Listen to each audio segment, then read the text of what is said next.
Komaba Ritoku, 35, enjoyed a perfect steak dinner alone in his apartment, embracing his solitary life. He had always valued independence, living on his own terms and choosing solitude over relationships. He avoided compromises with others, spending his money and time freely as he wished, rejecting marriage. One night, he suddenly collapsed and died alone, still surrounded by the quiet of his apartment. Despite dying alone, Komaba Ritoku had no regrets and was content with his carefree, solitary life. Komaba Ritoku met mysterious men claiming to be gods, confronting him about dying alone. The god Hitorigami favored Ritoku's love of solitude and offered to reincarnate him into another world. Ritoku requested skills that would allow him to live independently and enjoy life freely. The gods granted him a healthy body, elemental affinity, swordsmanship, martial arts, and magic tool knowledge. Ritoku accepted these skills, determined to live in the new world on his own terms. Ritoku decided to live his reincarnated life in the same refined, solo lifestyle he valued. As a baby, he realized he had truly reincarnated, surrounded by people who must be his new parents. His parents welcomed him warmly, holding him gently as he adjusted to his new life. Though he was physically a baby, Ritoku retained his 35-year-old consciousness and perspective. His parents misunderstood, thinking he was happy, while Ritoku silently resolved to pursue independence in this new world. Ritoku wished he could have asked the god to skip the infant stage. He struggled silently while his new parents smiled and played with him happily. Ritoku felt stressed, realizing he might be stuck as a baby for a long time. He observed his parents' care, like changing diapers, and became increasingly panicked. Ritoku internally resolved that if he had to rely on help for personal matters, he would rather die. Ritoku panicked as his parents tried to change his diaper and feed him, feeling trapped in infancy. He experienced more stress and realized the infant stage was far more difficult than he expected. 8 years later, Ritoku grew older, living independently and studying in a large library filled with books, now called Lesta Rulen. He worked on magical projects, developing skills he had requested as a god's reincarnation gift. Jaluk Rulen, his second life identity, focused on drawing blueprints for new magic tools, embracing independence and knowledge. Jaluk Rulen observed the fantasy world, filled with magic creatures, bustling towns, and distant castles. He explored the towns, watching people use magic and encountering adventurers and performers along the way. Jaluk noticed magic tools, which resembled household appliances but were far less functional than he envisioned. Recalling the god's explanation, he decided he would create tools himself to live comfortably in this new world. He applied the magic tool craftsman's knowledge skill from the gods, carefully designing tools to simplify daily life.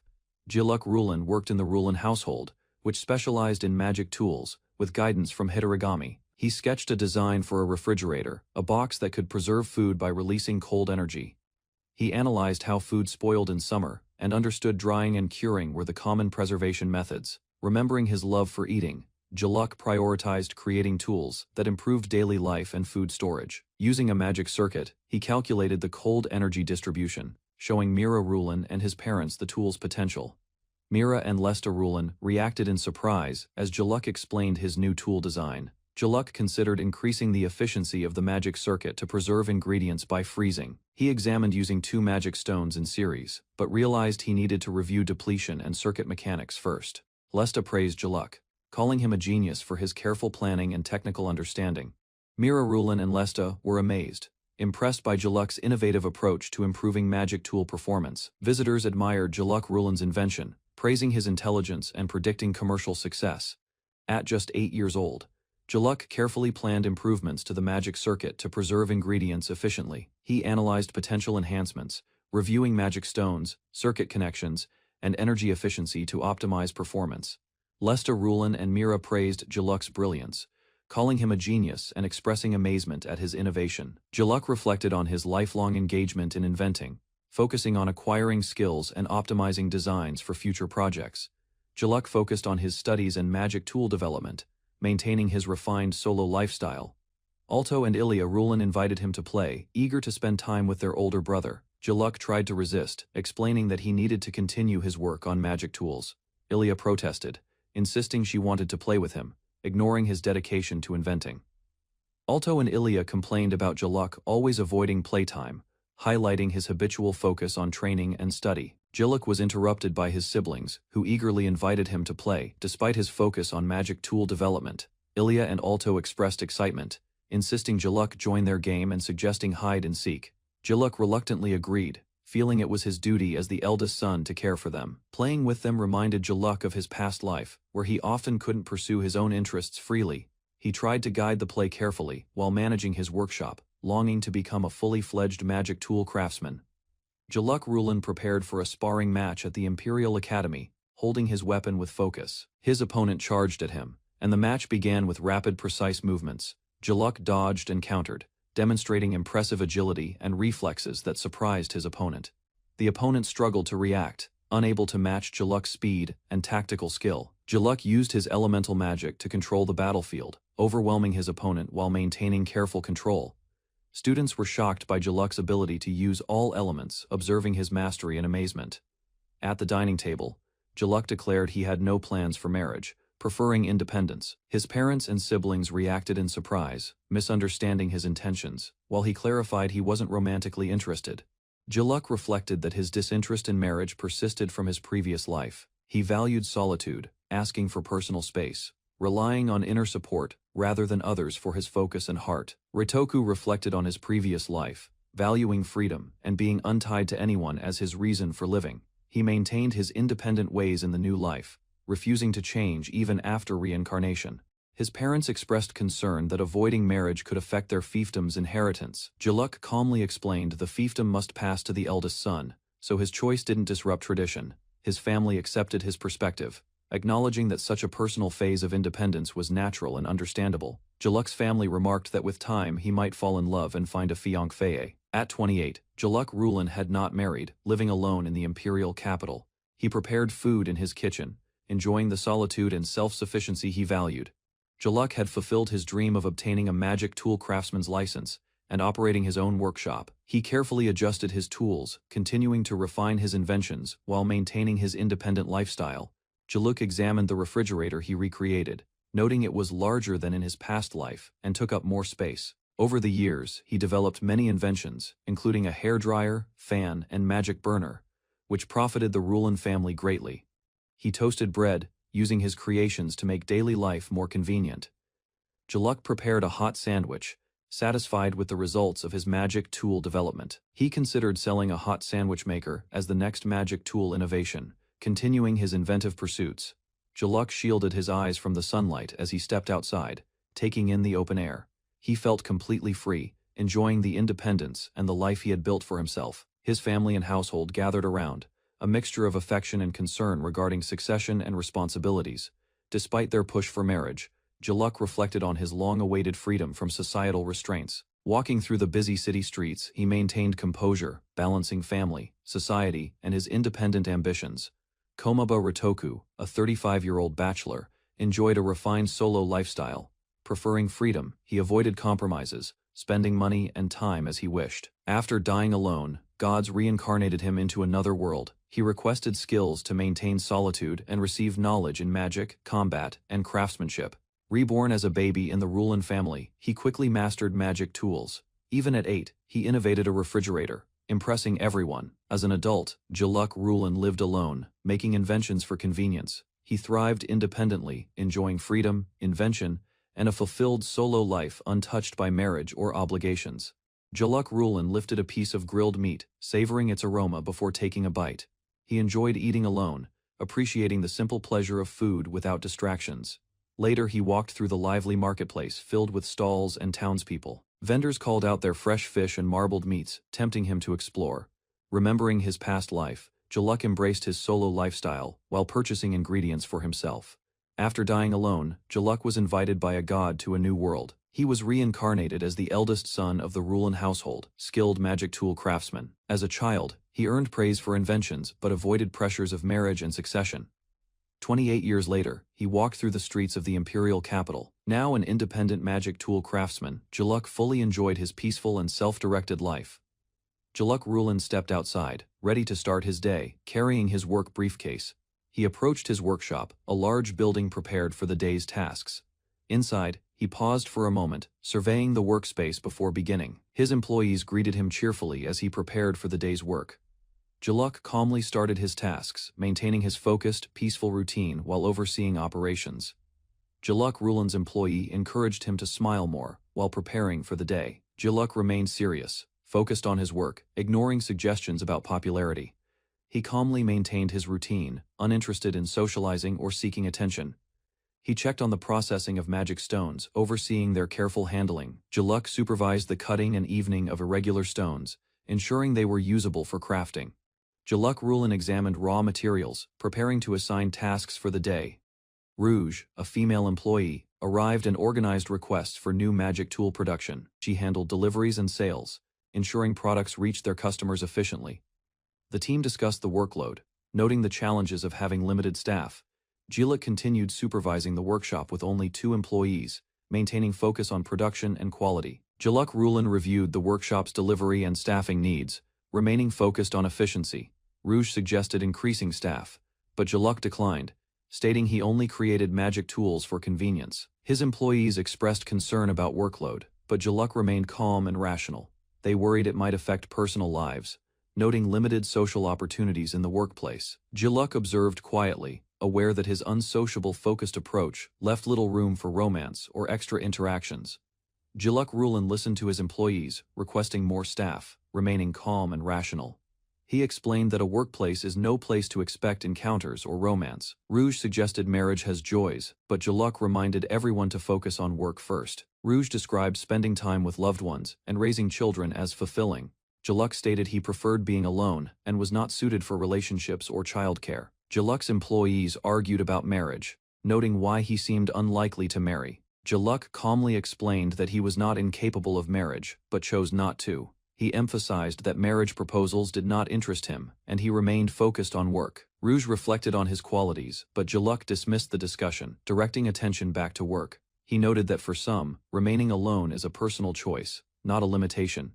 Rouge suggested ending the workday, and Jaluk agreed to pause his tasks. His employees proposed going out to eat at a new restaurant that served grilled meat. They explained the concept of yakiniku, where thinly sliced meat could be grilled at the table.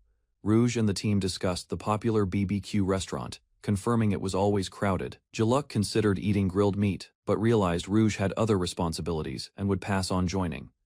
Rouge explained she could not join Jaluk for dinner because she needed to care for the children. Jaluk concluded that going out with only 2 people was pointless and agreed to leave work.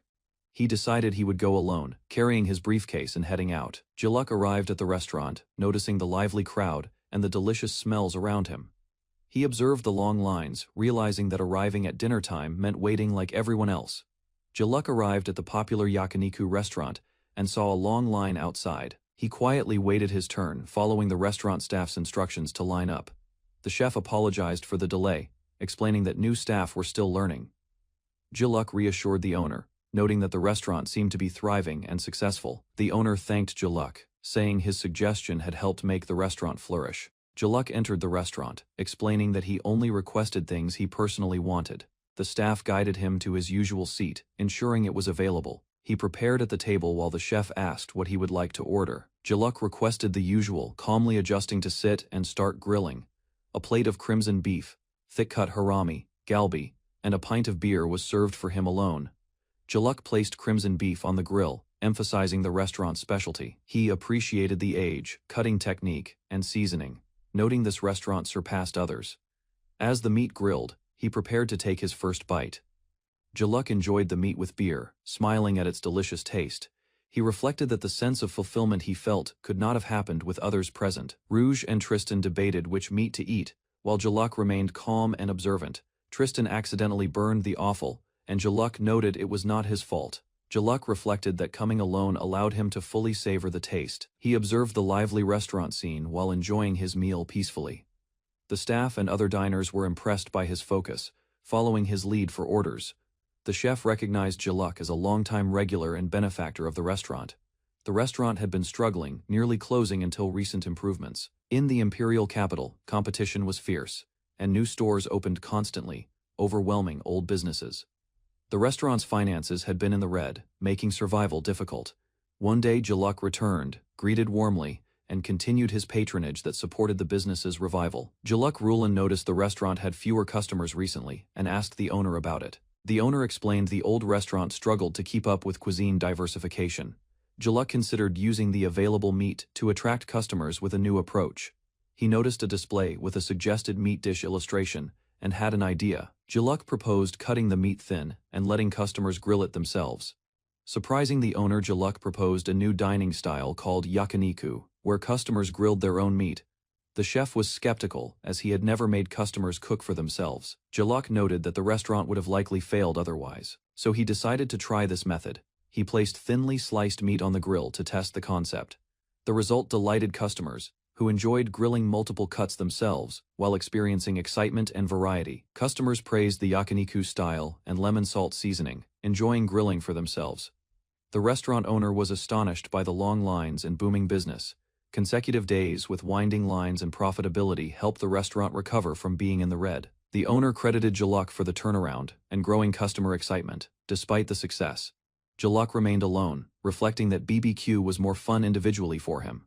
Jaluk sat alone while the restaurant staff observed him, noting that people enjoy things differently. The owner explained that Jaluk preferred eating alone and asked the staff not to interfere. Jaluk quietly considered his meal and decided that next he should focus on finding rice to complement it.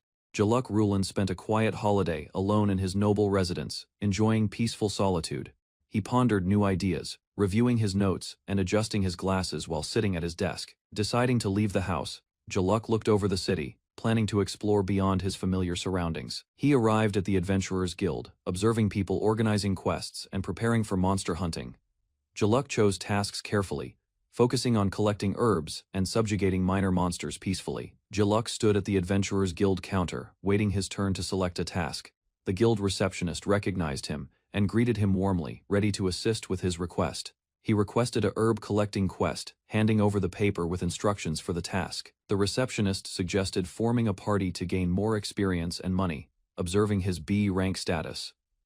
Jaluk politely declined, explaining that forming a team would put him at a disadvantage. Jaluk remembered his teenage days on three-person quests, often struggling to keep up with his companions. During battles, monsters attacked him directly, showing his vulnerability when paired in a team. His teammates struggled to protect him, revealing that he was less effective in cooperative fights. Back at the guild, Jaluk reaffirmed his decision to work solo, refusing to form a party. The receptionist understood his choice, realizing that Jaluk preferred efficiency and independence over high-rank achievements. Jaluk entered the forest, searching for karuku grass and button mushrooms for his herb-collecting quest. He carefully picked the finest mushrooms, examining each one with satisfaction and excitement. Jaluk stored the herbs quickly in his magic bag, an artifact that expanded his carrying capacity. He reviewed other artifacts, noting their powerful effects beyond normal magic tools, like teleportation and invisibility. He understood that many adventurers pursued artifacts for wealth, while he focused on practical use for his tasks. Jaluk placed herbs carefully into his magic bag, still marveling at its mysterious abilities. He became excited, thinking about romance, though it was unrelated to his current quest. Jaluk reflected on artifacts, appreciating their advanced technology and convenience beyond normal magical tools. While collecting mushrooms, a wild boar appeared, threatening his carefully gathered harvest. He readied his weapon, confident he could handle the danger, despite not having exercised recently. The wild boar charged at Jaluk, its movements fast and aggressive through the grass. Jaluk dodged skillfully, positioning himself to counter the boar's attacks with his sword. The boar's tusks became stuck, and Jaluk calmly noted the advantage he had gained. He stood over the creature, deciding not to harm it unnecessarily while keeping control. After securing valuable materials from the black boar, Jaluk planned to move to a new location for more herbs.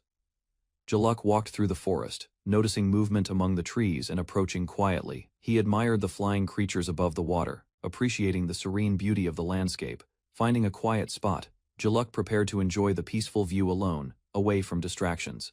He noticed another guest already resting nearby, slightly interrupting his solitude. Jaluk reminded himself that the area wasn't private, accepting that others might appear unexpectedly. Jaluk finished setting up his campsite, securing the tent and organizing his supplies efficiently. He prepared a portable smoker, planning to make a smoked dish from his gathered ingredients. Jaluk carefully arranged the food on plates, slicing and preparing everything for smoking. He lit the smoker, adding wood chips and activating it to begin the cooking process. As smoke filled the air, Jaluk settled in, observing the scenery while waiting for the flavor to develop. Jaluk opened the smoker and revealed the smoked dish, admiring the delicious aroma. He looked at the food eagerly, impressed by how tasty it appeared. Suddenly, two strangers approached, startling Jaluk. as he questioned their identity. One introduced himself as Ether, explaining his presence, while Jaluk silently noted the inconvenience. Jaluk recognized the newcomer as the person from the next tent, bracing for interaction. Ether approached Jaluk's campsite, explaining he followed the smell of the smoked dish. Ether commented on the dish, questioning its taste and observing Jaluk's reaction. Ether eagerly asked to try the food, while Jaluk wondered if he had ever tasted smoked dishes before. Jaluk handed Ether a skewer, letting him choose which piece to eat. Ether noticed a peculiar smell, different from normal smoke, making him curious about the flavor. Ether tried the smoked dish and immediately found it delicious, impressed by the flavor. He asked Jaluk where he got the cheese, amazed at its quality. Jaluk explained it was ordinary cheese from the central market, surprising Ether. Ether was puzzled by how normal ingredients could taste so exceptional. Jaluk clarified that the dish was smoked, enhancing its fragrance and overall flavor subtly. Ether examined the chips used for smoking, curious about their origin and purpose. Jaluk explained he used apple tree chips, allowing Ether to sniff and explore the aroma. Excited, Ether dashed back to his tent to get his plate, eager to try more. Jaluk gave him instructions, ensuring he received a proper portion without overindulging. Ether thanked Jaluk and presented a rare bottle of Cerberus wine as a gift. Ether offered Jaluk a rare sip of Cerberus wine, noting its exclusivity and value. Jaluk accepted the wine graciously, appreciating the thoughtful gesture. He tasted the wine, savoring the flavor and noting its quality against the serene campsite backdrop. Jaluk paired the wine with the smoked dish, finding the combination particularly satisfying. He reflected that he never imagined he would experience such a rare and delicious wine. Jaluk recalled trading his smoked dish with another solo camper in a previous life. He reflected on the spirit of giving and receiving, appreciating the exchange of good food. Jaluk finished his meal, planning to do some fishing afterward while enjoying the peaceful campsite. Back in the city, Jaluk prepared dinner, noticing a carriage in front of his house. He wondered if the carriage had someone from his family or another visitor. Ilya suddenly appeared, calling out, "Big bro," and surprising Jaluk, ending the scene on a cliffhanger. Jaluk returned home, walking through the city streets, unaware of who awaited him. Ilya appeared suddenly, surprising him with her unexpected arrival outside his residence. Jaluk realized the situation was risky, arriving alone, despite the family's carriage nearby. Ilya insisted she had come with the usual carriage, hiding her true intentions. Gilliam, the family butler, stepped forward, revealing himself as an unexpected escort for Jaluk.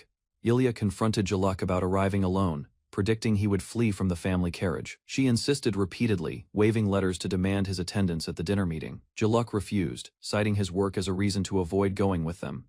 Ilya grabbed his arm, insisting he would accompany them despite his objections. She explained his parents were concerned, urging him to show his face at the meeting. Gilliam and Ilya pleaded with Jaluk to spare some time for his family's requests. Jaluk reluctantly agreed, asking them to stop calling him young master, showing his irritation. He refused to let Ilya enter his house, insisting he needed time to prepare. Ilya yelled, reminding him they were family, while Jaluk refused to let strangers inside. Ilya banned him from entering, citing his previous destruction of magical tools as the reason.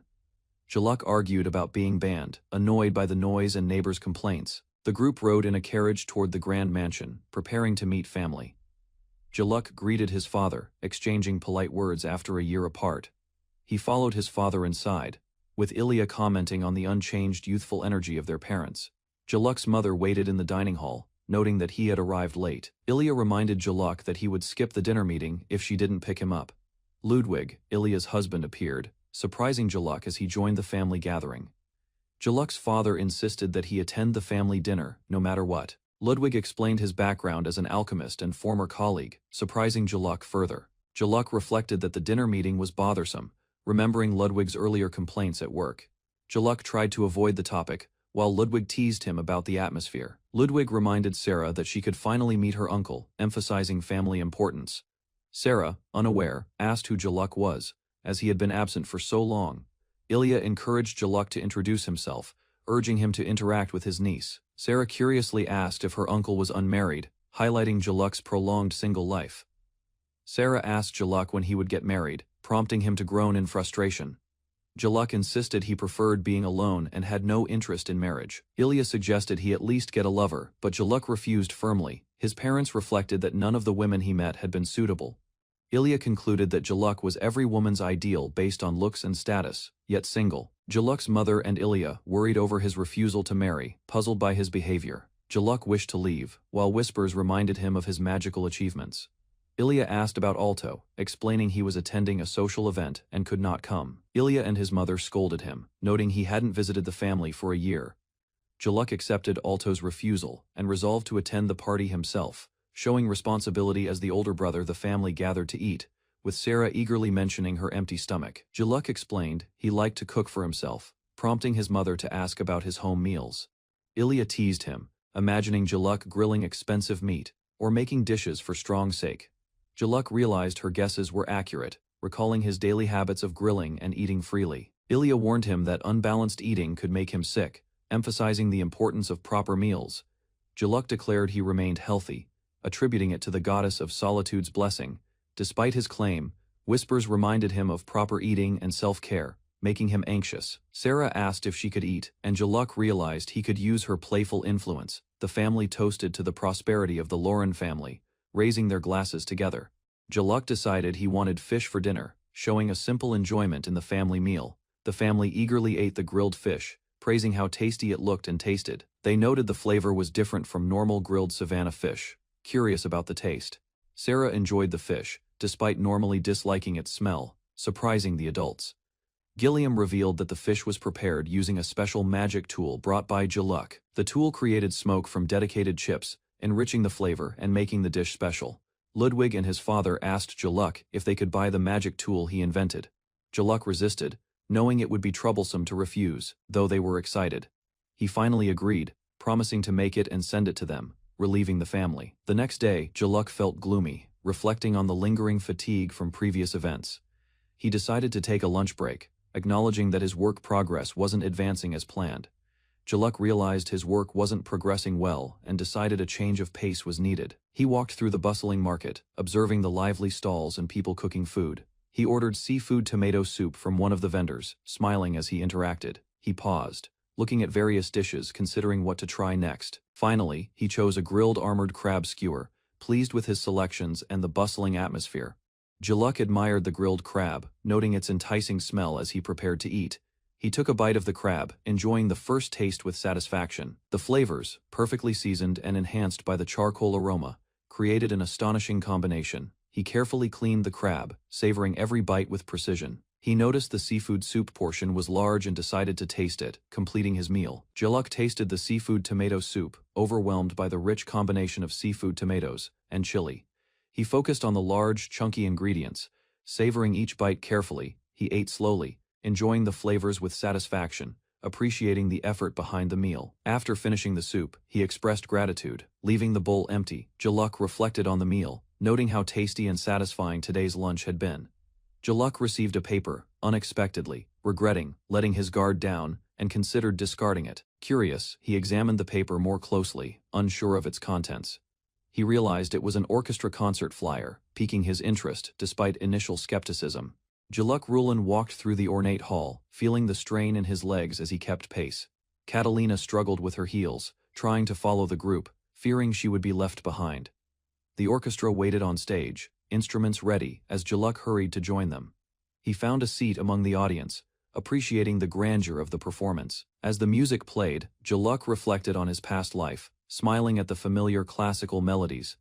Jaluk watched the violinists closely, noticing how their music felt different up close. He observed the brass players, fascinated by how their instruments seemed fused together. Jaluk studied the complex tubing of the horn, comparing it to a magic circuit. He realized that overlapping and curving magical circuits could replicate the instrument's intricate design. Excited by the idea, Jaluk resolved to experiment immediately before the moment passed. Jaluk Rulin reviewed his progress carefully, satisfied with the cooler's magical circuit layout. A companion cheerfully announced leaving first, while Jaluk acknowledged the work had gone well. Another approached him, suggesting they go eat dinner together, surprising Jaluk unexpectedly. The friend pleaded, saying he was broke and asking Jaluk to treat him. Jaluk frowned, reminding himself he was already paying enough to have the other as an employee. Jaluk listened as his subordinate apologized, claiming he had spent money on a girl's gift. The subordinate begged, pleading to eat with Jaluk for the first time ever. Jaluk hesitated, realizing that as a boss, he should look after his employees. They walked through the quiet streets at night, heading toward a yakiniku restaurant. Jaluk decided to dine alone, surprising his companion, who wondered why he would go by himself. Jaluk walked through the streets with his subordinate, who asked to visit a recommended place. The companion complained, urging Jaluk to hurry because previous visits to artifact shops took too long. They entered artifact shop Aldius, surrounded by shelves filled with magical items and curiosities. Jaluk observed a fearsome cursed artifact, noting how dedicated collectors seemed slightly unhinged. He smiled, thinking he would never tire of visiting this shop despite the high prices. Jaluk listened, as Guan explained why artifacts are expensive, whether useful or seemingly useless. He asked if any new items had arrived since his last visit just 3 days ago. Guan nodded and pointed to something he thought Jaluk might enjoy, piquing his curiosity. Jaluk focused, instructing the shopkeeper to show him the artifact without delay. He examined a small plain cup, noting it was simple, unadorned, yet potentially magical. Guan poured liquid into the cup, creating a frothy, bubbling effect that fascinated Jaluk. Jaluk was amazed, realizing the artifact produced carbonated water and was called the bubble cup. He learned the water came from a rare spring, unavailable for ordinary individuals. Curious, Jaluk asked how much it cost, considering its novelty and potential use. Guan named the price, 30 million solo, and Jaluk immediately agreed to buy it. Jaluk's companion reacted with shock at the 8-digit price of the bubble cup artifact. Jaluk calmly explained its value, describing potential uses like soda-type cocktails, or even opening a bar. Guan encouraged Jaluk to see the artifact's true potential, handing it over without hesitation. Jaluk reflected that making big purchases feels easier without the obligations of a family. He considered the responsibilities of being single. Understanding freedom comes with planning for a future alone. Jaluk closed the briefcase, signaling that the purchase was complete and everything was settled. He decided to go home, while his companion eagerly suggested they go eat immediately. Jaluk reminded him they would use the artifact later, postponing the meal for another time. The companion reflected that even handsome and rich men like Jaluk struggle with commitment. Jaluk admired the bubble cup, noting its excellent condition and clearly magical appearance at night. Jaluk examined bottles on the counter, deciding to make a highball using the bubble cup. He split ice carefully, enjoying the satisfaction of manually preparing it instead of using magic. Jaluk achieved perfectly sized ice cubes, noting this might be the best split he ever made. He poured the soda into the glass, carefully observing the cubes clink and settle inside. As the carbonated water gushed from the cup, Jaluk admired the sparkling magical bubbles excitedly. Jaluk took a sip of his highball, enjoying the perfect blend of soda and ice. He considered which dish would pair best with his drink, carefully planning the meal. Jaluk chose carriage, savoring the hot, flavorful bites with perfect seasoning. He added a squeeze of lemon, enhancing the taste and balancing the flavors. Jaluk continued enjoying the meal, alternating bites and sips, appreciating both food and drink. Jaluk raised the bubble cup excitedly, celebrating the luxury of owning it for 30 million solo.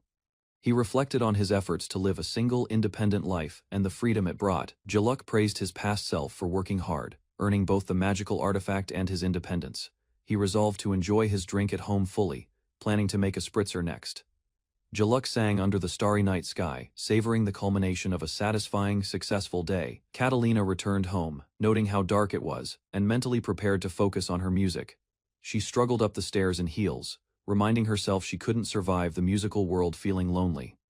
Catalina entered her messy room, realizing she needed to clean up before practicing. She reflected on how maids had always handled such chores since she was little, despite tripping and falling.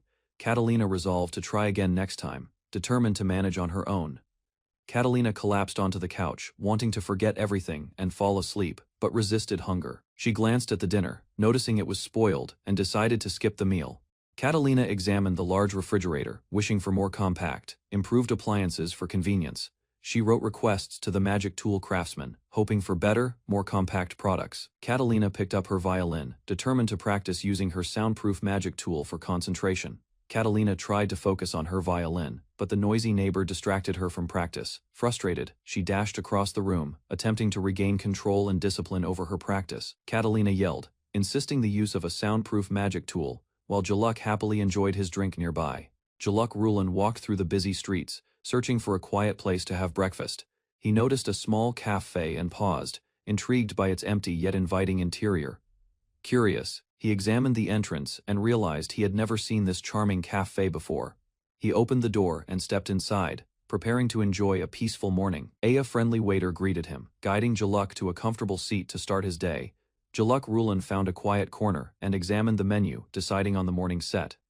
He observed the barista preparing the coffee with careful movements, intrigued by the aroma. The smell caught his attention, making him curious about the drink being crafted before him. Jaluk learned that coffee was rare in this world, yet the barista seemed experienced. He tried the coffee, noting its unfamiliar taste, and realizing he had ground and brewed it himself. Jaluk listened as the barista explained that he enjoyed making coffee as a hobby. While running the cafe, Jaluk requested a morning set with coffee, and the barista agreed to prepare it immediately.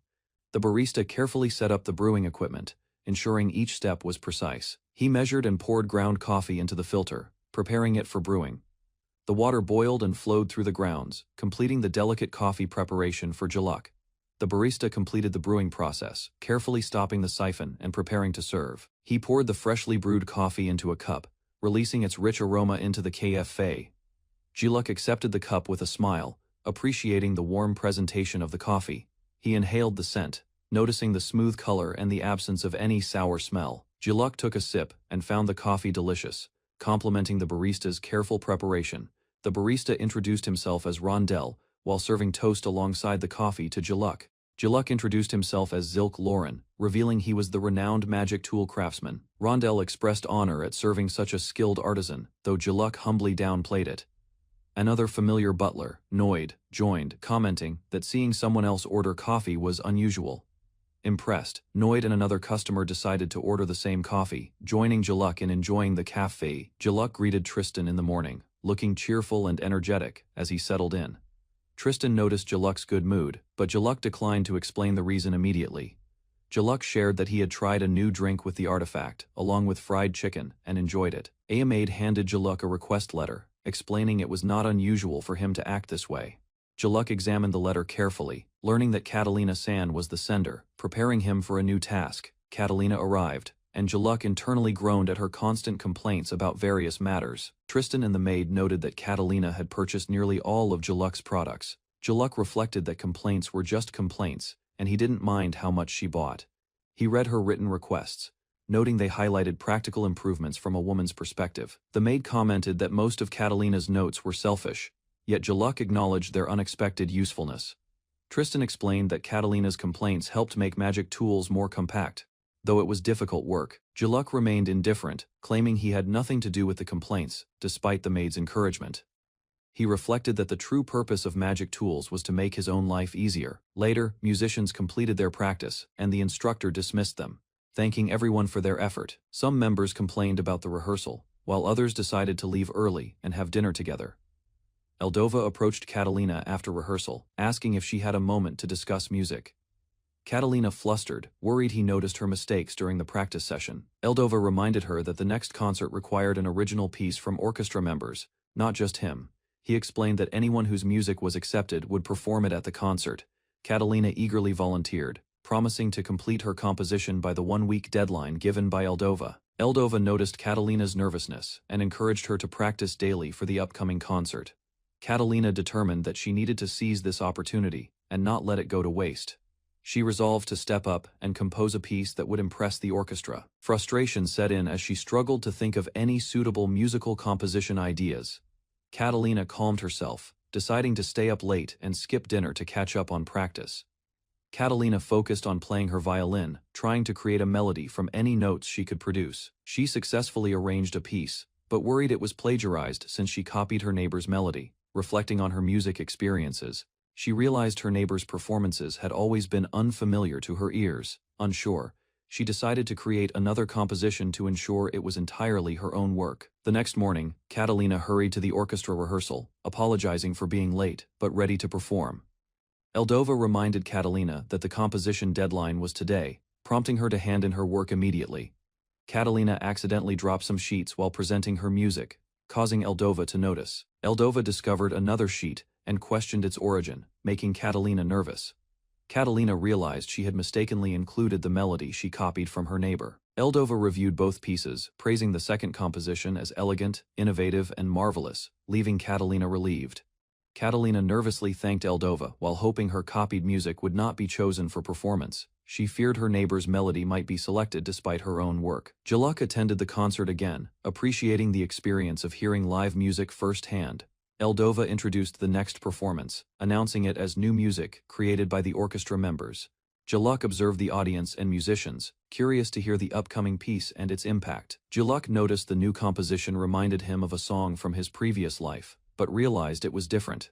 Catalina's music was well received, impressing the audience and critics alike. Her peers praised her ability to practice and compose simultaneously, recognizing her dedication and skill. Eldova called Catalina over to acknowledge her accomplishment formally. Catalina introduced herself to Marco Montesino, the opera theater manager, marking her official recognition in the music world. Marco Montesino praised Catalina, noting that the theater's success was partly due to her talent. He asked her to compose the next piece of music, expressing confidence in her abilities. Catalina panicked, unsure how to create something surpassing her previous composition. She worried about making music more amazing than before, and felt immense pressure. Catalina resigned to copying and arranging her neighbor's melody again to meet the expectations. Catalina began a routine of listening at the neighbor's wall after practice sessions, hoping to hear music again. She grew frustrated when the singing was absent, finally giving up temporarily but determined to continue. Catalina resolved to take a risk and pursue her music despite the uncertainty. She approached the neighbor's door, trying to encourage them to sing, but something startled her. Catalina was shocked when the door opened unexpectedly, causing her to fall back in surprise. Jaluk appeared, equally startled, as both faced each other in sudden encounter. Jaluk stood at his mansion entrance, surprised by a sound behind the door. He checked the kitchen, but found he had run out of ginger for his cooking. Determined, Jaluk hurried toward the market, knowing it was still open for supplies. As he opened a hallway door, he accidentally knocked into someone lying on the floor. Jaluk discovered a mysterious young lady, her presence leaving him stunned and uncertain. Jaluk confronted the woman standing in front of his door, surprised and tense. He studied her closely, feeling that her face seemed familiar but couldn't place it. The woman demanded he respect her space, while Jaluk crossed his arms, irritated. He stared at her sharply, noticing she had lingered near his door intentionally. Arguments escalated as both stood firm, Jaluk angry and the woman adamant she wasn't stalking. Jaluk questioned the woman about why she was standing in front of his entrance. She quickly apologized and begged him not to report her. Looking worried, Jaluk agreed to listen. Noticing she seemed to have a genuine reason, the woman explained she couldn't enter his room and suggested talking somewhere else. Surprised, Jaluk realized she was his neighbor, connecting the mystery to someone familiar. Jaluk and the woman arrived at a cafe, entering as the staff greeted them. They were shown to any available seat, ready to settle in. The woman admired the cafe, impressed by its cozy and charming atmosphere. She hesitated over the menu while Jaluk observed her slow decision-making. Finally, Jaluk ordered his coffee, and the barista nodded, preparing their drinks. The woman asked about a special item not listed on the cafe menu. Curious, Jaluk explained that the special coffee could be bitter and complex for newcomers. She confidently requested the coffee, claiming she was already accustomed to its taste. Jaluk noticed her refined manners and assumed she came from a wealthy background. While waiting for their drinks, he suggested they introduce themselves properly to get acquainted. Catalina introduced herself as the second daughter of the McClare family and a violinist. Jaluk recognized her from a theater performance, recalling her violin playing. She asked his name, while Jaluk insisted he wasn't stalking her. Jaluk revealed he was Zilk Lauren, a magic tool craftsman in the royal capital. Catalina angrily confronted him about ignoring her requests for improved tools and letters. Jaluk realized Catalina was the persistent complainer who had sent many requests. Both expressed confusion as they tried to separate her complaints from their previous encounters. The barista delivered their coffee, giving Jaluk and Catalina their drinks. Jaluk noted the aroma and encouraged Catalina to enjoy the beverage. Catalina cautiously sipped the coffee, her expression serious as she evaluated the taste. Catalina reacted to the coffee's strong bitterness, surprised it was more intense than expected. Jaluk suggested adding milk to make it easier for her to drink. She poured the milk into her cup, accepting his guidance carefully. The coffee color changed as she tasted it again. Curious about the result, Catalina's expression brightened as she exclaimed that the drink finally tasted good and enjoyable. Catalina enjoyed the coffee, noting she could handle its taste if it remained this good. Jaluk asked about her reason for lingering at his entrance the previous day. Catalina admitted it had nothing to do with making a complaint at his home. Jaluk requested the full story, asking her to explain as concisely as possible. Catalina revealed that she had asked him to arrange music that she had sung, clarifying her actions. Catalina explained she had asked Jaluk to make another music piece after hearing his performance clearly. Jaluk reminded her that she could hear his singing from her room, which she found surprising. Catalina apologized sincerely for frequently positioning herself near his entrance, despite knowing it caused issues. Jaluk said her frequent presence was forgiven since he didn't mind, claiming it made them even. Catalina began to leave, but Jaluk stopped her, signaling he wasn't finished with their discussion yet. Catalina asked about a song that only Jaluk knew, eager to have it entrusted to her. Jaluk refused, uninterested, prompting her to beg for the music insistently. He struggled against her persistence, while Catalina continued to plead for a deal. They agreed to make a deal, and Jaluk prepared to hear her proposal. Catalina offered to provide one song and split 40% of the music profit with Jaluk. Jaluk rejected Catalina's profit proposal, noting he could earn more from his magic tools. He suggested she offer an artifact instead, asking if she had something unique to give. Catalina revealed she possessed a miniature sound garden, surprising Jaluk. She explained it could store and play music whenever desired. Similar to a music player, Jaluk offered extra money to obtain it, impressing Catalina with his willingness to pay generously. Catalina hesitated to give over the miniature sound garden, worried about recording her own music. Jaluk encouraged her to hand it over, hoping she could make a masterpiece herself. They finally reached an agreement, and Catalina handed him the device. Thrilled, he accepted it. Jaluk admired the miniature sound garden, amazed at its functionality. Catalina asked about her previous request letters, but Jaluk admitted he hadn't read them, causing her frustration. Catalina scolded Jaluk to respond properly to customer requests and improve his magic tools. She gave him advice on sending reasonable requests and understanding magic tool mechanics before letters. Jaluk prepared to inspect the miniature sound garden artifact she had given him. He examined the device, noting its buttons resembled a music player from his previous life. Jaluk carefully wiped the artifact, thinking it had been poorly treated by its previous owner. Jaluk decided to test the miniature sound garden, recalling Catalina had taught him how to use it. He selected music by number, feeling nostalgic as the melody played. He increased the volume and discovered the violin music sounded fantastic. Enjoying it immensely, Jaluk planned to listen to all the pieces and later ask a musician to record favorite tracks. Catalina reminded him to use a soundproof magic tool as the music could leak out. Jaluk reflected on the soundproof magic tool, noting it was used for aristocrats' secrets or merchant business. He decided to search for the artifact's secret element, aiming to unlock hidden functions. Jaluk recalled past discoveries with artifacts and how they could have additional unexpected functions. He experimented with pressing multiple buttons, combinations, and double clicks to explore the artifact's features. The artifact announced itself as Selva McClare, unlocking the sixth storage and surprising Jaluk. Jaluk learned the artifact was originally given to Catalina by her grandfather as a birthday gift. He was instructed to keep the record a secret from Catalina and press stop or delete if needed. Jaluk reluctantly followed the instructions, refusing to involve himself further in Catalina's family matters or personal problems. Jaluk finishes a long meeting with a material supplier and notices the sky darkening. He walks with Tristan and Rouge, preparing to send Rouge home while Tristan seems a bit unreliable. Jaluk explains that self-defense artifacts can take the form of accessories, showing how practical they are. Rouge worries that wearing an artifact from another man could make her future husband jealous. Tristan agrees, noting that some of Jaluk's artifacts are extremely valuable, not trivial to use. Jaluk explains that he lends artifacts only for employee safety, while Tristan struggles to understand. Rouge finds Jaluk's protective side charming, while Tristan still cannot grasp his intentions. Jaluk insists Rouge go home safely, and Tristan prepares to return as well under the night sky. Walking outside, Jaluk admires the unusually clear stars, reflecting on their beauty. He realizes that in his former life, city lights prevented him from seeing stars clearly. Jaluk walks down an unfamiliar street, realizing he got lost on an unknown road.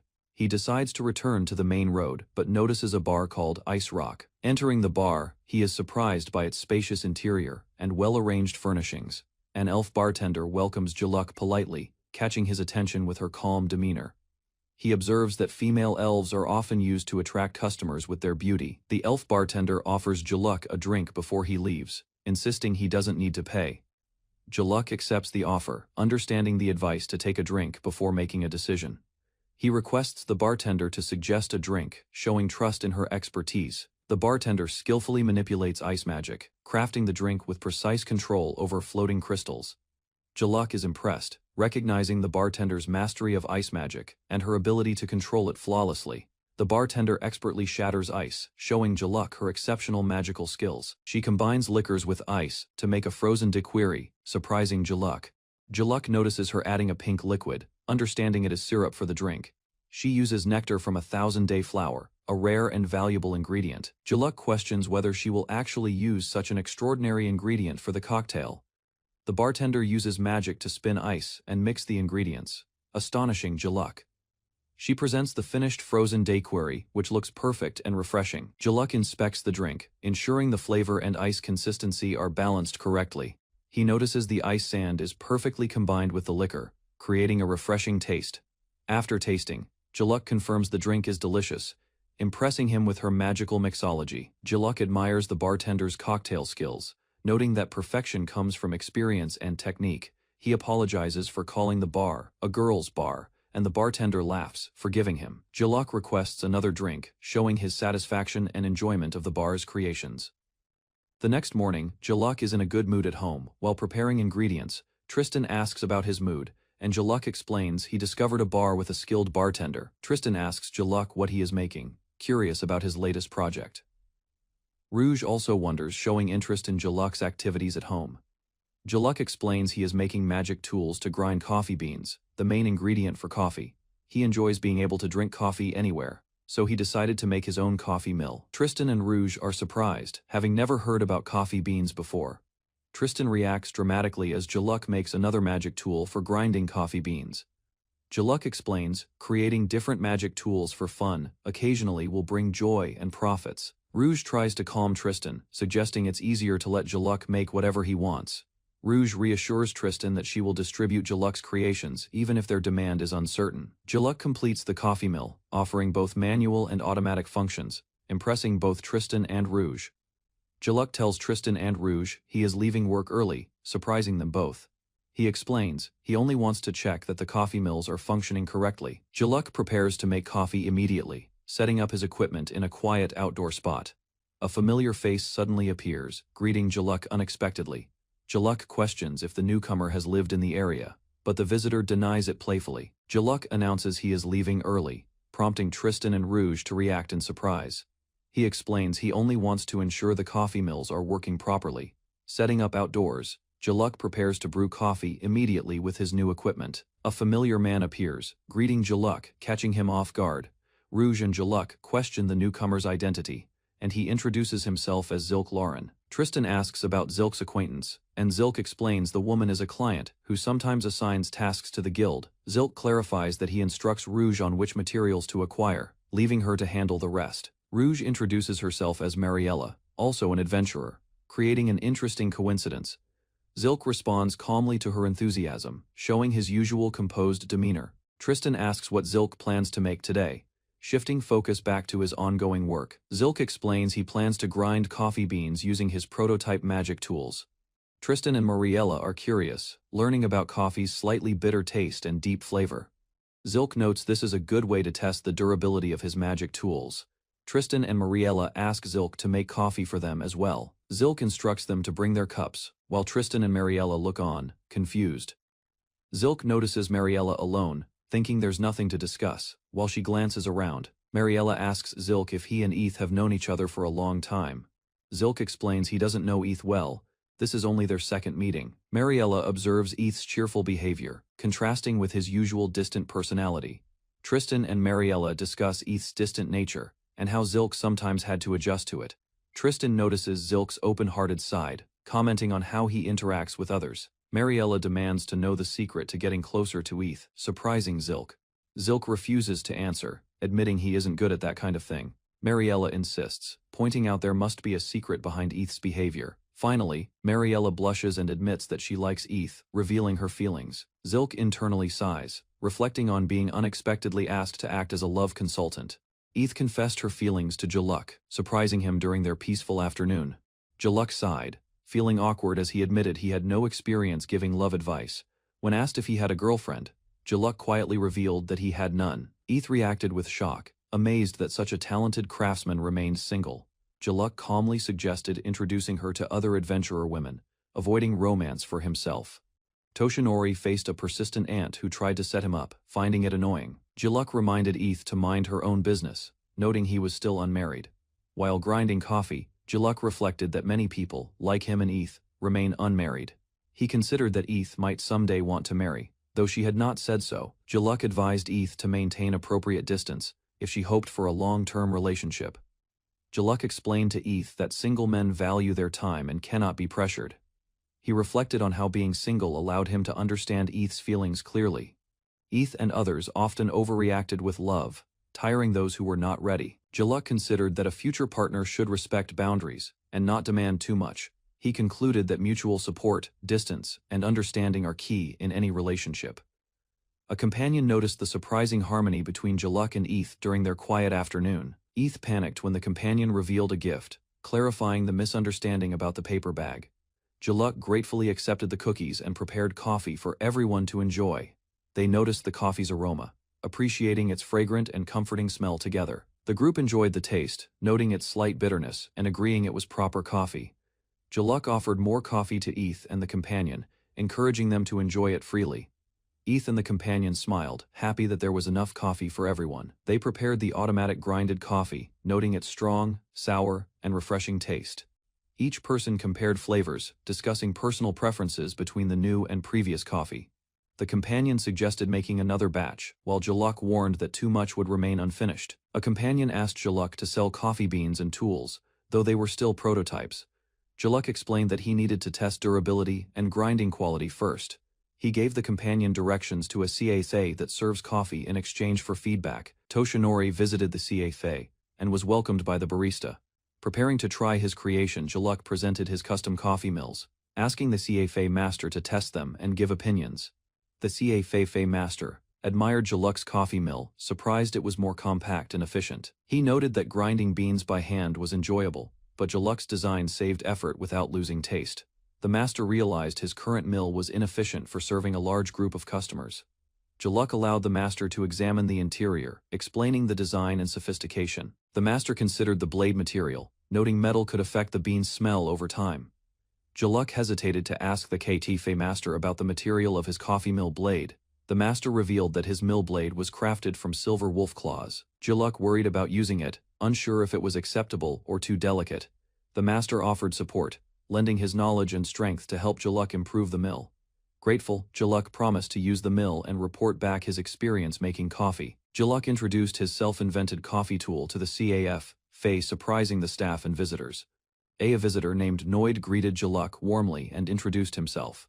Noid recognized Juluk as Zilk Loren, a renowned magic tool craftsman in the royal capital. The cafe master clarified which coffee mill was magical and which was manual for brewing. The visitor requested coffee ground by Zilk's mill, and Juluk agreed without hesitation.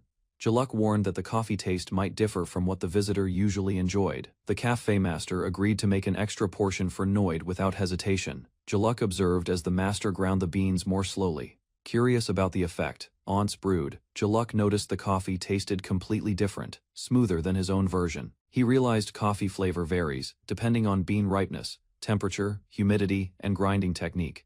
The cafe master proudly stated he wouldn't lose to a beginner, despite being self-taught. Juluk observed that even with increasing coffee popularity, the cafe's customer base would likely remain stable. He asked to try grinding with the new mill, following instructions to keep the button pressed for rotation. The master carefully demonstrated the process, showing how to grind the beans properly. Unexpectedly, the mill vibrated, surprising the master and everyone watching. Juluk explained that the new automatic grinder was harder to adjust than manual grinding. The cafe master apologized for grinding the beans too finely, noting unexpected outcomes can happen. They tasted the coffee and found it slightly weaker in aroma and richness, but still delicious. Juluk and the visitors discussed how their experience with hand-ground coffee made them sensitive to flavor. Curious, Juluk asked the master for his opinion on using the automatic coffee mill. The cafe master explained that high-speed grinding can generate heat, affecting coffee taste and aroma. He suggested interchangeable blades to accommodate different preferences for grinding levels. Juluk thanked the master for his opinion, noting the helpful insights for improving the mills. The visitors praised Zilk's coffee mills, highlighting the automatic speed grinder's ease and excitement. The manual mill's lightweight allowed precise adjustments, giving full control over coffee flavor. A visitor requested to buy Jaluk's coffee tools, noting that his lord loved coffee. Jaluk agreed to sell the finished products and asked for the lord's name. The visitor explained the lord was Count Albert Blend, a powerful noble in the kingdom. Jaluk approved the order and asked for the order form to be sent to his workshop later. Jaluk Rulin quietly observed Tristan working at the workshop, his expression calm as always. Suddenly, a messenger arrived, bursting in with an urgent announcement about a large magic tools order. Jaluk and Tristan leaned forward, astonished, trying to grasp who the order was from. The messenger revealed it was from Count Albert Blend, shocking Jaluk with the prestige of the client. Tristan and the team discussed the honor, realizing the order came from a rising aristocrat of great influence. Jaluk Rulin and his team realized that fulfilling Count Blend's order could sustain their workshop for a year. They celebrated their success, happy to have completed the task despite the unusual client. Tristan explained that he had anticipated Count Blend's order because he observed the Count's interest in a coffee mill. The messenger stressed the importance of understanding the noble's request, emphasizing it was a significant opportunity. The team admired Jaluk and Tristan's insight, impressed by their ability to seize such an unexpected chance. Tristan clarified that he didn't pursue business, but simply responded to the other party's initiative. Jaluk and the team discussed the order's specifics, realizing its importance was the connection with a great nobleman. Excited by the opportunity, Jaluk and the team prepared to craft the coffee mills immediately. Tristan reminded them of the importance of profit-focused magic tools, keeping everyone grounded. Jaluk insisted on giving full effort, determined to use every skill to satisfy the Count's order. 2 weeks later, Jaluk and Tristan completed the coffee mill, exhausted but satisfied. They explained how they tested endurance, customized the burrs, and received final approval for quality. Their companion praised them for finishing the product, highlighting their teamwork and dedication. Tristan delegated the delivery, trusting Jaluk and the team to handle it responsibly. Tristan reiterated that the business originated from the client's initiative, surprising everyone with the unexpected responsibility. The team argued about who should deliver the coffee mills to Count Blend, debating responsibility. Tristan finally agreed to accompany Jaluk, ensuring proper representation for the workshop. They arrived at the grand mansion, marveling at the architecture and scale of the property. The group noted the mansion's elegance, impressed by the prestige of the Blend family. They realized the Count's main villa must be even larger, reinforcing the importance of their visit. Rouge introduced herself to Jaluk as the sales manager from their workshop. Noid, the Blend family's butler, greeted them and offered guidance, bowing politely. He led Jaluk and Rouge into the mansion, showing them to the guest room. Noid explained that Count Albert wished to meet Jaluk to discuss the ordered mills. Rouge attempted to call the Count directly, but Jaluk stopped her, maintaining proper etiquette. Jaluk joked about wanting to greet Count Albert, surprising Rouge with his casual comment. Noid acknowledged their request and asked them to wait briefly in the guest room. They sat quietly, observing the mansion's interior while waiting for the Count's appearance. Rouge scolded Jaluk for nearly rejecting the Count, insisting he take the meeting seriously. Jaluk admitted he had been joking, leaving Rouge surprised and slightly confused by his calm demeanor. Jaluk and Rouge were welcomed into the mansion, taking their seats in the guest room. Jaluk introduced himself and Rouge to Count Albert Blend, formally explaining their roles. The Count expressed admiration for the magic tools and apologized for taking their time. He requested a demonstration of how the coffee-making tools worked in practice. Rouge prepared the equipment while Jaluk assisted, ready to show the Count the workshop's creation. Count Albert asked about Rondel's cafe and shared his personal experiences with its coffee. He explained his expectations for the coffee mill Jaluk created, emphasizing quality and taste. The Count compared the manual and automatic mills, considering pros and cons for large-scale coffee brewing. He mentioned that even Noid couldn't match Rondel's coffee, showing his high standards. The Count joked about learning Rondel's techniques, noting it would take a lifetime to master them. Count Albert suggested sending Jaluk to Rondel's cafe to learn advanced coffee-making techniques. Jaluk explained the concept of a barista, someone specialized in brewing coffee expertly.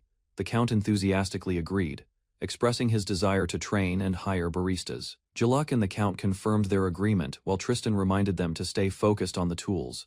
Rouge presented the prepared coffee-making tools, emphasizing that their main concern was achieving proper taste.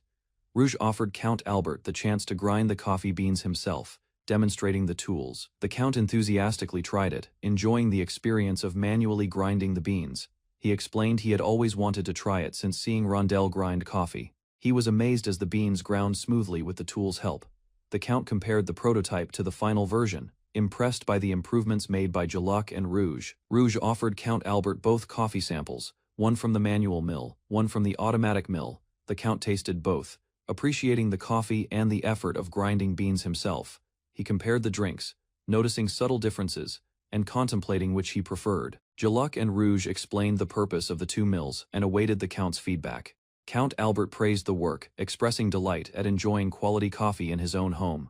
Jaluk and Count Albert shook hands after the coffee demonstration, finalizing their agreement. The Count asked about the pricing of the coffee mills, confirming their accuracy. He noted that the prices were surprisingly low, cheaper than expected for a magic tool. Jaluk explained the pricing reflected his desire to promote coffee culture and reward hard work. The Count and his butler agreed, acknowledging the reasoning and leaving the matter settled. Jaluk announced he was going home early, surprising Rouge and the others. He explained that his recent busy schedule justified giving the team free time as well. Rouge happily thanked him, planning to have dinner with her family, while Tristan preferred more money over free time. Rouge asked Jaluk what he normally does when living alone. Jaluk replied that he enjoys walking around the royal capital to refresh himself. Rouge asked Jaluk if living alone and going to cafes or bars didn't make him feel lonely. He added that doing things alone is what makes the experience better, smiling as he closed the door behind him. Jaluk Rulin walked through the bustling marketplace, observing vendors arranging vegetables in jars. The crowd moved around him as he browsed carefully. He stopped at the seafood section, studying the fish displayed behind the glass. Shoppers passed, but his focus remained on choosing the freshest options. Jaluk considered various seafood, imagining a meal. He pictured a seafood bowl, appreciating the variety and quality of fish available. He weighed his options, thinking about grilled white fish, teriyaki sauce, or a rich seafood soup. Each choice seemed appealing. Calmly, Jaluk decided not to rush. He continued strolling through the market, taking his time to select ingredients carefully for dinner. Jaluk Rulin walked through the crowded market, spotting familiar faces among the crowd. He paused, observing people as they moved around him. He noticed two acquaintances ahead, gesturing and pointing at various stalls. Jaluk watched quietly, considering his next move while staying calm. A vendor shouted about fresh dragon meat arriving. Jaluk's eyes widened slightly, intrigued by the rare offering presented in the bustling market. Jaluk examined the enormous cut of dragon meat, marveling at its size. He analyzed the price and quality, deciding whether to purchase it. Memories surfaced of tasting dragon meat as a child on his birthday. Jaluk remembered the flavor fondly, making the rare purchase a nostalgic choice. Jaluk Rulin remembered the taste of dragon meat from his childhood. Its unique flavor stood out compared to ordinary meats he had eaten. He approached a vendor and asked about the part of the meat. The vendor explained it came from the dragon's tail, very lean. Jaluk compared it to the finger meat he remembered. The vendor confirmed the tail meat was even tastier and more flavorful. He confidently requested 600 grams of dragon meat, pointing to the large cut, ready to make a nostalgic meal for himself. The vendor smiled, noting Jaluk's joy at the purchase. Jaluk thanked him politely, carrying the rare meat with anticipation for cooking. Jaluk decided to eat the dragon meat as a reward for himself. He clarified he was unmarried, planning to enjoy it alone. He paused, holding the meat, while the market crowd watched silently. His companions followed him, curious about his next move.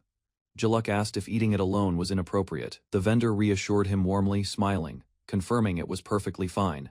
He carried the dragon meat back home, walking through the city streets calmly, anticipating the meal he would prepare. At home, he met a friend, returning from shopping. They exchanged greetings, sharing a moment before he prepared the dragon meat for himself. Jaluk Rulin noticed a friend carrying groceries. She called out, excited about a good offer, catching his attention unexpectedly. He followed her through the hallways, realizing they were heading in the same direction. He walked silently, observing her carefully. Jaluk reflected on their unusual relationship. It was hard to treat her as a stranger, yet he didn't fully engage either. Passing a speaker, he became aware of the broadcast. The words made him uneasy, stirring thoughts he preferred to ignore. He quickly deleted the scandalous recording mentioned, feeling awkward. Jaluk remained cautious, handling the situation carefully while maintaining composure. Jaluk Rulin noticed his friend observing the package he carried. She asked if it contained meat, curious about its contents. He revealed it was dragon meat. Her eyes widened in surprise, clearly impressed and slightly shocked by the rarity. She asked if it was his birthday. Jaluk explained it was neither a celebration for family nor friends, just a personal reward. He told her he had finished a job and bought the meat as a treat for himself. She appeared puzzled by the expensive purchase. Jaluk reminded her that everyone decides their own meals at home. She gave him an awkward look, unsure how to respond. Jaluk walked down the hallway with his friend, carrying the groceries. She asked about the concert, curious about its progress. She explained the new song was a hit, and the concert sold out, making tickets nearly impossible to get. Jaluk commented that this was troublesome. He maintained a calm demeanor as they continued walking together. She offered him a premium seat ticket for the concert. Jaluk looked surprised, appreciating the gesture. He reached for the ticket, noting the expense. He wondered how much he should pay, grateful but cautious about the cost. Jaluk accepted the concert ticket his friend offered. She assured him she could get a seat for free, and he gladly agreed. She asked him to help with the next song. Jaluk smiled and followed her as they headed toward the rehearsal room. Back at home that night, Jaluk prepared the dragon meat he had bought earlier. He carefully placed it on the counter. He announced he would have steak for dinner, looking forward to cooking it perfectly. Jaluk allowed the meat to return to room temperature, preparing to slice it carefully and cook a delicious meal for himself. Jaluk began preparing vegetables for the meal, slicing carrots, broccoli, and asparagus carefully on the cutting board. He seasoned the thick dragon steak with salt and pepper, making sure both sides were evenly coated. Jaluk decided not to use a frying pan this time, opting for the expensive iron plate, known for enhancing flavor. He placed the dragon meat on the heated plate, letting it sizzle and cook slowly to preserve its taste. Jaluk seared the steak on both sides, coating it with umami, while carefully monitoring its progress, preparing for a perfect dinner. Jaluk let the steak cook using residual heat, ensuring it reached the perfect doneness without overcooking. He fed the sliced vegetables in garlic oil and meat juices left over from cooking, enhancing their flavor naturally. Jaluk carefully seared the meat a bit more, checking both steak and vegetables, making sure everything was cooked evenly. He flipped the steaks, allowing both sides to develop a rich sear, and cooked the asparagus with precision. Finally, Jaluk presented the completed meal, dragon steak with vegetables, perfect and ready to enjoy, a satisfying reward for his effort. Jaluk Rulan searched his wine collection, intending to pair red wine with his freshly cooked dragon steak for the perfect meal. He realized his preferred bottle wasn't there. He frowned, remembering he had finished it the day before, disappointed but undeterred. He considered shopping for more wine, but realized it wasn't possible at the moment, so he scanned the shelves carefully for an alternative. Jaluk finally found a bottle, though not his favorite. He examined the label, considering how it would complement the meal. He poured the wine into his ephemeral goblet, contemplating whether to enjoy it as a traditional glass, or as a spritzer rouge, excited for the pairing. Jaluk Rulan finally sat at the table, ready to enjoy his meal. He clasped his hands, announcing it was time to eat. He took the first bite of dragon steak, savoring the flavor. Jaluk noted that finger meat was nothing compared to this rare delicacy. He sipped red wine, appreciating the balance with the meat. The tail meat was lean yet had just enough fat for richness. Jaluk ate vegetables alongside the steak, reflecting that it wasn't anyone's birthday. The meal was simply a personal reward. He reminded himself that there were no rules when enjoying good food. Eating deliciously was a joy to be fully experienced alone. Jaluk Rulan raised his glass of red wine, savoring the moment. He reflected on eating freely whenever he wished. He smiled, realizing the meal melted away the stress of everyday life. Being a single aristocrat allowed such indulgence. Later at home, a visitor arrived unexpectedly, claiming to be a family member. Jaluk looked up, surprised. He reacted in shock, exclaiming in disbelief. The sudden appearance caught him entirely off guard. He questioned whether they came under the guise of another dinner party. His mind raced with concern. The visitor greeted him warmly, urging Jaluk to come home more often. Jaluk tried to process the sudden family visit. Jaluk Rulan was surprised by a sudden visitor at his door. The visitor greeted him cheerfully, calling him by name. Jaluk immediately recognized the man wasn't family. He firmly told him to leave, closing the door without hesitation. The visitor protested loudly from the doorway, waving his arms. Jaluk remained calm, adjusting his clothes and ignoring the outburst. The visitor tried teasing him, calling him brother-in-law. Jaluk's expression hardened, warning that such words could provoke him dangerously. The visitor explained his connection through Ilya, expressing regret for the introduction. Jaluk listened, still cautious, but slightly contemplative. Jaluk and the visitor were startled by a sudden, loud demand. The visitor insisted on being introduced to someone. Jaluk thought for a moment and realized the visitor meant his younger sister. He noted she was a noble woman in her own way. The visitor reacted with shock, explaining no suitable woman could be introduced. Jaluk remained calm, showing no concern for appearances.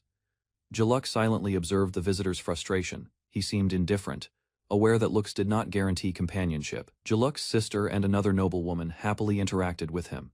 The visitor panicked, realizing women naturally gathered around Jaluk, despite his neutrality. Jaluk sat calmly as women approached him. The visitor noted Jaluk's aloofness, realizing he was cold to any woman seeking attention. Jaluk explained that he enjoyed being alone and considered women who approached him a nuisance. The visitor asked to meet someone. The visitor questioned Jaluk about his workshop employees and subordinates. Jaluk replied matter-of-factly, answering calmly. Jaluk revealed that all the women in his workshop, past and present, were married. The visitor expressed surprise at the speed. The visitor realized the women's alchemy skills made them highly sought after. Jaluk remained composed, while the visitor felt overwhelmed by the situation. Jaluk listened as Rouge explained that special skills and wealth made him appealing. The visitor was shocked by this revelation. The visitor asked if Jaluk would introduce him to someone else. Jaluk replied calmly that he enjoyed being alone. Jaluk's visitor asked about his workshop employees and subordinates. Jaluk responded that all women working there were married. The visitor realized the women's skills made them valuable and in high demand. Jaluk observed the visitor's frustration silently. Jaluk assured the visitor he would finish work quickly. The visitor, still flustered, waited while Jaluk prepared to introduce a suitable person. Jaluk and the visitor walked through the streets at night. The visitor remarked it had been a long time since experiencing such an evening. Jaluk explained that Ilya had told him to return immediately. The visitor felt it inconvenient not being able to go out freely. The visitor expressed nostalgia for casual drinking in the past. Jaluk suggested that marriage had naturally changed his freedom. Jaluk reflected that, when single, one could drink freely without responsibility. The visitor acknowledged the truth, but seemed hesitant. Jaluk described the joys of married life, spending time with his beloved Ilya and lovely Sarah, appreciating both freedom and companionship. Jaluk and the visitor walked alone. The visitor asked why Jaluk was out by himself. Jaluk explained some tasks required breaks. The visitor suddenly understood and cheered. Jaluk noted they had arrived at their destination, signaling the start of a new experience. They discovered a hidden bar, surprising the visitor. Jaluk calmly entered. While the visitor marveled at the unexpected location, inside, the bartender greeted them. The visitor hesitated but followed Jaluk's lead, preparing for a relaxing drink. The bartender served drinks with ice. Jaluk accepted graciously, and the visitor thanked him, ready to enjoy the quiet evening together. Jaluk and the visitor sat at the bar. The visitor expressed excitement, wishing he had known about this place earlier. Jaluk offered a drink, suggesting the visitor stop staring and enjoy it. The visitor hesitated, then accepted. Both enjoyed the cocktails, surprised at their cool taste. Jaluk remarked on the novelty, while the visitor marveled at the flavor.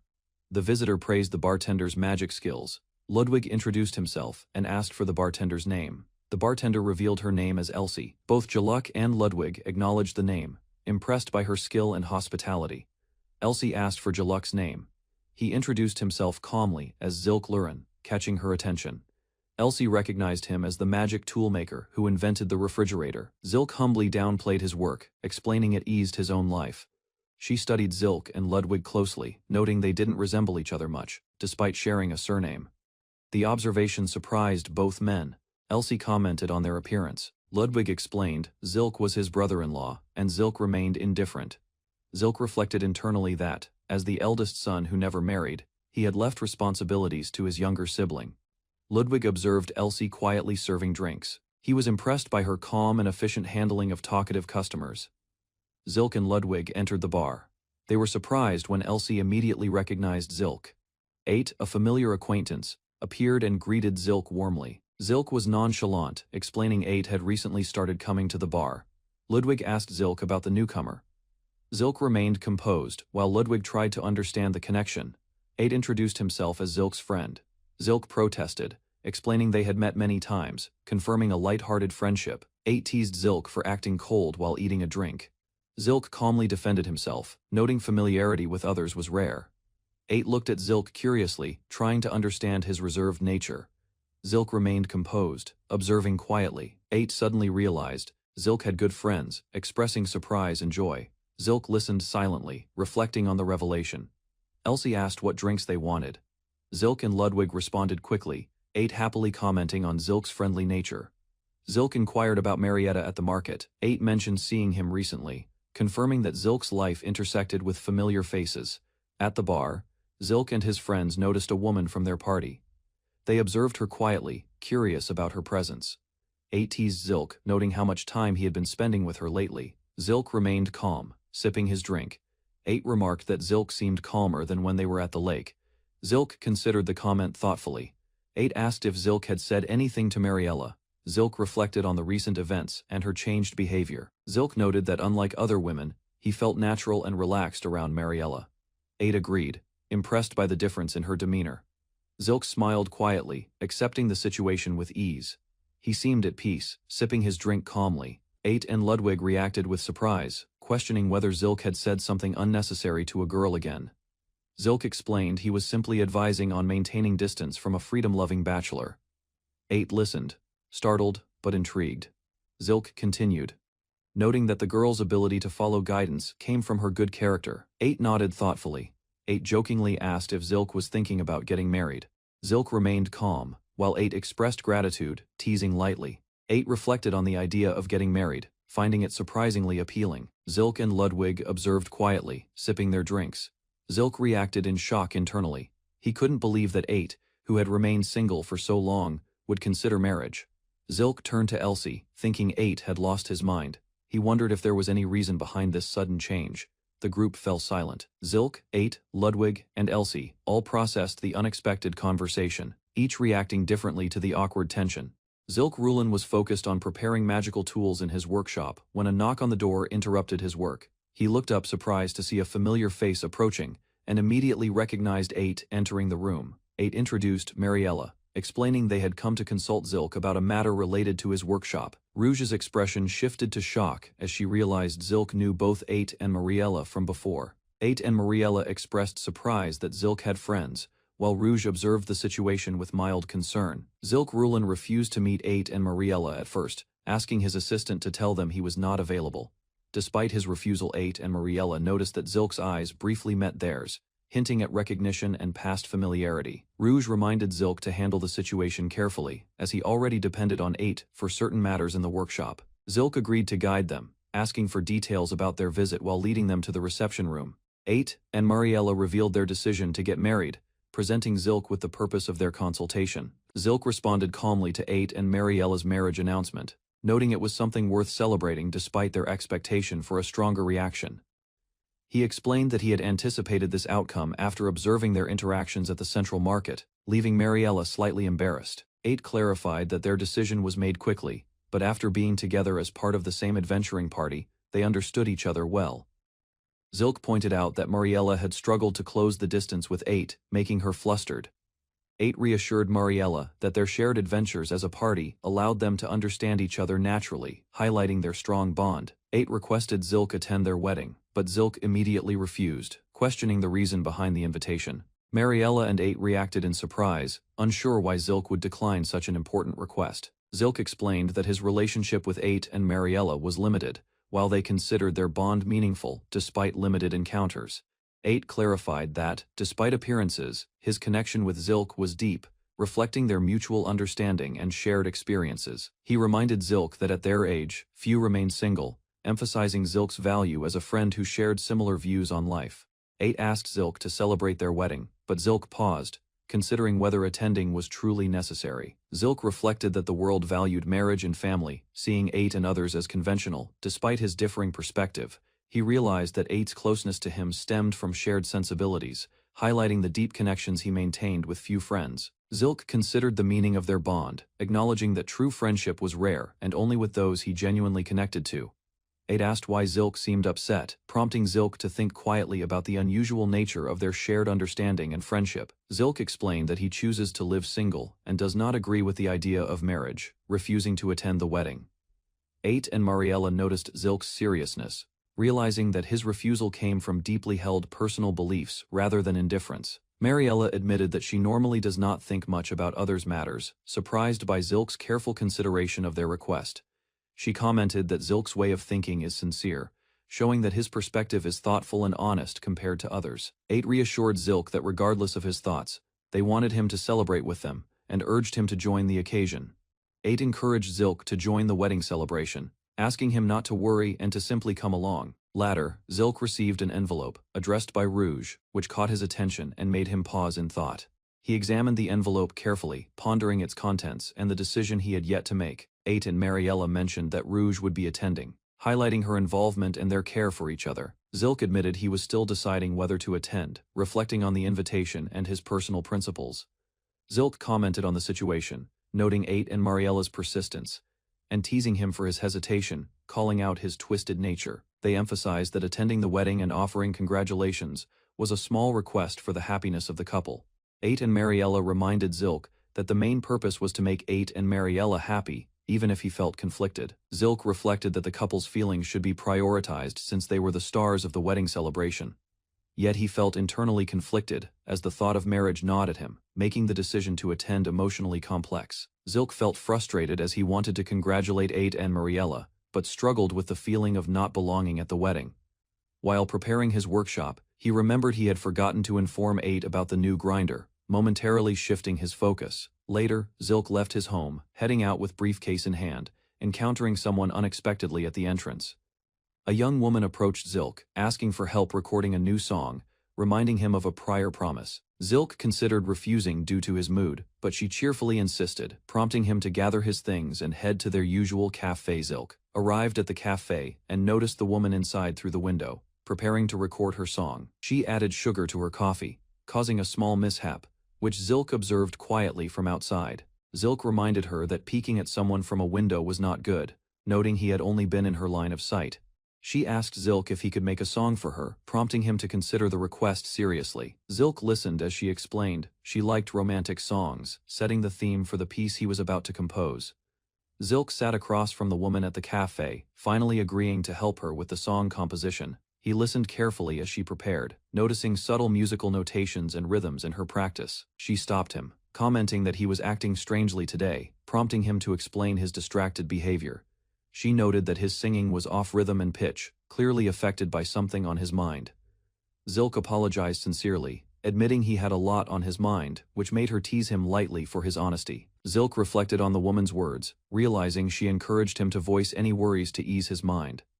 She explained that even if talking didn't solve his problems, expressing them could provide some relief, teasing him lightly for being creepy. Zilk agreed, taking her advice to heart, and reminded himself not to take things too seriously as she suggested. She admitted her frustration when friends get married, but clarified it was from a desire to celebrate their happiness. Despite disliking weddings, she emphasized that she wanted to participate in her friend's special day, revealing her conflicted but sincere nature. The woman observed Zilk, noting his inner conflict and suggesting that his hesitation reflected his true feelings about attending the wedding. Zilk recalled his previous life, where he had attended a friend's wedding only as a formality, lacking genuine engagement. He considered Ate's wedding, wanting to celebrate for his precious friend, yet struggling with how to express his emotions appropriately. The woman suggested that if he couldn't express feelings verbally, he could go all out with a meaningful gift for the couple. She reminded Zilk that, as a maker of magical tools, he could create something special to make both Ate and Mariella truly happy. Zilk considered what kind of gift he could give, dismissing the grinder as unsuitable for Mariella's wedding present. He realized the solution did not yet exist in this world, sparking an idea in his mind. As he walked with Ate and Mariella, he reflected on his conflicted feelings about Ate's marriage, feeling bittersweet but supportive. Zilk resolved that if marriage was the path to Ate's happiness, he would accept it and celebrate sincerely. He apologized to the musician for delaying her song, promising to create it another time, and left the cafe with a plan forming. Zilk Rulin arrived in a carriage at the quiet town, dressed in his formal attire for the wedding. He gazed calmly at the surroundings, ready for the day ahead. Stepping down, Zilk was greeted by the attendants who welcomed him politely. He acknowledged them with his usual composed demeanor. Two acquaintances noticed him, and were surprised by his appearance. They whispered among themselves, commenting on how grand Zilk looked for the occasion. Zilk adjusted his suit, insisting it was normal. The others continued to admire his presence, noting that even tidied up, he drew attention. Despite the subtle warnings from his friends, Zilk remained resolute. He assured them he would stay out of trouble and enjoy the event quietly. As always, Zilk and his friends arrived at a towering, ornate church. The sunlight highlighted its spires, signaling the significance of the wedding taking place inside. They walked through the courtyard, noting the grandeur of the building. Zilk's companions discussed the groom's status, impressed by the wealth required for such a venue. Zilk recalled his usual adventures, preferring to work alone. He observed a brief skirmish outside the church and stayed composed, unaffected by the chaos. His friends remarked on his unusual combination of skills as both a top-ranked adventurer and a magical tool craftsman, prompting Zilk's quiet contemplation. Inside, the church honored the goddess Rustiara. The attendees prepared for the ceremony, reflecting the faith that governed love and creation in the capital. Zilk recalled the true ruler of the world, Hitorigami, who remained hidden from public view. Unlike the goddess Rustiara, Hitorigami was far from beautiful and unrecognized by the people. He considered how this secret god governed the world quietly, unseen by society, and wondered about the imaginary images people created for comfort. Zilk and his friends entered the grand church for the wedding. The cathedral, with its high arches and sunlight streaming in, contrasted sharply with the hidden ruler's obscurity. The groom appeared, opening the door. Zilk and his companions looked on with surprise and admiration at his composed, elegant presence. They noticed how perfectly the groom's attire suited him, ensuring he would not be overshadowed, even with Zilk nearby, making the moment dignified and harmonious. Zilk watched the groom and smiled quietly. The ceremony was about to begin, and the atmosphere was filled with anticipation. The bride appeared, radiant in her wedding dress. Zilk and the others admired her transformation from adventurer attire to elegant ceremonial clothing. Guests reacted with delight, applauding the bride as she gracefully entered the church. Her charm and beauty captivated everyone present. Zilk and his companions noticed how different she looked from her usual adventurer self. Appreciating the remarkable change, the couple proceeded to sign the marriage documents. The ceremony continued smoothly, symbolizing the beginning of a new chapter in their lives. The newlyweds exchanged a quiet glance, smiling at each other, as the ceremony concluded. Their joy was evident without words. They shared a kiss, sealing their vows in front of everyone. Petals floated gently through the cathedral, framing the moment. Zilk observed the couple walking down the aisle, arm in arm, radiating happiness. The ceremony had gone smoothly, and the bride and groom were content. Outside, guests celebrated and mingled, enjoying the sunny day at the grand cathedral. Laughter and cheer filled the courtyard. At the reception, the groom reflected on the day while seated with his friends. They discussed what might come next, quietly enjoying the afterglow of the wedding. At the reception, Zilk and his friends were instructed to wait until the bride and groom joined them. They could eat or mingle with other guests. In the meantime, Rouge decided to socialize with the adventurers, while Zilk and the others remained at their table, observing the room. The table discussed the presence of many high-ranking adventurers. Some guests were intimidated, sensing the skill and reputation surrounding the group. Despite the tension, his friends reminded each other to enjoy the celebration and not go overboard. Zilk opted to pass the time quietly eating and observing, reflecting on the ceremony and the lively atmosphere around the banquet hall. At the banquet, a massive grilled crab was served. Zilk and his friends were amazed by its size and presentation. Zilk explained that it was made from a rare rank monster ingredient, prized even in high-end restaurants. His friends were shocked and impressed. Zilk tasted the crab, savoring its rich flavor. The delicacy far surpassed anything he had eaten before, making the meal extraordinary. He recalled similar crabs from past adventures, but noted the unmatched quality and seasoning of this dish. Zilk quietly appreciated the feast, realizing that just being able to taste such a rare dish made attending the wedding worthwhile. Two women approached Zilk and his companions at the banquet, politely asking if they could join their table. Zilk glanced at them with mild curiosity. The women introduced themselves as Flair, a friend of the bride, and Belusa, greeting everyone warmly. Zilk's friends were struck by how handsome Zilk looked up close, even more so than the groom, and tried to sneak glances while the women asked for names. Tristan greeted the women enthusiastically. The conversation grew lively as the women expressed interest in meeting Zilk. Zilk quietly introduced himself as Zilk Lauren. The women reacted with shock and excitement upon realizing he was the famous magic tool craftsman, creating a buzz at the table. The women eagerly asked Zilk to tell them about magic tools. He mentally groaned, anticipating the flood of questions, but knew he had to remain polite. Zilk reflected that he would normally drive them away, but since it was a wedding, he decided to endure the questions without causing a scene. He smiled calmly and asked what they wanted to know about magic tools, carefully keeping the conversation smooth to maintain the atmosphere. The women were amazed to learn that Zilk had been a prodigy, drawing blueprints for a refrigerator at 8 years old. Zilk glanced around, noticing more women joining the group. He quietly wondered when the number of women at his table had increased so much, feeling overwhelmed but composed. Zilk silently wished he could grab the grilled crab and leave, overwhelmed by the crowd and attention at the banquet. The bride requested a moment with Zilk, politely interrupting the group's private time. He braced himself for another round of social interaction. Zilk's popularity became obvious as more guests approached, curious to speak with him. He noted the attention with a mixture of surprise and mild exasperation. The bride and Tristan praised Zilk for handling the situation smoothly, acknowledging his composed demeanor despite the unexpected attention. Zilk's companions observed the scene, noting that his choice to intervene and cut the socializing short was the right move to maintain harmony at the table. Rouge arrived at the table earlier than expected. Tristan reassured her that their order had just been switched, easing her worry. Tristan and Rouge congratulated the newlyweds, praising how perfect the couple looked together. The bride and groom thanked them politely, acknowledging the warm wishes and smiles from Zilk and his companions. Mariella expressed her happiness in receiving congratulations from Zilk, appreciating his presence and recognition at the wedding. Zilk quietly returned the gratitude, showing proper respect and composure as the newlyweds and their friends shared the joyful moment. Zilk approached the newlyweds and told them he had something he wanted to give them. The couple looked at him curiously, intrigued by the gift. Tristan and Mariella expressed excitement and anticipation, wondering what Zilk, known for his skills and ingenuity, could possibly have prepared for them. Zilk opened a small box, revealing a set of rings. The couple's eyes widened in surprise and delight. Jaluk Rulin observed a set of rings presented before him. He examined them carefully, noting their significance to married couples. The rings were designed as endless circles, representing eternal love. Jaluk considered the thought and craftsmanship behind the symbolic design. His friends reacted with surprise, understanding the meaning of the rings. Jaluk quietly appreciated the way traditions conveyed emotions. Suddenly, the rings displayed magical properties. A protective barrier activated, demonstrating their unexpected functionality beyond symbolism. Jaluk realized that in this world, rings were uncommon gifts. He reflected on how meaningful a simple present could become. Jaluk Rulin and Eth hesitated, unsure if accepting the rings was appropriate. They observed the gift with careful attention. The presenter explained the tradition of wearing rings on the left-hand ring finger, believed to connect directly to the heart.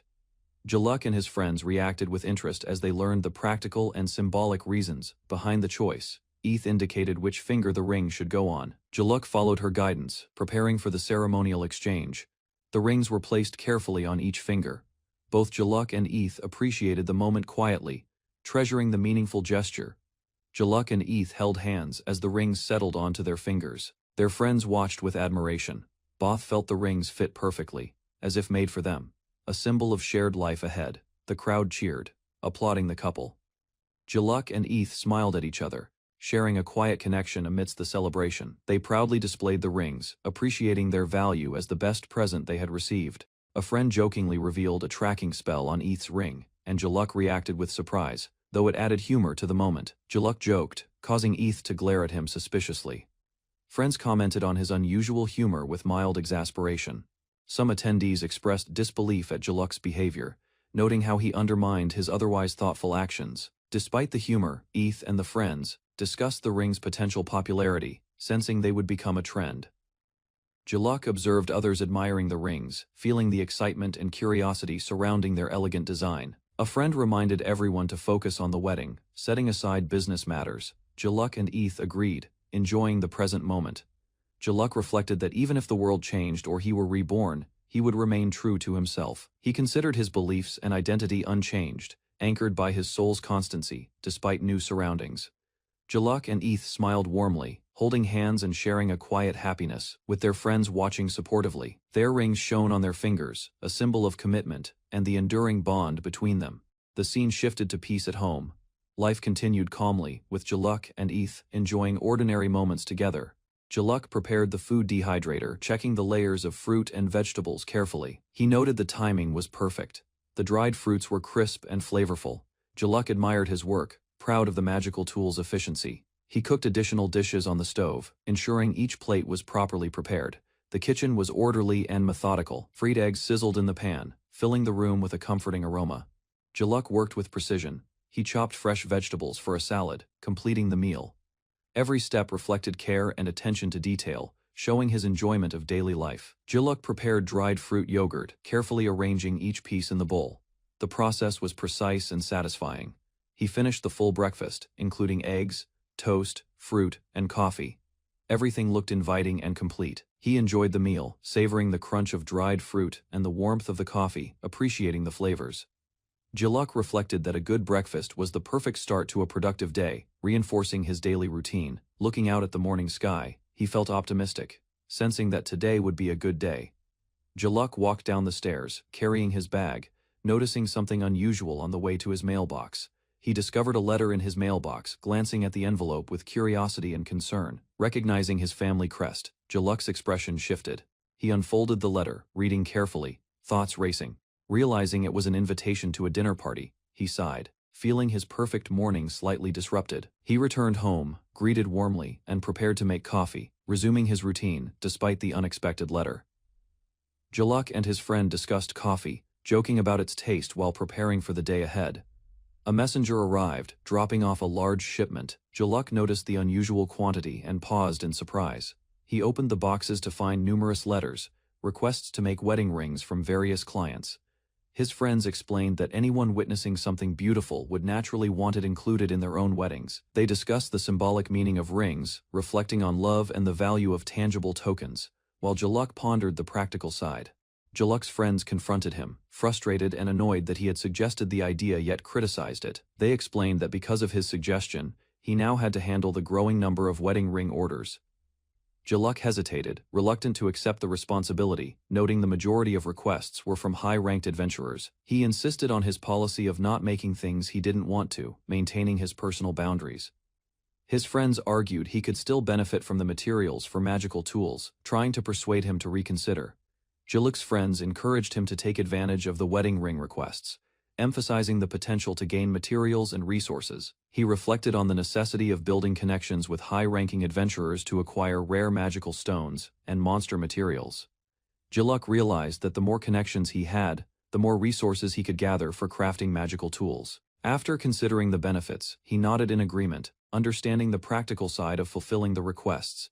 He decided to delegate the wedding ring production to his family, ensuring efficiency while maintaining focus on his own priorities. Jaluk arrived at a large family dining room, noticing the quiet and grandeur of the setting. His arrival surprised everyone, prompting exclamations and expressions of shock from family and servants alike. Eth explained that Jaluk had successfully traveled without incident, calming the group and sharing small victories. Jaluk looked around, slightly irritated by their murmurings, questioning the purpose of the fuss over his presence. His parents expressed relief and happiness, commenting on how unusual it was for him to visit after so long. Jaluk addressed his family at the dining table, his presence drawing attention from his parents and siblings. He greeted his older brother warmly, acknowledging the long time since their last meeting with a quiet smile. Jaluk saw his younger sibling, Alto, held by a caretaker, and felt a mix of surprise and affection at how much had changed. Jaluk Rulin attended a noble gathering where he met Alto and his family. He noticed Alto's wife holding their child, a warm but formal reunion after a long time apart. A conversation unfolded about family histories. Jaluk struggled to recall Feble's maiden name, prompting disbelief from others. He tried to carefully remember the details of her family. Alto's wife explained that this was only their third meeting, so forgetting details was understandable. Jaluk accepted the situation and focused on maintaining politeness. The children greeted their parents with joy. Jaluk observed the family interactions quietly, noting the children's playful energy. Alto reminded Jaluk to remember Feble's maiden name, Tist, to avoid future misunderstandings. Jaluk nodded, appreciating the lesson and the importance of careful memory. Jaluk and Feble sat with Alto at a family meeting, listening attentively as someone addressed them formally. Alto's parent remarked on the grandchildren, questioning when the eldest son would present his own. Jaluk felt the weight of expectation quietly. The conversation escalated as both Jaluk and the elder expressed frustration at having to repeat themselves. Tension filled the room. Alto's wife defended Jaluk, emphasizing his dedication to magical tool development and his productive independent life. Jaluk firmly declared that the existing grandchildren were enough and rejected any pressure to marry, maintaining his autonomy and focus on work. Jaluk listened as his parent expressed high expectations, reminding him of his responsibilities as the eldest son. He remained composed, quietly acknowledging the words. Feble suggested they focus on enjoying a meal together now that everyone was present, easing the tension in the room. The family celebrated mealtime with enthusiasm. Sarah excitedly joined, and William prepared to assist, creating a lively, cheerful atmosphere. Feble and another family member wondered if Jaluk's compliance had a hidden reason, noting his unusually willing behavior. Jaluk openly admitted his plan to delegate work, and the family recognized his honesty while realizing his method of managing responsibilities. Feble wondered aloud what kind of work Jaluk intended to pass on to them, curious about his motives. Alto and his wife connected the discussion to Jaluk's wedding gifts, realizing the topic might relate to the rings he made for his friend's wedding. Jaluk explained that he had been receiving many ring requests since then and wanted to hand over some tasks to his family, sharing responsibility. Febble protested, reminding him that they were not simply his subcontractors, though she acknowledged his success with magical tools.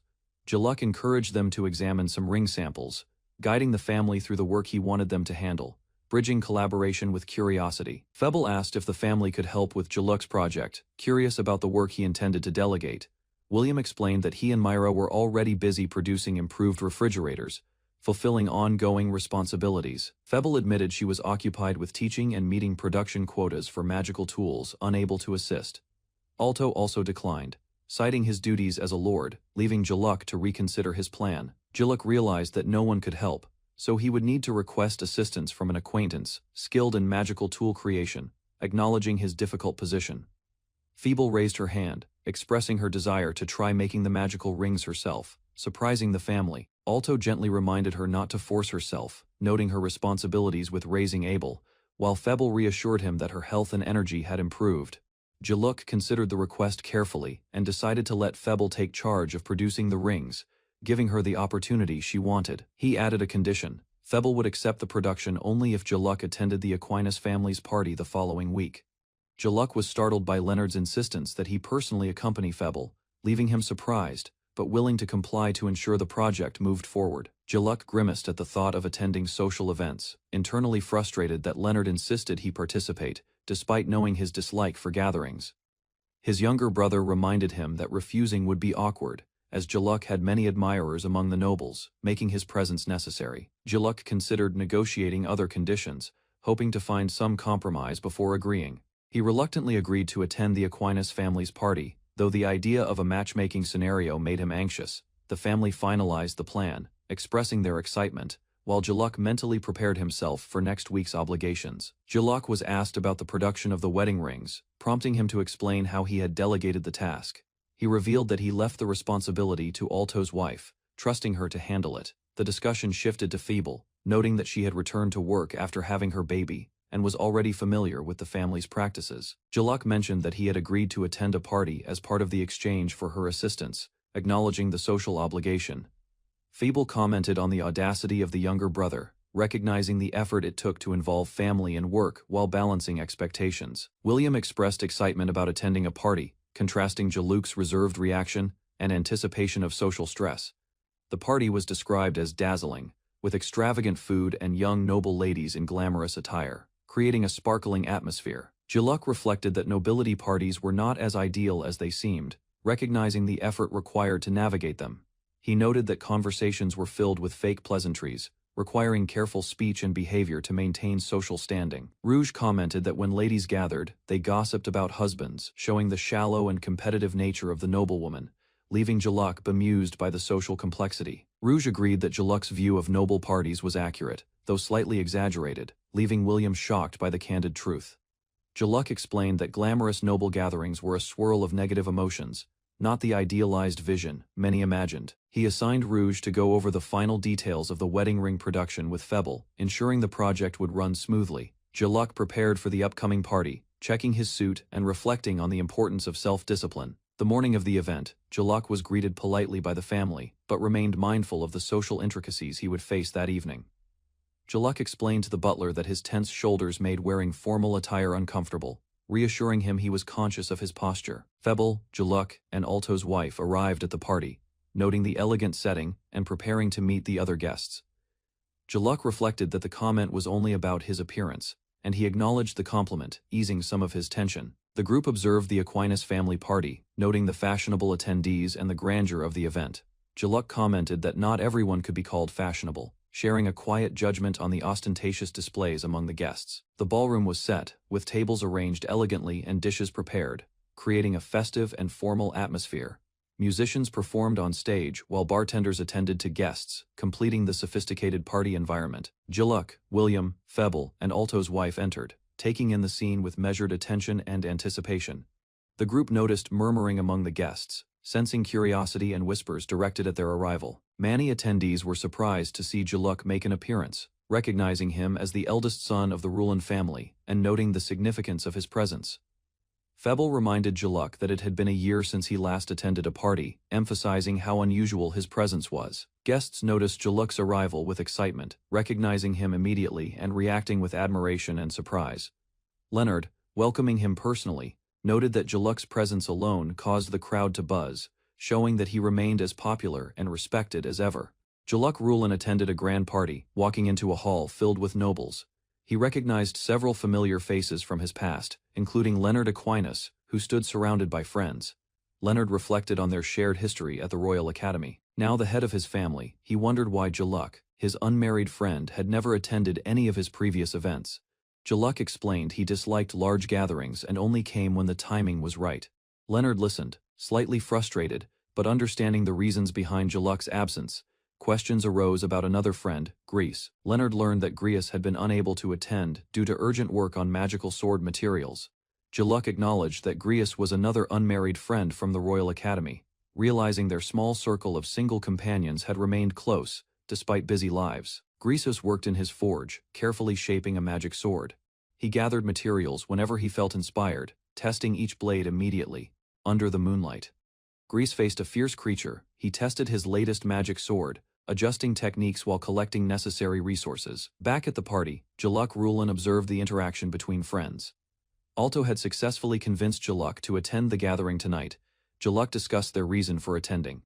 The older brother had required conditions, showing a deep bond between siblings and close friends. A young noblewoman inquired about Leonard's status. Jaluk realized their circle remained closely connected, with single friends supporting one another. Jaluk teased Leonard lightly at the party. Leonard flustered, tried to avoid attention, while Jaluk smiled knowingly, enjoying the playful interaction. Observing Leonard, Jaluk realized the reason he remained unmarried. Leonard's interests were not in women or traditional marriage, keeping him aloof from proposals. Leonard explained his view on family and children. He was content adopting heirs, showing he could fulfill noble responsibilities without marriage. Leonard stood confidently with 2 adopted children. Though single, he had completed his duties and embraced a free life, managing responsibilities gracefully. Jaluk laughed as Leonard expressed strong interest in work. The noble's enthusiasm shifted entirely toward his profession, leaving romance entirely aside. Jaluk encouraged Ilya to model outfits for his brand. Ilya recalled unpleasant memories of playing dress-up, feeling hesitant but polite. Ilya refused, holding on to her composure. Jaluk noted her reaction, observing that she remained steadfast, despite the playful suggestion. Jaluk and Leonard continued to discuss their work and studies. Both revealed they had stayed productive, gathering materials and sacred relics. 3 young nobles approached the pair, asking to join the conversation. Jaluk and Leonard politely excused themselves to welcome the newcomers. The group walked together, swaying slightly, as Jaluk asked for their names. Leonard watched quietly, appreciating the friendly casual gathering atmosphere. Leonard met 3 young nobles, Marie L., Sofran, and Alicia. Each introduced themselves politely, revealing their noble heritage and family ties. Leonard appreciated their respectful greetings. He acknowledged the formality, remaining composed and gracious while receiving their introductions. Ilya expressed admiration for Jaluk Rulin, revealing she was a fan of his products. Leonard observed quietly, noting the positive interaction. Jaluk considered following Leonard's example. He decided to remain composed and let Leonard take the lead in managing the conversation with the nobles. Leonard invited questions from the group. Jaluk politely apologized for his curiosity, signaling his interest while deferring to Leonard's authority in the discussion. Leonard noticed etiquette was being overlooked. He reminded the young nobles that casual manners were improper for their status. Observing their reactions carefully, the 3 young ladies froze, realizing their mistake. Leonard and Jaluk assessed the situation, noting their nervousness from excitement and inexperience. Jaluk wondered why the girls hadn't left after Leonard's warning. He observed their frightened expressions, understanding their hesitation and awe. The young nobles bowed deeply, apologizing repeatedly. Leonard accepted their apologies and they quickly exited, humbled by the encounter. Leonard and Jaluk suggested the ladies rest in the lounge. The nobles agreed gratefully, relieved to follow the guidance of the experienced men. The young noblewoman explained that Leonard's polite demeanor created an unexpectedly intimidating aura. Jaluk observed silently as they walked away. Ilya commented that Jaluk remained socially awkward. The group noticed, reflecting on their interactions with the noble friends and each other. The women discussed Leonard's presence. To outsiders, he appeared the perfect bachelor, naturally attracting attention despite his disinterest in romance. Jaluk pointed out the unspoken rules among noblewomen. They agreed that the young ladies should have observed from a distance instead of approaching directly. Leonard and Jaluk sat together afterward. They discussed the peculiar situation, noting that Leonard's status, good looks, and background made his single life unusual yet admired. Jaluk and Leonard reflected on Jaluk's single life. Leonard noted he had never seen Jaluk with a girlfriend, appreciating his calm solitude. Jaluk explained that marriage would bring additional burdens, including family obligations. He preferred living freely, without interference from others. He emphasized his desire for personal autonomy. Jaluk enjoyed managing his life as he pleased, without anyone meddling in his decisions. Leonard agreed, noting that personal happiness could come from staying single. Both acknowledged that marriage was not their immediate goal. They continued to converse amicably. Jaluk asked about Leonard's work, and Leonard noted that everything was progressing smoothly, strengthening their mutual respect and understanding. Jaluk reviewed his designs, noting that his business was a success. Profits were high, and his creations sold rapidly, reflecting his skill and reputation. Leonard listened as Jaluk lamented not finding a model who inspired him. Leonard sympathized, understanding the challenge of discovering fresh talent. Jaluk refused a ridiculous offer from Leonard, who jokingly suggested paying him to be someone's personal model. Both laughed at the absurdity. Jaluk recalled past experiences with dress-up dolls. Leonard silently wondered how many women had cried from interactions with Jaluk's playful but demanding nature. Leonard teased Jaluk about his inner thoughts leaking out. Jaluk insisted it was a joke, though both knew the truth, enjoying their playful camaraderie. Jaluk and Leonard shared a quiet moment at the party, enjoying conversation while observing other guests. Both smiled, appreciating the calm. Leonard encouraged Jaluk to socialize more. He reminded him that mingling with others was part of his responsibilities as a noble. Jaluk reluctantly agreed when Alto offered to guide him. Leonard insisted it was appropriate, ensuring Jaluk joined the social flow respectfully. Alto escorted Jaluk, while Leonard watched. The young noble expressed frustration, but appreciated Leonard's encouragement, realizing it was necessary for proper etiquette. Afterward, Jaluk felt exhausted. The interaction, though polite and playful, had taken a toll, leaving him physically drained but socially aware. Jaluk approached a table filled with women, catching their attention immediately. The crowd reacted excitedly to his presence and reputation. Leonard and Jaluk observed the gathering. The women were curious about Jaluk's new creation, the ring, and awaited his explanation eagerly. Jaluk noticed Catalina among the crowd. Her presence surprised him as she had been surrounded by other nobles, making her difficult to spot. Leonard and Jaluk approached Catalina. They realized she had been quietly observing the party, blending in despite the bustling social scene. Jaluk and Catalina made eye contact. The connection was instant, as the atmosphere shifted slightly, highlighting her presence amidst the lively gathering. Jaluk stood on the balcony, enjoying the cool night air. The serene atmosphere offered a rare moment of calm during the bustling party. Catalina approached Jaluk, upset that he hadn't helped her earlier. She accused him of noticing her glare, but ignoring her request. Jaluk explained he wasn't obligated to help, emphasizing that he wasn't her fiancé. Catalina grew frustrated, insisting he should have acted. Observing Catalina, Jaluk noted she had been swarmed by admirers. He acknowledged the situation, understanding the challenge she faced. Catalina clarified she wanted to focus on her music. Romance and social entanglements were not her priority, and Jaluk respected her independence. Catalina scolded Jaluk about refusing requests publicly. She noticed he had been observing the earlier interactions, commenting on his merciless demeanor. She asked Jaluk to introduce her to a famous designer. She wanted to commission a custom dress, hoping to secure his attention and guidance. Jaluk hesitated, noting the designer's popularity and the long wait for standard requests. Catalina's determination was clear, and he weighed the situation carefully. Jaluk recalled Leonard's previous complaints about a doll to dress up. He realized the designer's influence was significant and required strategic thinking. Leonard decided that Catalina was a perfect match for the designer's clothing line. Her talent as a composer complemented the business, making the introduction mutually beneficial. Catalina was initially suspicious of Jaluk's intentions. She wondered why he was unusually kind, questioning if there was a hidden catch. Jaluk assured her there were no ulterior motives. He maintained his composure, explaining that his actions were sincere and thoughtful. He thanked her for the premium tickets she had provided, showing appreciation for her generosity and acknowledging her contributions. Catalina prepared to be introduced to Leonard. Jaluk facilitated the meeting, noting that such an introduction was rare and meaningful. Catalina formally greeted Leonard. She expressed her honor at meeting the famous Viscount Aquinas. While Jaluk watched the interaction with mild amusement, Leonard formally introduced himself to Catalina. He expressed gratitude for her talent as an up-and-coming composer, establishing a respectful connection. Catalina explained she wanted a custom dress designed for her performance. Jaluk observed the interaction carefully, noting her seriousness. Leonard agreed to design the dress. He invited her to visit his shop, pleased to assist a promising young talent. Jaluk whispered his approval to Leonard, recognizing Catalina's potential and her suitability as a client and muse for the designer. Leonard encouraged using Catalina as a dress-up doll, showing playful mentorship. Jaluk and the others reacted with mild amusement and curiosity. Leonard and Catalina walked together afterward. He reflected that her impulsive request deserved a response, while he felt a mix of amusement and sympathy. Jaluk Rulin arrived at the grand hall, observing the bustling crowd from the balcony. The evening's greeting rounds were about to begin. Guests murmured among themselves, recognizing the single aristocrat. Jaluk noted the attention he drew, aware that his presence was still as remarkable as ever. Jaluk's twin, nearby, pointed out Count Blend. Jaluk acknowledged the familiar noble, understanding that introductions were necessary, despite his wish for a quiet evening. Count Blend and his companion moved through the crowd toward Jaluk. The twins watched, surprised by the unexpected encounter. Count Blend confirmed the rumors.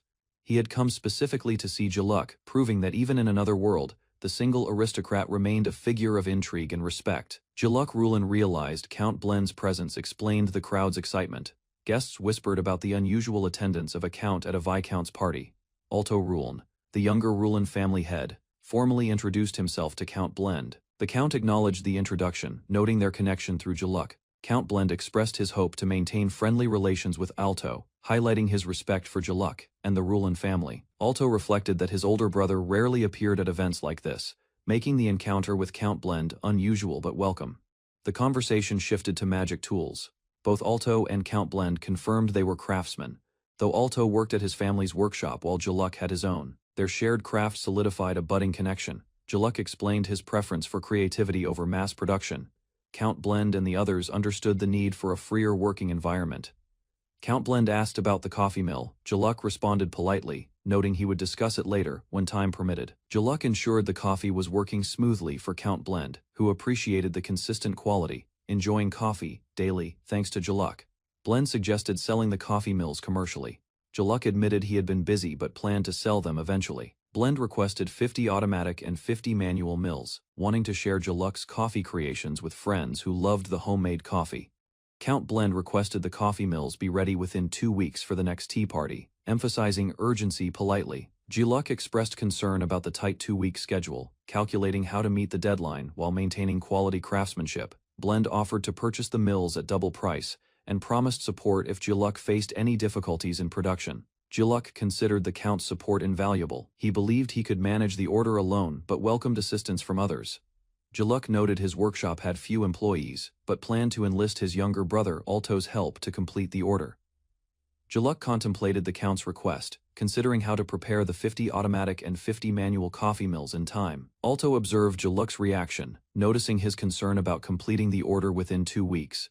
Evaluating the feasibility of the task, Jaluk agreed to help Count Blend, and confirmed he would personally ensure the order was completed, acknowledging the Count's support. Alto questioned the complexity of coffee mills, reassured by Jaluk that they were manageable and not magical, simplifying their approach.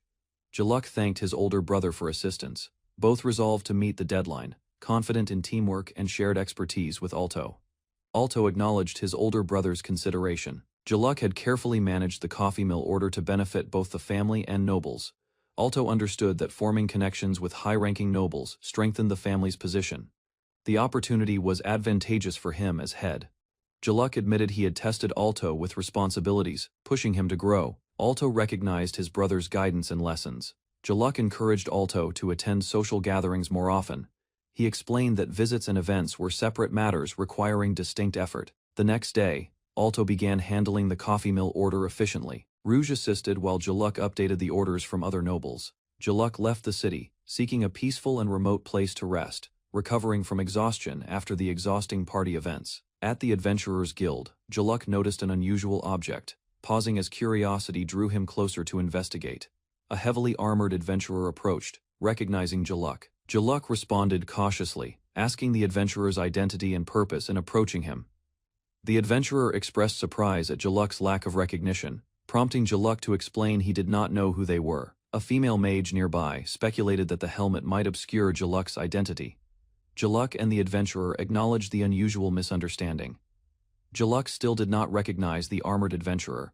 He repeated that he did not know who the person before him was. The armored adventurer grew frustrated, insisting they had met at Eth's wedding. Jaluk remained confused, unable to recall the event. Jaluk apologized, explaining he had difficulty remembering faces and names. The female mage observed, noting the adventurer's attempts to be recognized. The armored adventurer demanded Jaluk memorize him immediately. He emphasized that they had attended the same party as Eth and Mariella. The mage introduced herself as Karen, Gwain's party member. Jaluk nodded, promising to remember Gwain, clarifying the identities of the adventurers. Jaluk politely thanked Gwain and Karen for not forcing him to memorize names. He appreciated their consideration and respectful approach. Gwain revealed their purpose, discussing wedding rings. Jaluk, still confused, asked for clarification while processing their request. Karen intervened, noting that Gwain's outburst alone was insufficient to convey the message. Jaluk listened carefully to her explanation. Gwain clarified their intent, to properly thank Jaluk for the present given to Eth and Mariella. Karen supported him. Jaluk acknowledged their gratitude calmly. He realized they went to considerable trouble just to express thanks. Impressed by their kindness, Gwain suggested forming a party with Jaluk. Jaluk turned away, questioning the proposal and asking what the new request involved. Jaluk declined, stating his principle of not joining a party with anyone. Gwain seemed surprised, but listened respectfully. Karen acknowledged Jaluk's refusal. They agreed not to force him, respecting his decision while observing his calm demeanor. Gwain waved farewell, encouraging Jaluk to contact him if he ever changed his mind. Jaluk reflected on their energy. Jaluk examined the assignment board at the Adventurers Guild, preparing to choose tasks while processing the earlier party interaction. Melina, a new guild staff member, introduced herself to Jaluk, apologizing for the late introduction while presenting a report. Melina offered information about the Eastern Forest. Jaluk noted he had just been assigned to the guild and listened attentively. Jaluk declined the explanation, thinking independently. He preferred collecting his own information rather than relying on reports from others. Jaluk explained that he made decisions based on his own judgment, carefully analyzing data rather than blindly trusting other people. Melina bowed politely, promising to work hard to prove herself. Jaluk reflected that guild employees faced challenging duties requiring diligence. Jaluk observed the guild lobby. Melina mentioned Vivian Senpai, and inquired about Jaluk's documents, confirming the staff interactions and workflow. Melina expressed concern that Jaluk had turned down assistance. Another guild member asked about the rejected documents, noting his independence. Melina praised Jaluk for remaining composed despite his documents being returned. She admired his restraint and professional demeanor in the guild. Melina revealed her admiration, declaring Jaluk extremely handsome. She expressed her fascination while blushing and emphasizing his impressive qualities. Melina detailed Jaluk's achievements: talented artificer, noble family son, skilled in combat, B-rank adventurer, and overall highly attractive and capable. Melina felt excitement building, declaring Jaluk wonderful despite occasional rudeness. She was eager to see the future interactions unfold. Karen, observing Melina, questioned her feelings toward Jaluk. Melina hesitated, nervously considering her own emotions and intentions. Melina boldly confessed romantic interest in Jaluk, surprising everyone nearby, declaring her feelings loudly and proudly for all guild members to hear. Jaluk prepared to travel to the Eastern Forest. He noted that his journey should proceed without any complications or issues. Melina strategized, planning to declare her interest early to rival women, shocking the other guild members who witnessed her boldness. Melina explained that Jaluk was the only remaining guild member who met her ideal husband criteria, as Eth had married recently. Melina asked if other senior staff members were interested in Jaluk. The girls reacted quickly, indicating they had learned their lesson. Melina noted that learning a lesson implied previous romantic interest in Jaluk. She reviewed her list of love rivals carefully. Melina admired Jaluk's qualities despite his unfriendly demeanor. She recognized he possessed traits many women sought, yet remained hard to read. Melina confessed she liked Jaluk's personality flaws. She considered them part of his charm, making him even more appealing in her eyes. Melina exclaimed that Jaluk had an extremely attractive face. She admired his appearance and expressed excitement with sparkling enthusiasm. Jaluk reminded her to ensure her feelings did not interfere with his work. Melina promised to be supportive while cheering him on. Jaluk Rulin walked through the quiet forest, enjoying the pleasant weather and the calm of his solo journey. Suddenly, a pack of gray wolves appeared, surrounding him and growling with menacing intent. Jaluk calmly summoned his magic, forming intricate protective barriers around his hands, preparing for the imminent threat. He unleashed a precise spell, shattering rocks in the path of the wolves, creating obstacles that slowed their advance. The wolves recoiled, giving Jaluk space to continue his peaceful exploration, undisturbed, as he moved forward with confidence. Jaluk faced the wolves calmly as they lunged, raising his hand to prepare a defensive move. Using the Ring of Shock, he struck precisely, sending the wolves flying backward with controlled force. The fallen wolves lay motionless, defeated, as Jaluk prepared to take what he needed to show his victory. He continued through the forest, observing the tranquil lake and the quiet wildlife around him. Jaluk reflected on the contrast between the peaceful countryside and the busy city, valuing his leisurely, self-sufficient life. Jaluk adjusted his lantern while reflecting on the challenges of a full countryside life without modern conveniences. He decided to spend his days in the quiet countryside to recover from the stress of city life. While walking, he noticed familiar surroundings and realized he kept encountering someone unexpectedly, though today they were absent. Jaluk carefully inspected the campsite, checking the area and preparing for any surprises. He sensed a presence nearby and cautiously approached, worrying that the gray wolves might have returned.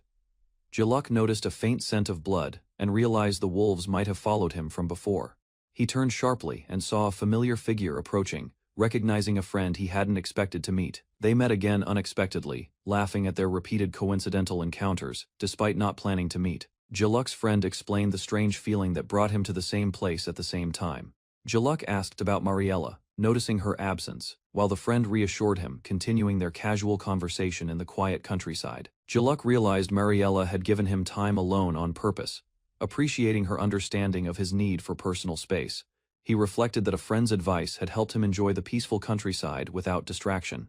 Jaluk offered his coffee grinder for sale, sparking immediate interest from his friend, who was eager to buy it. He explained he had both a manual and automatic grinder, prompting his friend to insist on buying both. They tested the grinders together, with the friend delighting in crushing the beans while Jaluk observed, content with their relaxed interaction. Jaluk and his friend continued grinding coffee beans together, sharing the task in companionable silence. The friend showed Jaluk the ring he always wore, a gift he had received from him long ago. Jaluk scolded him lightly for speaking in a way that sounded as if he had forced him to wear it, and his friend apologized. They discussed past events, with Jaluk reminding him not to keep thanking him for helping reach the wedding. The friend insisted on expressing gratitude again, and Jaluk reflected on how even the guild members had praised him similarly, showing the lasting impact of his actions. Jaluk's friend mentioned that Gawain likely rushed ahead and that they had been invited on a hunt together. They shared coffee, with the friend adding sugar, joking that the cost was on them for the morning gathering. Jaluk reminded his friend that any personal matters were between him and his party, not Jaluk. He offered a listening ear, assuring his friend that if he ever wanted to talk, he would support him. They enjoyed the coffee together, laughing as the friend admitted he would seek Jaluk's support when needed, appreciating the relaxed companionship. Jaluk's friend complimented his coffee, prompting Jaluk to smile as he handled a package carefully. Inside the box was a large, well-prepared chicken, leaving his friend amazed at the quality and effort. Jaluk explained he had smoked the chicken lightly to enhance the flavor, while his friend admired his dedication. They discussed how long Jaluk would stay and shared a meal, enjoying the peaceful countryside and camaraderie. His friend presented Cerberus wine along with other ingredients, ensuring their meal was both special and enjoyable. Jaluk and his friend prepared exotic meats, including orc king belly and sky serpent fin, ready for their meal. Jaluk's friend admired the meat, impressed by the variety and quality prepared for their countryside cooking session. Jaluk began grilling the monster meat while his friend requested some pieces to taste the natural flavors first. They worked side by side, the grill heating up as the aroma of the meat filled the air. Enjoying the shared task, Jaluk also unpacked wine and glasses, preparing for a proper meal with both flavor and presentation, ensuring the gathering was special. Jaluk's friend urged him to make a serving for him as well, teasing about starting without him. Jaluk sliced the large steaks with precision, ensuring everything was prepared perfectly for their meal. He poured a drink for his friend, timing it so the steak and beverage were ready together. Jaluk suggested they start with a plain piece of steak, setting the first bite in order. Both men enjoyed the meat, noting its fresh, satisfying texture, comparing it to biting into crisp vegetables as they savored their meal. Jaluk tasted the orc king meat, noting how sweet the fat was, and how it melted in his mouth without a gamey smell. He cheered, calling it fantastic, and planned to combine the orc king's flavor with whiskey for a unique taste. His friend eagerly wanted to try it as well, curious about Jaluk's culinary experiment. Jaluk explained the foaming drink, revealing it was carbonated water mixed with whiskey, leaving his friend surprised but willing to try. Both men sipped the drink, enjoying the unusual combination, with his friend's reaction showing delight at Jaluk's inventive pairing. Jaluk's friend discovered the fizzy whiskey drink, amazed at the tingling sensation and refreshing taste. Jaluk explained that mixing whiskey with carbonated water creates a highball, a light and enjoyable beverage. His friend asked where he could buy carbonated water, and Jaluk admitted it wasn't available in stores. Jaluk revealed he had stumbled upon a magical item that produced the sparkling drink, showing it to his friend. The friend reacted with excitement, astonished by the magical item and its ability to create such a unique beverage. Jaluk's friend pleaded to buy the magical item, astonished by its existence. But Jaluk refused. The friend offered to pay double, yet Jaluk firmly declined, determined not to sell it. Jaluk suggested trading some of the Orc King meat instead, and his friend reluctantly agreed. Seeking at least the carbonated water, they struck a deal, shaking hands, and ordered another round, continuing their enjoyable meal together. Jaluk prepared the sky serpent fin next, highlighting its beautiful pink cross-section, delighting his friend with the next delicacy. Jaluk tasted the sky serpent fin, noting it was chewier than expected but flavorful and light. He compared it with his friend, recognizing the lean quality and enjoying the different taste from the Orc King meat. His friend requested some of the roast chicken, and Jaluk suggested adding wasabi and soy sauce for extra flavor. They both eagerly dug in, savoring each bite of the well-prepared meats. Jaluk checked the smoked Orc King meat, realizing something went wrong, and his friend reacted with shock at the mistake. Jaluk's friend panicked, realizing he was out of highball, and insisted that it was barbaric to eat the delicious meat without alcohol, prompting a playful scolding from Jaluk. They sat by the lake, enjoying the view and reminiscing. Jaluk reflected that marriage hadn't changed his personality, maintaining his carefree and easygoing nature, while continuing to appreciate quiet moments with friends. Jaluk Rulin walked through the bustling streets, observing the daily life of the city. The sun began to set, casting long shadows over the cobblestones. He thought about his friend's plans, and realized his freedom was slightly limited by his wife, Mariella. He considered going to a bar but decided he was done for the day. Reflecting on the advantages and disadvantages of marriage, Jaluk acknowledged the comfort of evenings spent with his wife, but also the restrictions it brought.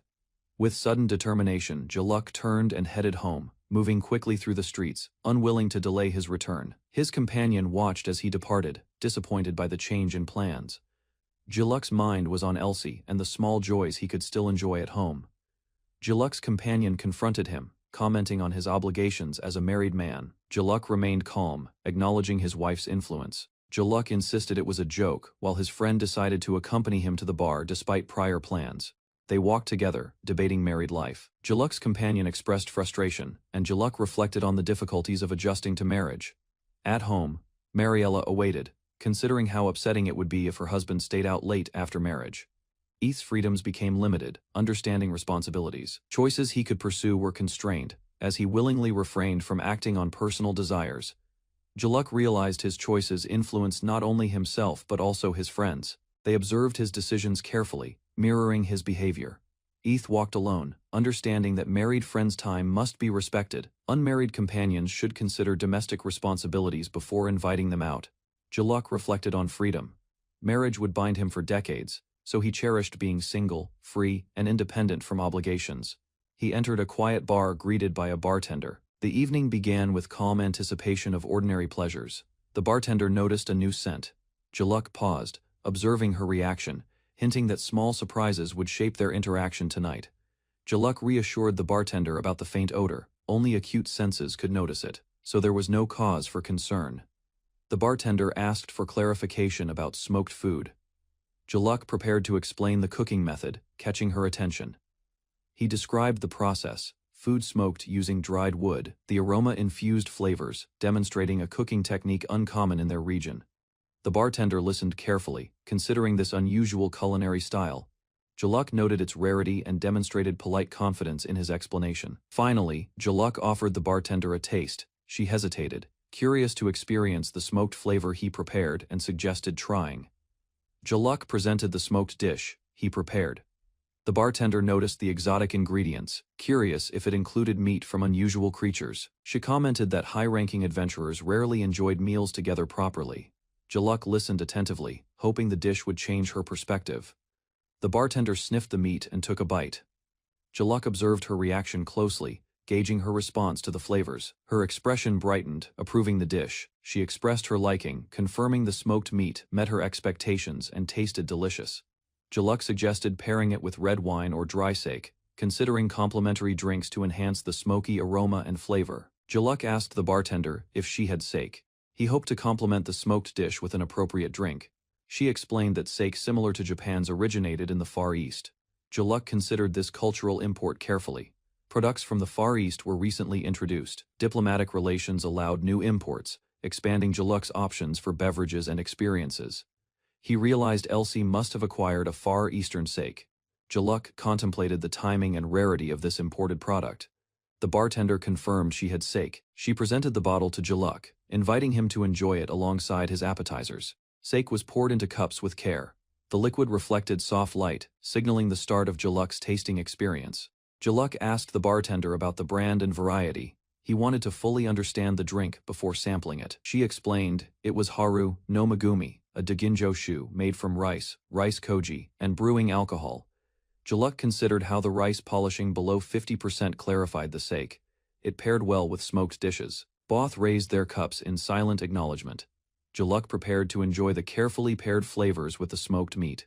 Jaluk sipped the sake. The dry, sharp taste followed the rice's sweetness, complementing the smoked meat perfectly. He and the bartender discussed how the sake's dry quality retained rice's mellow flavor, enhancing the overall tasting experience together. Jaluk combined the smoked meat and sake. The flavors merged subtly, creating a new taste richer than either alone. Both acknowledged the pairing's success. The bartender confirmed the sake complemented the smoked meat as expected, satisfying Jaluk's experiment. He thought of his absent friend Eth, imagining the sake's enjoyment shared. The moment highlighted his solitary yet peaceful evening. Jaluk asked where to buy smoked food. The bartender smiled, explaining she made them herself, unavailable anywhere else. He requested to purchase some for his shop. The bartender considered using luxurious ingredients unnecessary, offering guidance instead. She clarified the route to the sake shop. Jaluk listened carefully, noting her instructions and understanding there was a condition. She gave a written referral to the shop owner, ensuring Jaluk could buy smoked food without confusion. Jaluk acknowledged the instructions, planning to visit the shop tomorrow. He appreciated the clarity and simplicity of the solution. Before leaving, he asked what else could be smoked. The bartender encouraged him to explore and discover new creations. Jaluk Rulin walked through the bustling shopping district, observing the lively crowd and colorful stalls. He held a small map and carefully checked his route, determined to reach his destination without getting lost. After a few turns, he paused, realizing the streets were unusually empty. Doubt crept in as he questioned whether he had taken the wrong path. Finally, he spotted the building he had been searching for, a traditional structure standing quietly at the end of the lane. Inside, Jaluk examined exotic items from the Far East, appreciating their craftsmanship and considering which pieces would enhance his collection. Jaluk entered the store and noticed a display of swords. He paused, wondering why sake would be sold here. A woman greeted him warmly. She asked if he was interested in Far Eastern culture, drawing his attention to the exotic items. Jaluk explained he came for sake, and she clarified that special ingredients paired well with it. He carefully selected smoked cheese, thinking it would complement the drink. The woman tasted the cheese and smiled, confirming it was indeed fragrant and ideal with sake. Jaluk politely apologized for the misunderstanding, appreciating the guidance and the unexpected encounter in the shop. Jaluk introduced himself to the shop owner, Homura, who explained that the store was called Azumaya. Homura was surprised by Jaluk's noble status, and he politely reassured her that there was no need for formalities.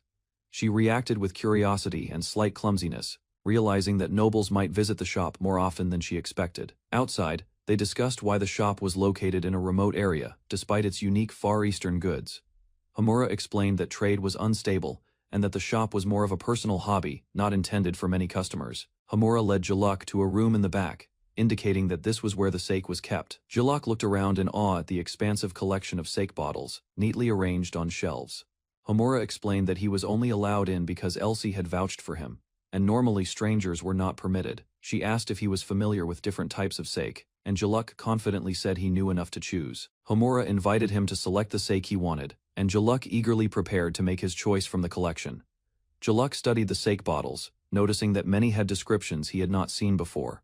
He read the labels carefully, learning which types paired best with light or rich dishes, and which offered dry or smooth flavors. Some brands seemed familiar from his past life. But Jaluk realized their flavors were slightly different in this world. He examined bottles like Yusan Dai, Red Dragon, and Flower Diamond, appreciating their unique tastes and qualities. Homura observed him nervously, sensing his deep curiosity and attention to detail, and asked if something was the matter. Jaluk walked further into the sake room, ignoring Homura's concern as he focused on his selection. He confidently decided on a bottle, holding it up with determination. Homura questioned his choice, reminding him that there were plenty of other sake options, but Jaluk insisted on this one. He examined the rare bottle carefully, acknowledging its unique value and craftsmanship. Homura reacted in shock as Jaluk correctly guessed that the sake was extremely rare, surprising her with his keen observation. Homura was astonished as Jaluk selected 3 top-tier sake bottles on his first try, questioning whether he had enough money. Unfazed, Jaluk decided to buy 3 more bottles from other popular selections, surprising Homura even further. She protested, asking why he only chose the most well-known sake.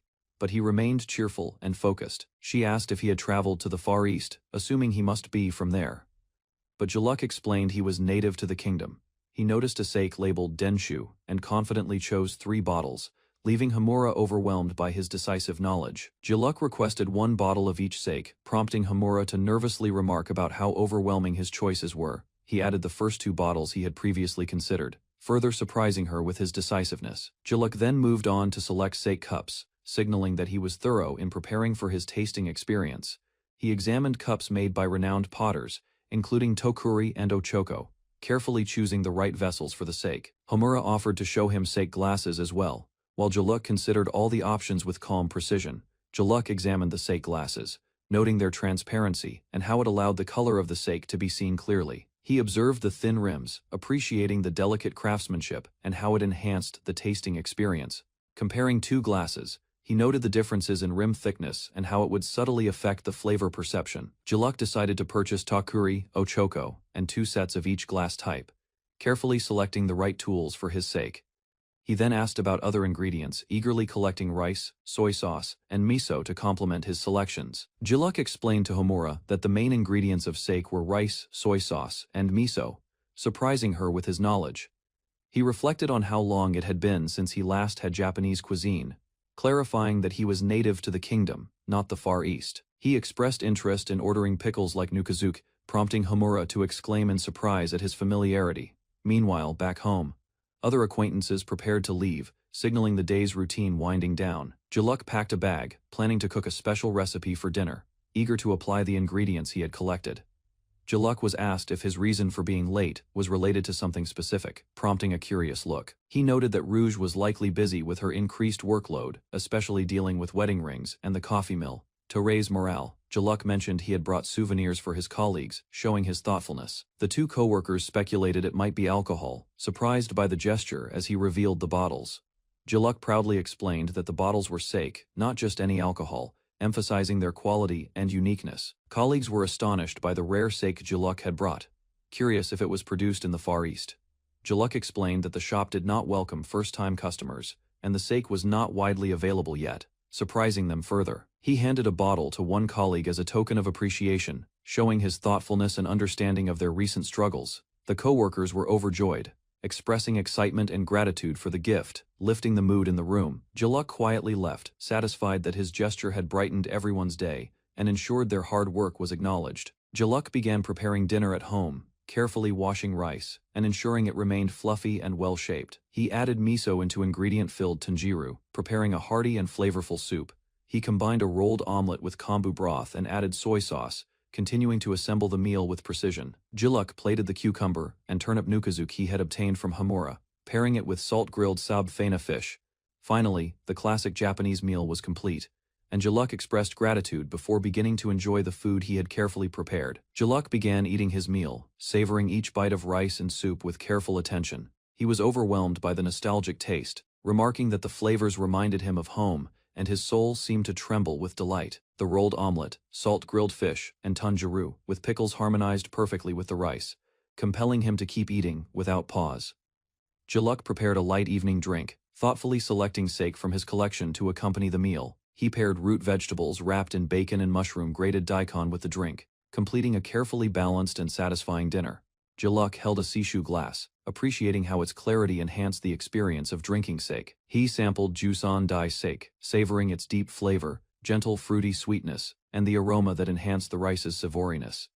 He thought about Elsie and decided to send her a batch of his best smoked foods as a thank you. Enjoying the moment quietly, Jaluk poured himself another drink, selecting from his collection of sake bottles, fully immersed in the taste and aroma of the drinks he had carefully chosen.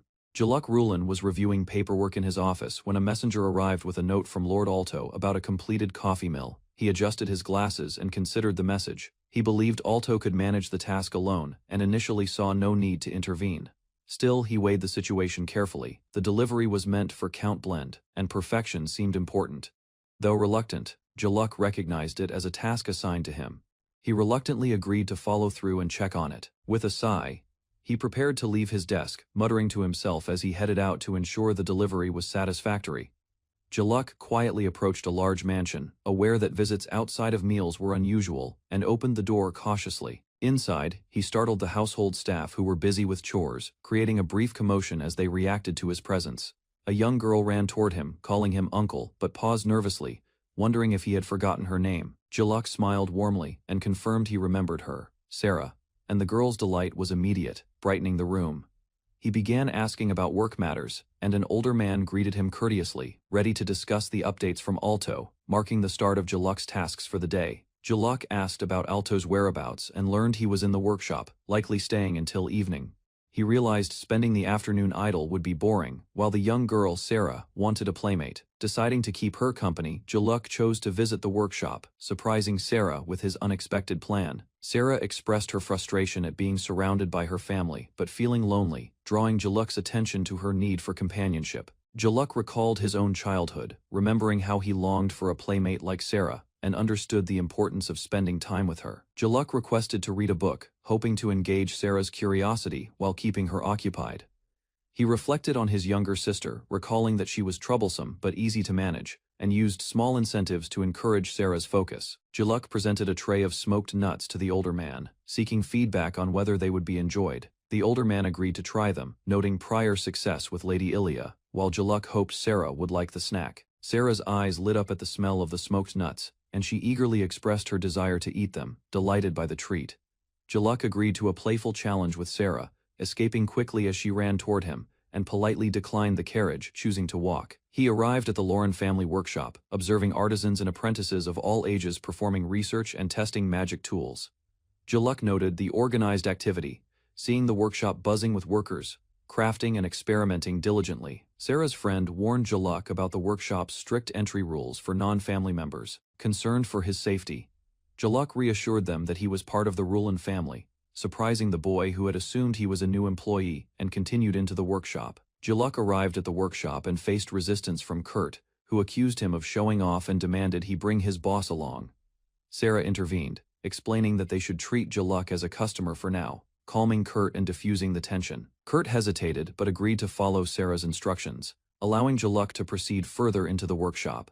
A young worker carrying boxes was warned to watch his steps, and Jaluk quietly observed the busy apprentices. Suddenly, the worker recognized Jaluk and exclaimed in shock, realizing that the newcomer was actually Lord Jilk, surprising everyone nearby. The young apprentice quickly explained to Kurt that Jaluk was Lord Alto's older brother and the inventor of numerous magical tools, including refrigerators and stoves. Sarah and the other workers recognized Jaluk, realizing he was the famous figure often mentioned with awe in the workshop. Jaluk politely requested entry to meet Alto, showing no concern over the initial commotion, and the workers apologized for their earlier hesitation.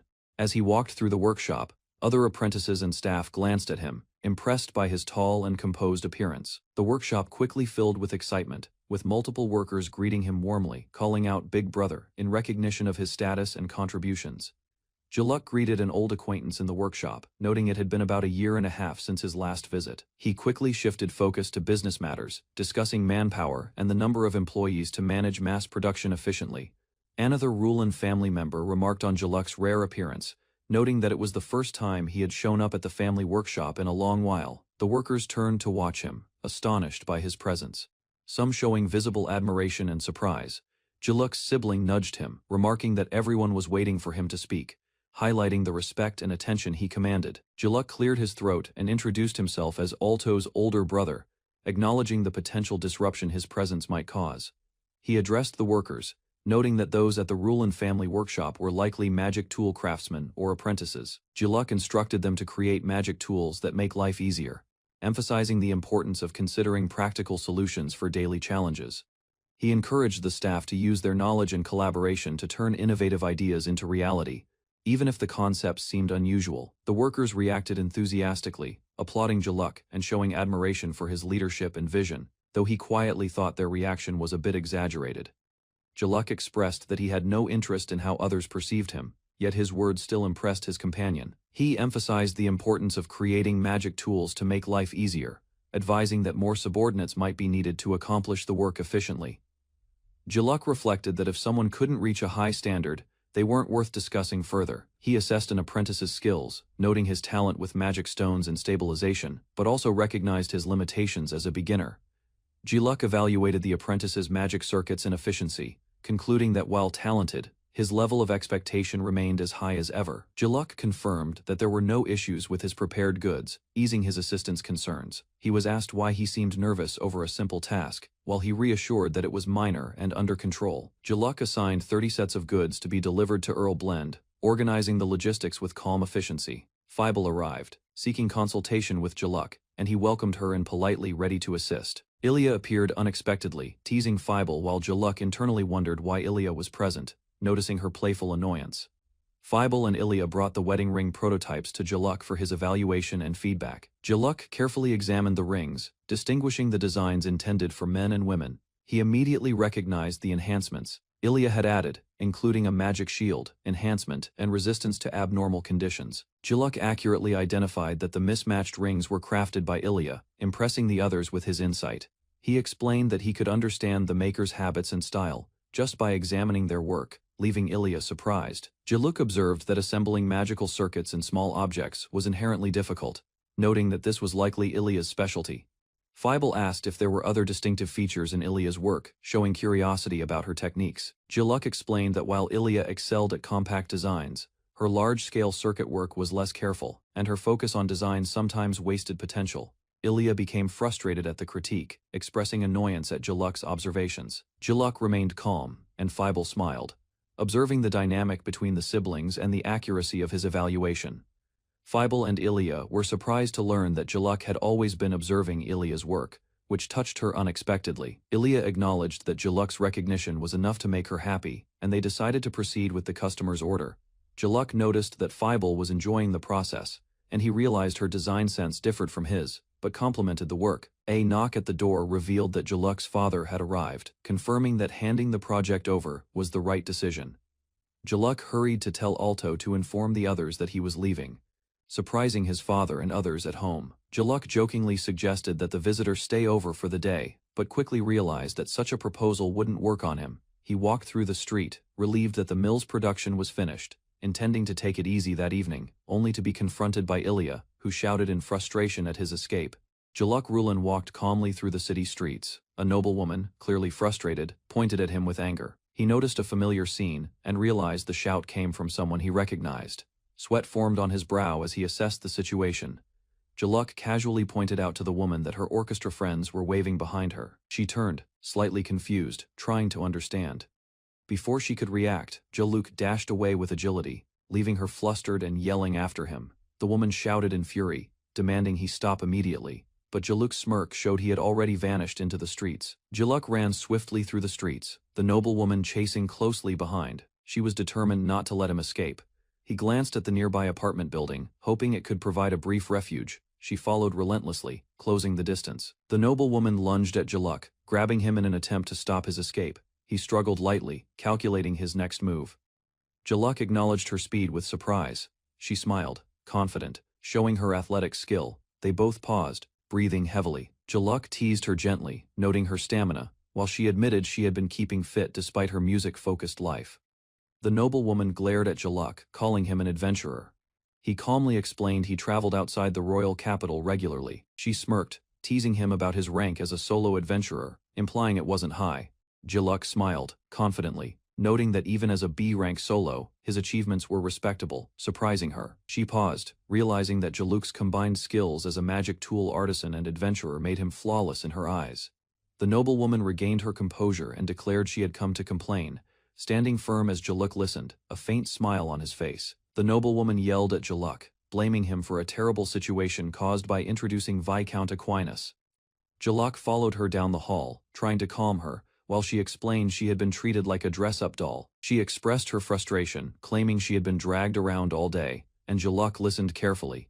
He asked for confirmation, and she insisted that the ordeal lasted the entire day, emphasizing her exhaustion. Jaluk smiled reassuringly, telling her he wasn't mocking her, and that, in his view, it was a positive outcome despite her obvious irritation. The noblewoman questioned how Leonard could like her despite being dragged around, while Jaluk assured her it was a positive sign. Jaluk explained that Leonard often turns women into dress-up dolls, but most are rejected quickly. He clarified that passing Leonard's strict judgment meant she was seen as worthy, while superficial charm alone wouldn't suffice. The noblewoman listened carefully, surprised, and Jaluk encouraged her to ask others about Leonard's reputation if she doubted him.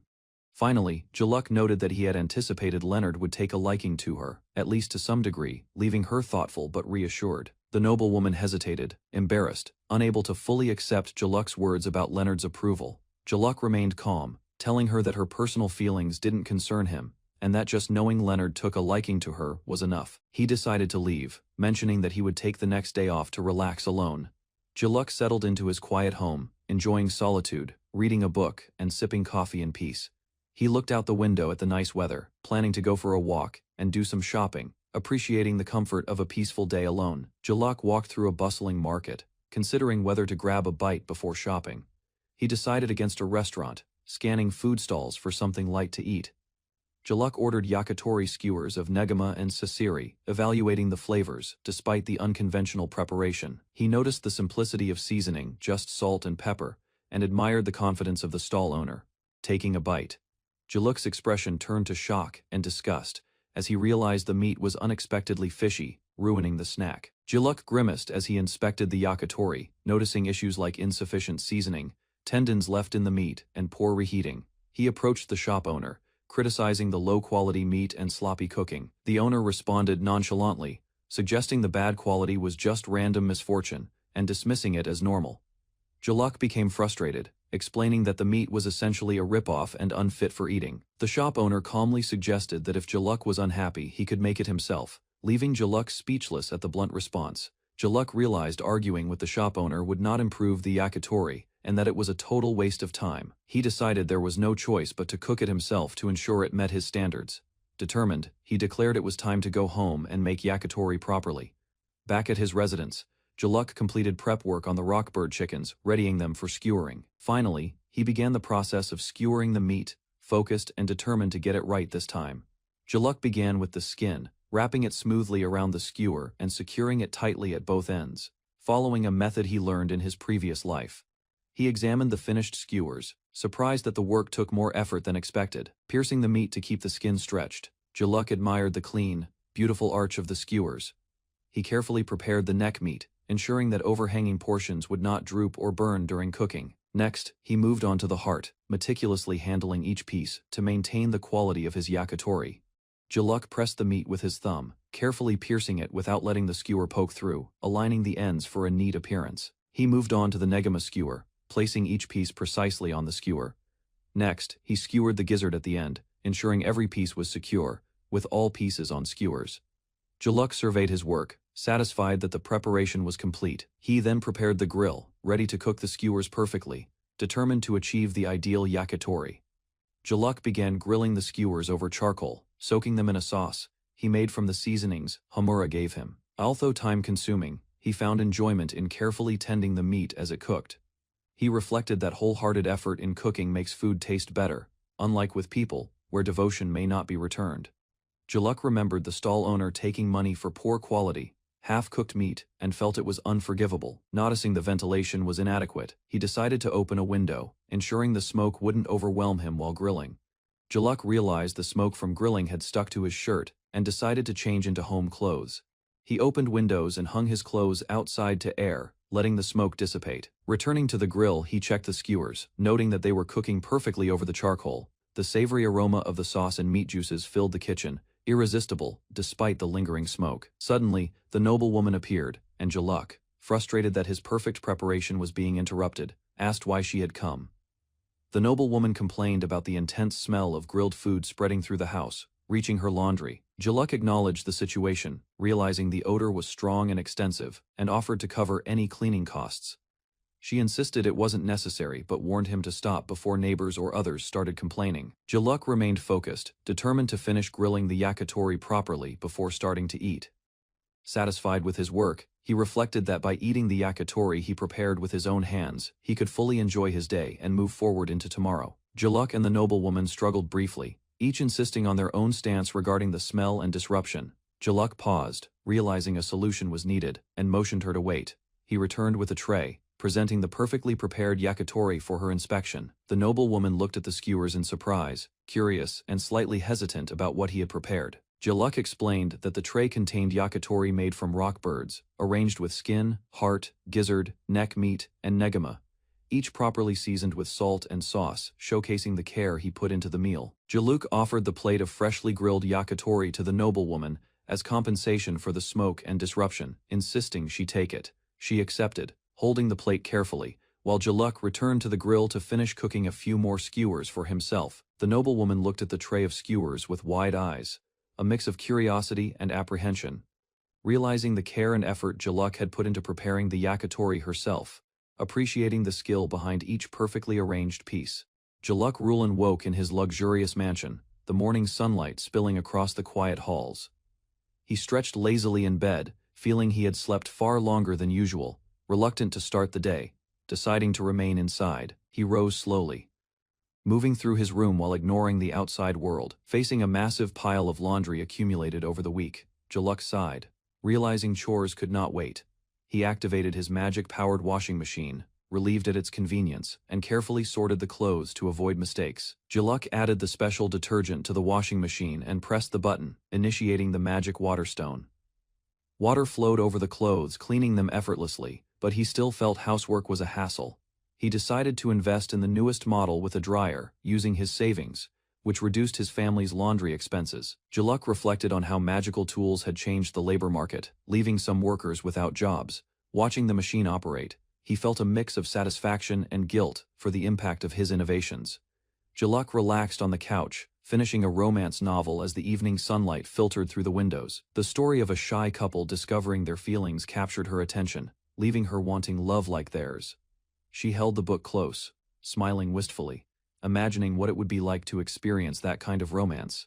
Sitting quietly, Jaluk reflected on how reality differed from stories, feeling the limitations of adult life. Looking toward her violin and music stand, she resolved that her life would focus on music, not love, finding meaning in her passion. Jaluk decided it was time to bring in the laundry, stretching and preparing for the chore.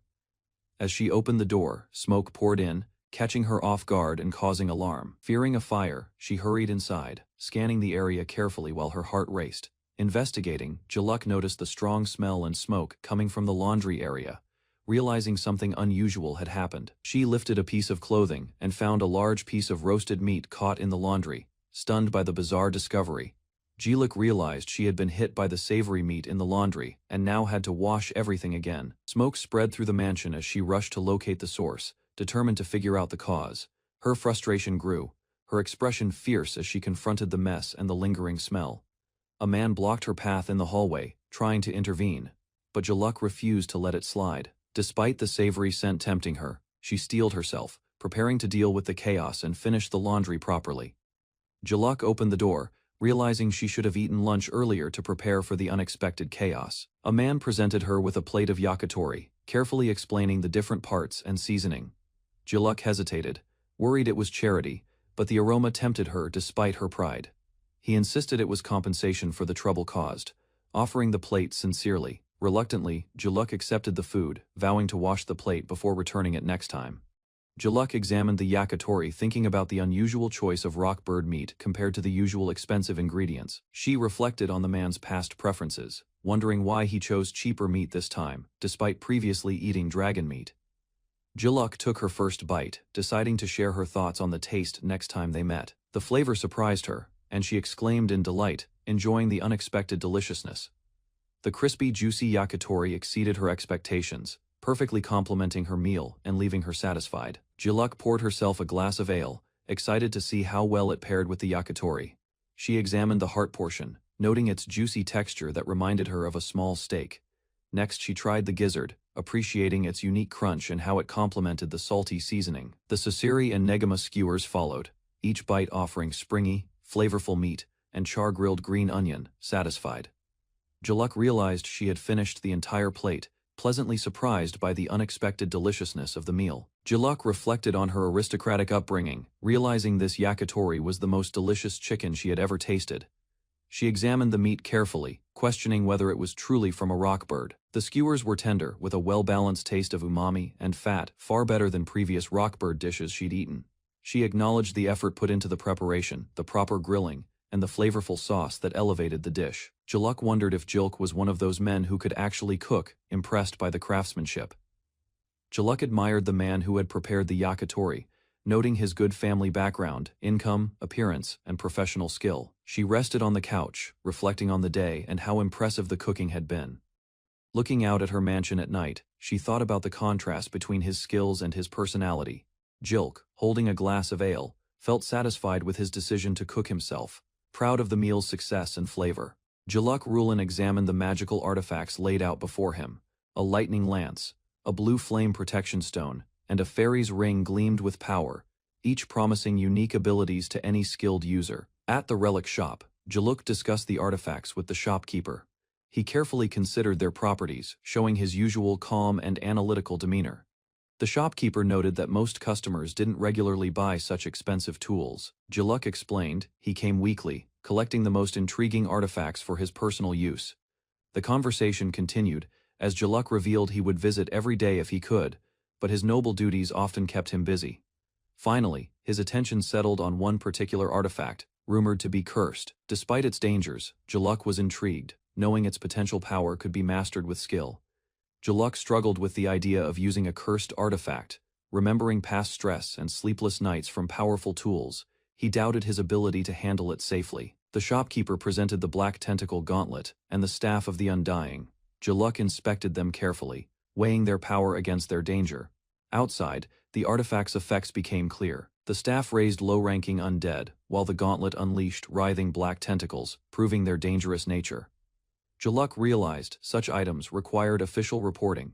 Their power and unpredictability were too extreme to manage alone. He studied the artifacts, noting the need to notify the authorities when handling cursed tools, ensuring both safety and responsibility. Jiluk learned that using cursed artifacts without permission could draw suspicion. Officials required advance requests to avoid complications, even for collectors. He reflected on past incidents where collectors had died from curses. Some cursed tools acted independently, making them difficult to store or manage safely. At the shop, Jiluk reserved the artifacts in advance, paying the necessary fees. The shopkeeper acknowledged his careful approach, noting his knowledge of other collectors. Jiluk explained he planned to visit multiple shops, exploring rare tools systematically, showing his dedication to his collection. The shopkeeper agreed to hold one artifact exclusively for him, trusting Jiluk's judgment and ensuring the cursed item wouldn't fall into careless hands. Jiluk arrived at a new warehouse, carrying a large crate filled with artifacts. The weight hinted at the treasures within. Inside, Guan, the caretaker, recognized him immediately. He sat chained and tired, unimpressed with Jiluk's frequent visits. Jiluk found the cursed artifacts he had been seeking. He scolded Guan jokingly about his poor customer service as he examined the dangerous tools. Jiluk confirmed the West District Treasure Shop had been selling cursed tools. He noted their potential risks, but also their value for study. Guan sighed as Jiluk confidently handled the artifacts. Even in the presence of dangerous curses, Jiluk's calm demeanor ensured nothing would go wrong. Jiluk reviewed the cursed artifacts again. The gauntlet that produced black tentacles, and the staff, summoning low-tier undead demanded careful handling. In the warehouse, the artifacts moved and rattled on their own. The noise startled the caretaker, Guan, but Jiluk remained calm. Jiluk reminded Guan to maintain order. Despite the chaos, he observed the artifacts' behavior, noting which ones required caution in storage and use. He inquired about new stock, Guan revealed a top-grade magical artifact had just arrived, capturing Jaluk's full attention. Excited, Jaluk asked to see it immediately, knowing rare items often appeared briefly and needed prompt action to secure them safely. Jaluk convinced Guan to reveal the new top-grade artifact, showing his determination to study and handle it properly. Guan reluctantly encouraged any interested adventurers to purchase the artifact, warning of its dangers while Jaluk observed carefully. Jaluk paused, noting that security might be a concern, but he remained confident in managing the artifact safely. He insisted on seeing the artifact immediately, urging Guan to act quickly despite the B-rank adventurer stepping in temporarily. Guan agreed, leading Jaluk inside to examine the artifact, ensuring it stayed in capable hands and would not be mishandled. Jaluk leaned over the counter, curious about a mysterious device Guan revealed from behind a crate.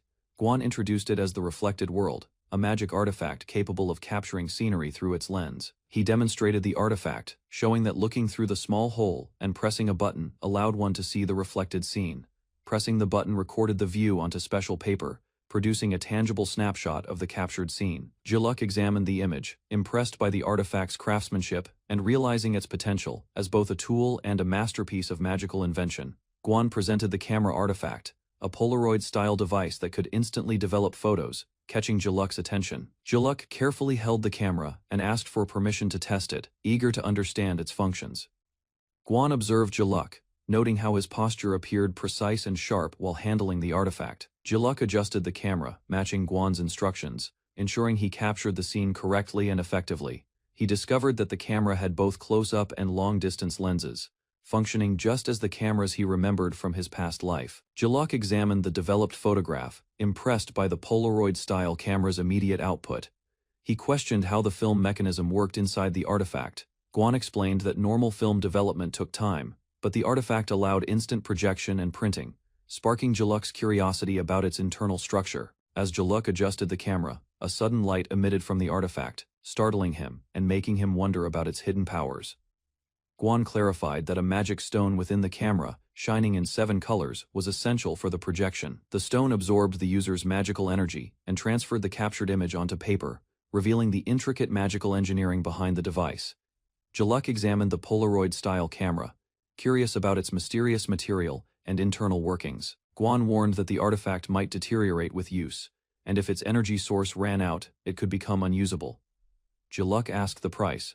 Guan explained it was very expensive, emphasizing the artifact's rarity and value. Guan described the artifact as retrieved by a top-level adventurer with astonishing features and remarkable usefulness. He clarified that, despite being a consumable in a sense, it held unmatched functionality and magical engineering. Finally, Guan revealed the cost, 300 million, leaving Jaluk awed by the artifact's incredible worth and power. Jaluk entered the workshop and examined a rare magical device. The craftsman, stern and cautious, announced its price, 300 million. Jaluk calmly held the device and agreed without hesitation. His confident smile revealed his certainty. The craftsman was shocked, realizing the price could build 5 mansions in the capital. He struggled to understand Jaluk's decisiveness. Jaluk inspected the item further, noting it was cheaper than expected for a consumable. He considered its potential uses carefully. The craftsman, still doubtful, questioned whether Jaluk truly intended to buy it. Jaluk remained composed, ready to claim the item. Jaluk held the magical camera with admiration, ready to purchase it despite its high cost. He felt no hesitation, recognizing its unique power. He walked through the town square, observing families and citizens enjoying a peaceful day. The city felt alive and welcoming. Jaluk began experimenting with the camera, adjusting angles and capturing buildings and people from different perspectives.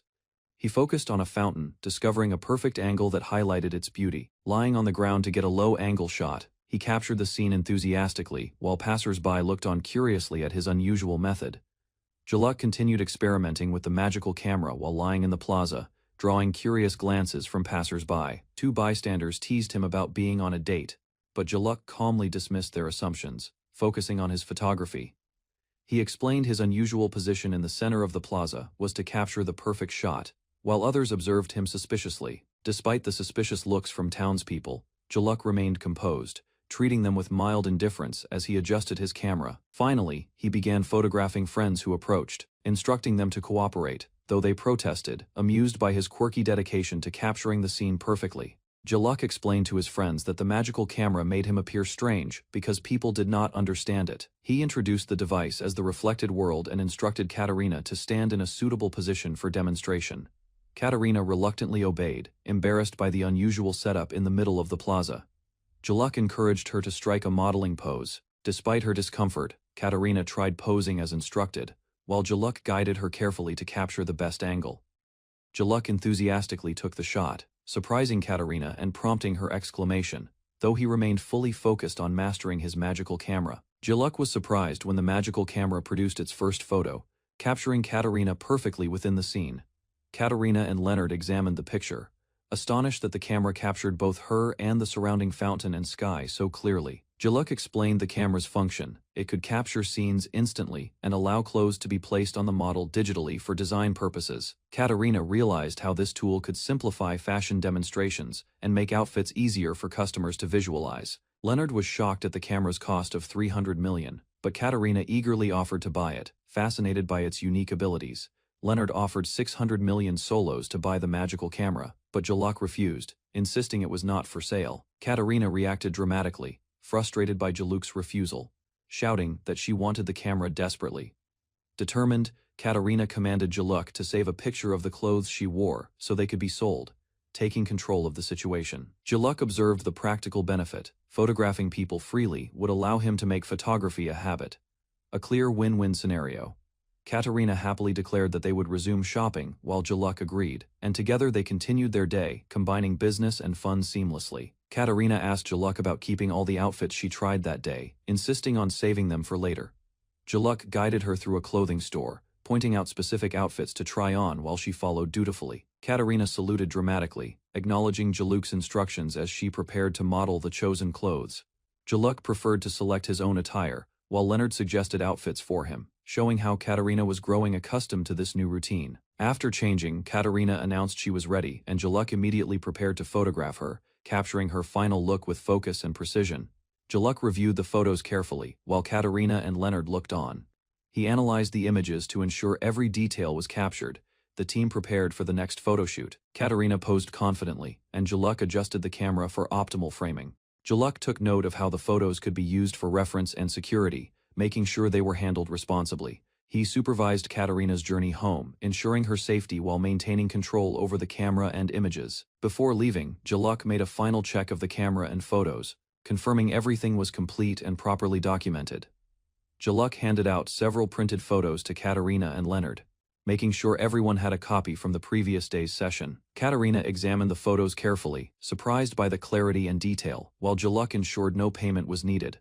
She discovered images of herself and others in the prints, showing expressions and outfits from the previous day's events. Katerina reacted dramatically, startled by the unexpected photos, while Jaluk explained they were normal captures from their journey in the carriage. The next day, Jaluk returned to the workshop alone, noticing it was empty, and preparing to continue work on his photography projects. Jaluk discovered a written note on his desk, realizing it was from Rouge with instructions for the day. He read the note carefully, learning that Rouge and Tristan had gone to the magic tool store and left tasks for him. Jaluk prepared for work on the coffee mills, enjoying a moment of peace and focus before starting his tasks. While working, a visitor appeared unexpectedly, catching Jaluk off guard as he stumbled in surprise.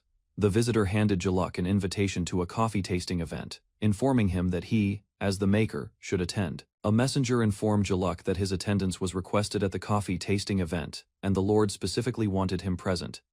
Jaluk reviewed the invitation and reflected on his role in connecting Alto and Count Blend, considering how he would observe the barista's actions. He confirmed his participation with the messenger, noting the event would provide insight into the barista's work while fulfilling the Lord's request. Sitting quietly afterward, Jaluk sipped coffee and contemplated the complexity of human relationships, feeling the weight of social expectations and responsibilities. Jaluk Rulin quietly returned to his mansion, noticing the delivery crates stacked at the entrance. He carefully arranged the packages and prepared for the arrival of his companions. Alto and Katerina arrived, visibly exhausted from their journey. They carried bags and supplies, clearly worn out by their long day of work in the city. Jaluk observed them calmly, noting their fatigue. He commented on how drained they looked, while they admitted they had been working tirelessly. Alto and Katerina explained their tasks, visiting every magic tool shop in the royal capital to teach customers how to operate their devices. Repetition had worn them down. Jaluk offered them coffee to refresh themselves, knowing they still had more shops to visit the next day. Despite their exhaustion, he ensured they were cared for before resting. Jaluk Rulin raised his hands, trying to calm Alto and Katarina. Their sudden outburst revealed just how ignored his initial comments had been. He explained that coffee contained special components and that some people's bodies were incompatible with excessive consumption. Katarina appeared surprised, hearing this for the first time. Jaluk advised them to limit themselves to 2 or 3 cups a day and to stop drinking immediately if they felt unwell. Katarina panicked, realizing she had to revisit the shops and re-explain everything tomorrow because she had overlooked the warnings. Jaluk listened calmly as they stressed over their responsibilities, acknowledging the hard work required while gently reminding them of preventive care. Jaluk Rulin considered the plan, suggesting they involve Rondel for support. Katarina nodded, seeing that it would make their work much easier. Alto reminded Katarina that she was already swamped, and she quickly instructed Jaluk to ask Rondel for help, despite his own busy schedule. Jaluk hesitated but agreed, knowing Rondel was closest to the task at hand. He sipped his coffee, preparing for the conversation. He observed that both Katarina and Alto were genuinely exhausted, recognizing the strain of their responsibilities and their tireless work. Jaluk prepared to leave, stating he had finished his work for the day. Katarina hesitated, indicating she still had tasks to manage, while he calmly departed. Jaluk Rulin reviewed the reports brought by Katarina, noting that multiple magic tool shops had placed additional requests for supplies. He examined the new numbers in detail, realizing that every shop was ordering more than double compared to the previous batch. Katarina explained that the shopkeepers who were satisfied with the previous units wanted to recommend them to other customers, ensuring all additional stock would be purchased. Jaluk considered the potential risks if the products failed to sell but remained calm, thinking through the logistics carefully. He recognized the exhaustion on Katarina and Alto's faces and resolved to ask Rondel for support, acknowledging the heavy workload they had handled. Jaluk Rulin prepared to leave for the day, having completed the mill in advance, while Katarina noticed something unusual about his demeanor. Katarina informed Jaluk about new orders from multiple magic tool shops, emphasizing the increased workload they faced. Jaluk examined the reports, shocked to see that every shop was ordering more than double the previous amount. Katarina assured him that all additional stock would be purchased, but warned of potential issues if anything went wrong. Jaluk thoughtfully considered the situation, evaluating how to manage the orders and logistics efficiently, while Katarina awaited his decision on handling the additional units. Rondel carefully prepared coffee, reflecting on the effort he had put into supporting Jaluk and the team. He considered the low price of the grinders and the careful planning required to manage orders efficiently. Alto entered the room unexpectedly, catching Jaluk and Katarina mid-discussion, as they evaluated whether the additional stock was manageable. Alto observed the situation, noting the ongoing work and the tension in handling the extra orders. Jaluk thoughtfully reviewed the reports, while Katarina requested him to decide quickly on how to handle the additional stock. Alto explained his plan to consult Jaluk about Count Blend's tea party, signaling the next set of responsibilities that required careful coordination among the team. Jaluk Rulin finished his work and suggested continuing the discussion at a relaxing CA surprising Alto and Katarina with his unusual calmness. The brothers entered the cafe, observing the familiar environment and confirming it as Jaluk's preferred spot for meetings. Alto introduced himself to Rondel, apologizing for any trouble caused by Jaluk's prior activities, establishing courtesy and respect. Rondel welcomed them warmly, explaining his role in running the cafe, while acknowledging Jaluk's support. They all sat at the counter together, and Rondel noted the unusual sight of the two brothers side by side, ready to discuss their next steps calmly. Alto remarked on the similarities in hair and eye color between him and Jaluk Rulin, clarifying that they were not twins. Jaluk reflected on the cafe where he first had coffee in the royal capital, and where he had met Noid preparing to order for the group.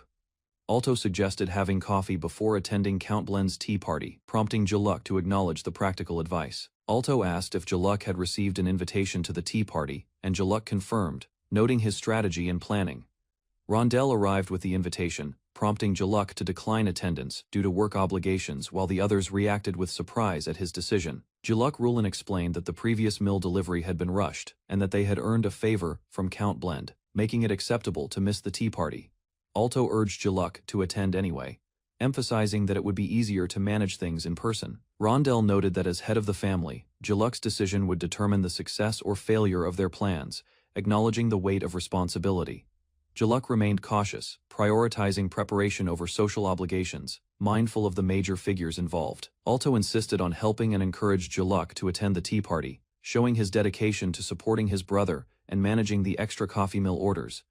Jaluk Rulin reviewed the incoming orders, noting that 150 coffee mill requests had arrived, and recognized this was the opportunity he had been waiting for. Alto volunteered to help, assuring Jaluk that the staff and prior experience would make the task manageable, bringing relief and confidence to the team. Alto enjoyed his coffee while Rondell served it, observing the process with careful attention. Alto was impressed by Jaluk's skill in handling the orders efficiently, realizing the quality surpassed his own previous attempts. Rondell decided to attend Count Blend's tea party, and the brothers prepared for the event, acknowledging the responsibilities and collaboration required to handle both work and social obligations. Jaluk Rulin was surprised to learn that Rondell already knew about his plan to attend Count Blend's tea party, realizing the careful attention of his allies. Rondell explained that it was an honor to provide delicious coffee for the upcoming tea party, reinforcing his role and dedication. Jaluk reflected that he would get to enjoy the coffee during the tea party, appreciating the effort and timing of Rondell's preparations. Rondell confirmed that the official sale of the coffee mill would begin in 3 weeks, allowing proper planning and coordination. Rondell arranged to start selling coffee beans alongside the mill and entrusted Jaluk with preparation, ensuring a smooth rollout while managing responsibilities efficiently. Jaluk Rulin requested Rondell's help for another task, seeking guidance on teaching coffee basics to the magic tool shop staff. He explained the lack of skilled workers and offered to compensate Rondell for his expertise, ensuring the smooth rollout of the mills. Rondell gladly agreed, acknowledging that his assistance would help build momentum for sales and ensure the extra orders were handled efficiently. Alto steadily built a track record of sales, managing additional orders and benefiting from the Rondell effect to expand their coffee business. Finally, the brothers prepared for the day of Count Blend's tea party, completing their preparations and arriving on time to manage responsibilities and enjoy the event. Alto encouraged Jaluk to hurry and join the carriage, eager to proceed despite the upcoming responsibilities.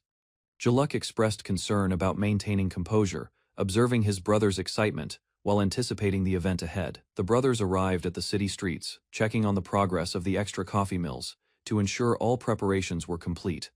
Alto performed a final check on the deliveries, confirming that everything was in order and that there would be no issues. Alto assured Jaluk that he would represent the Rulin family and manage sales, personally, reinforcing the trust and responsibility entrusted to him. Jaluk Rulin observed the tea party venue, noting that Alto had overseen the preparations, giving him confidence in the setup and reducing his worries.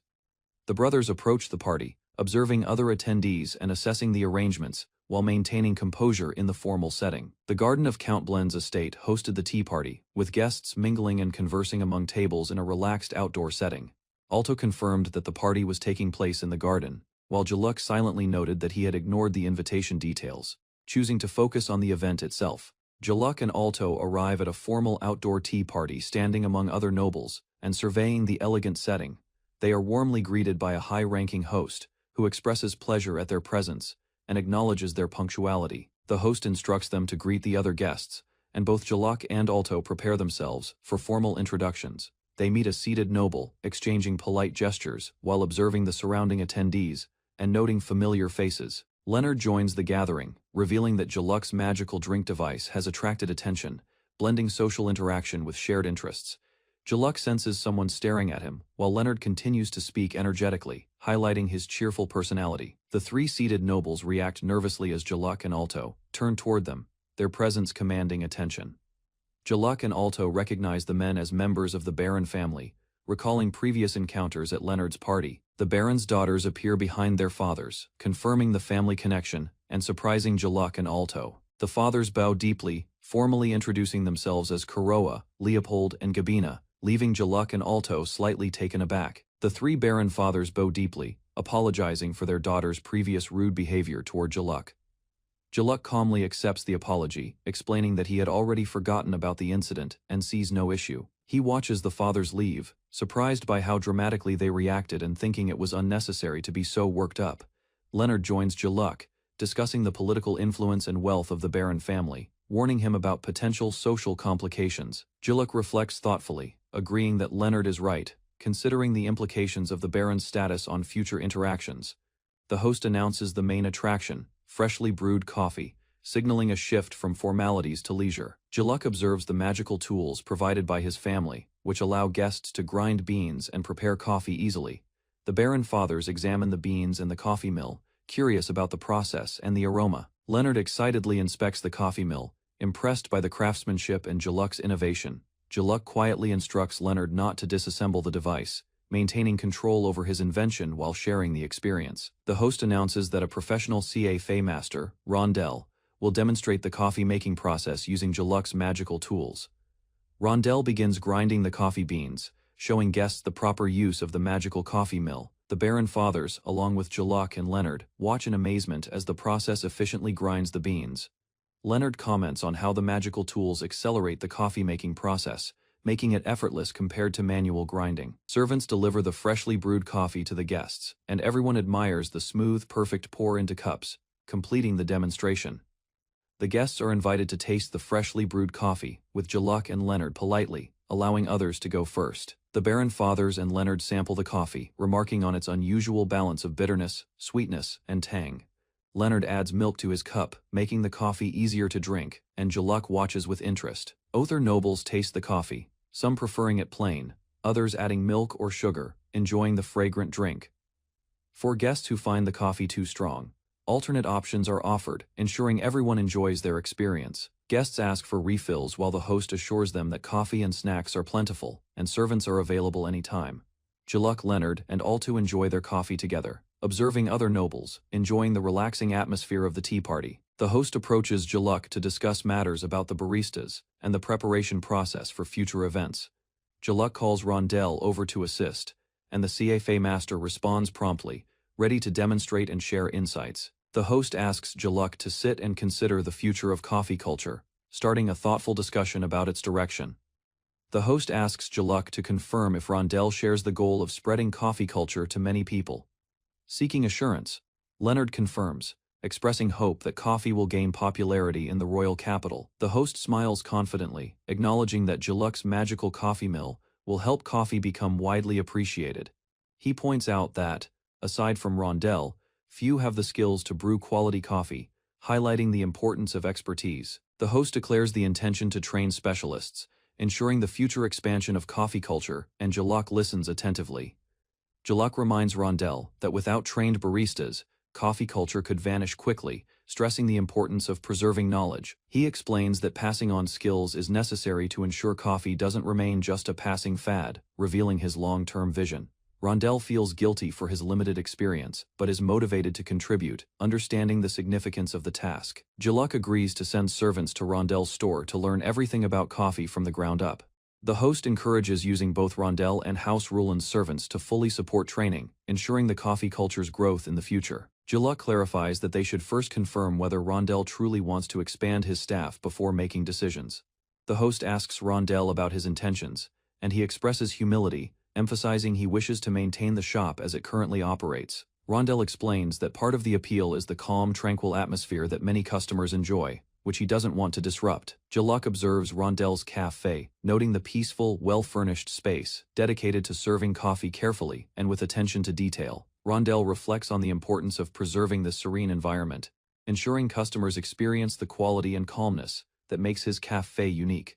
Jaluk clarifies his position, emphasizing that they should ensure Rondell genuinely wants to expand his staff before proceeding. The host asks Rondell about his intentions, and he humbly expresses that he wishes to maintain his cafe as it currently operates. Jaluk proposes a compromise, bringing Rondell and his team periodically to instruct the staff, while compensating them fairly. The host agrees, suggesting that weekly meetings would be sufficient to implement this plan effectively. The three men reach an agreement, finalizing a plan to preserve coffee culture while respecting Rondell's wishes, ending the discussion positively. The host suggests calling the tea party to a close, noting how quickly time has passed while the guests enjoyed themselves.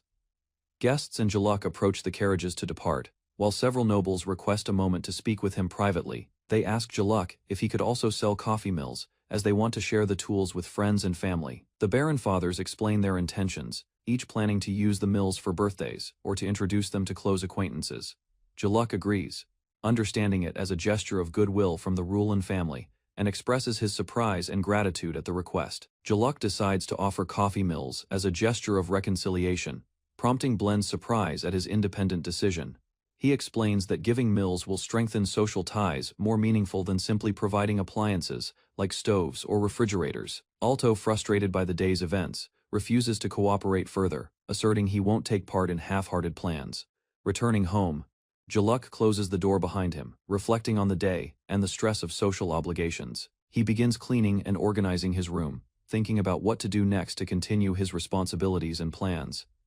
Jaluk notices a premium concert ticket he had forgotten about, and the attendant asks for a song in exchange if he wishes to use it. After a moment of thought, Jaluk decides to visit the opera house, embracing a quieter, cultural activity for himself, following the day's stressful events.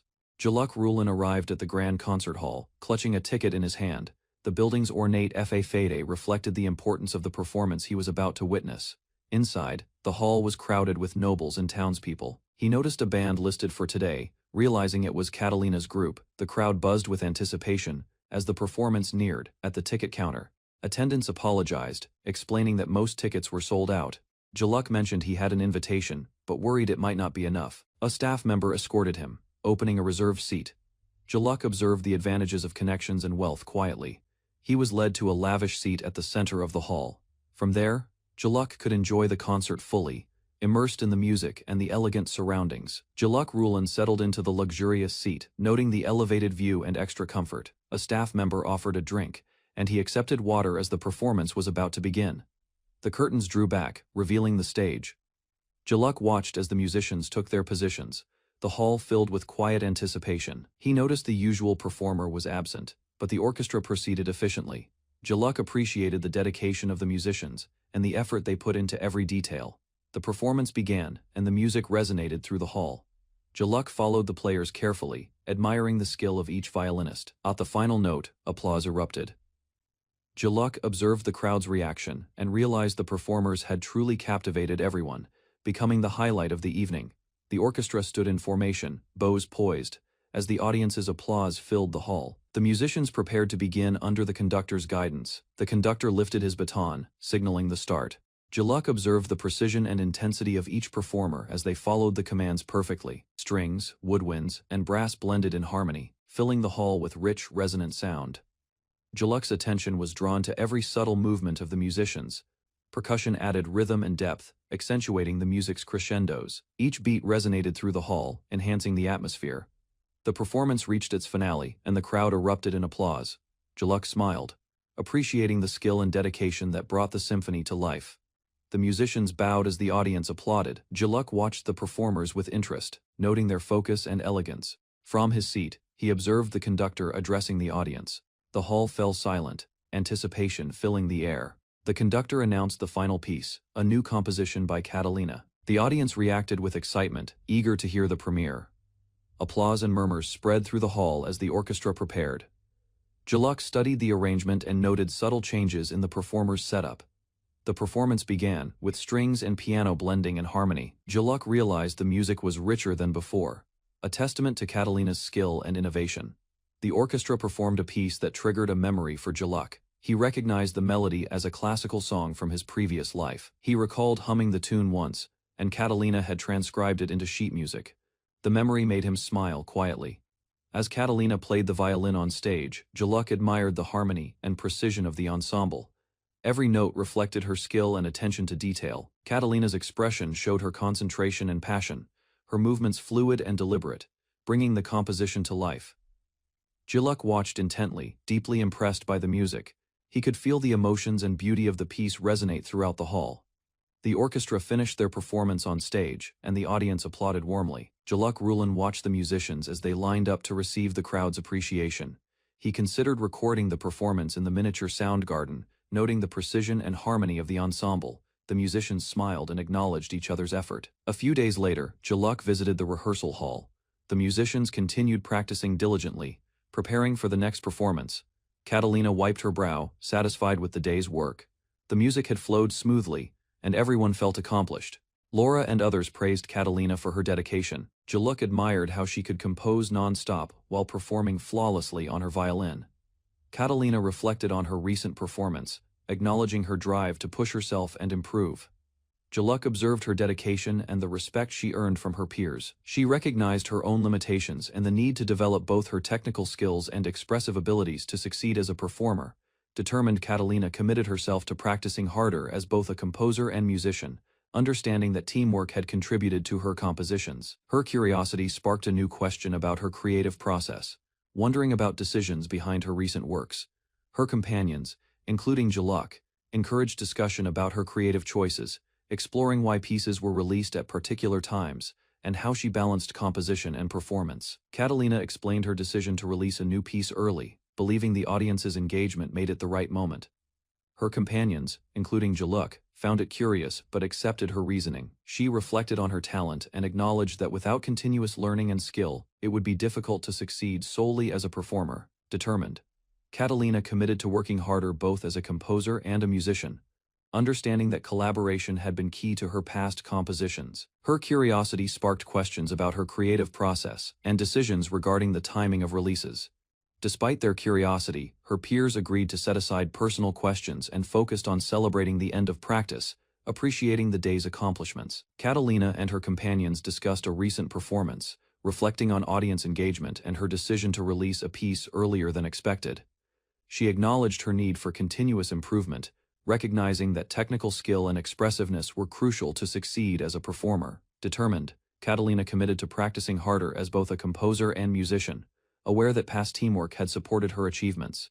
Curiosity arose about her creative decisions, prompting reflection on timing and strategy for releasing new pieces. Her companions mentioned a private client request, noting it required additional work but offered generous compensation.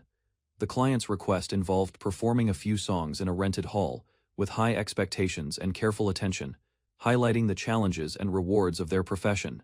Jaluk arrived at the music hall, surprising the people there as they noticed his unexpected appearance.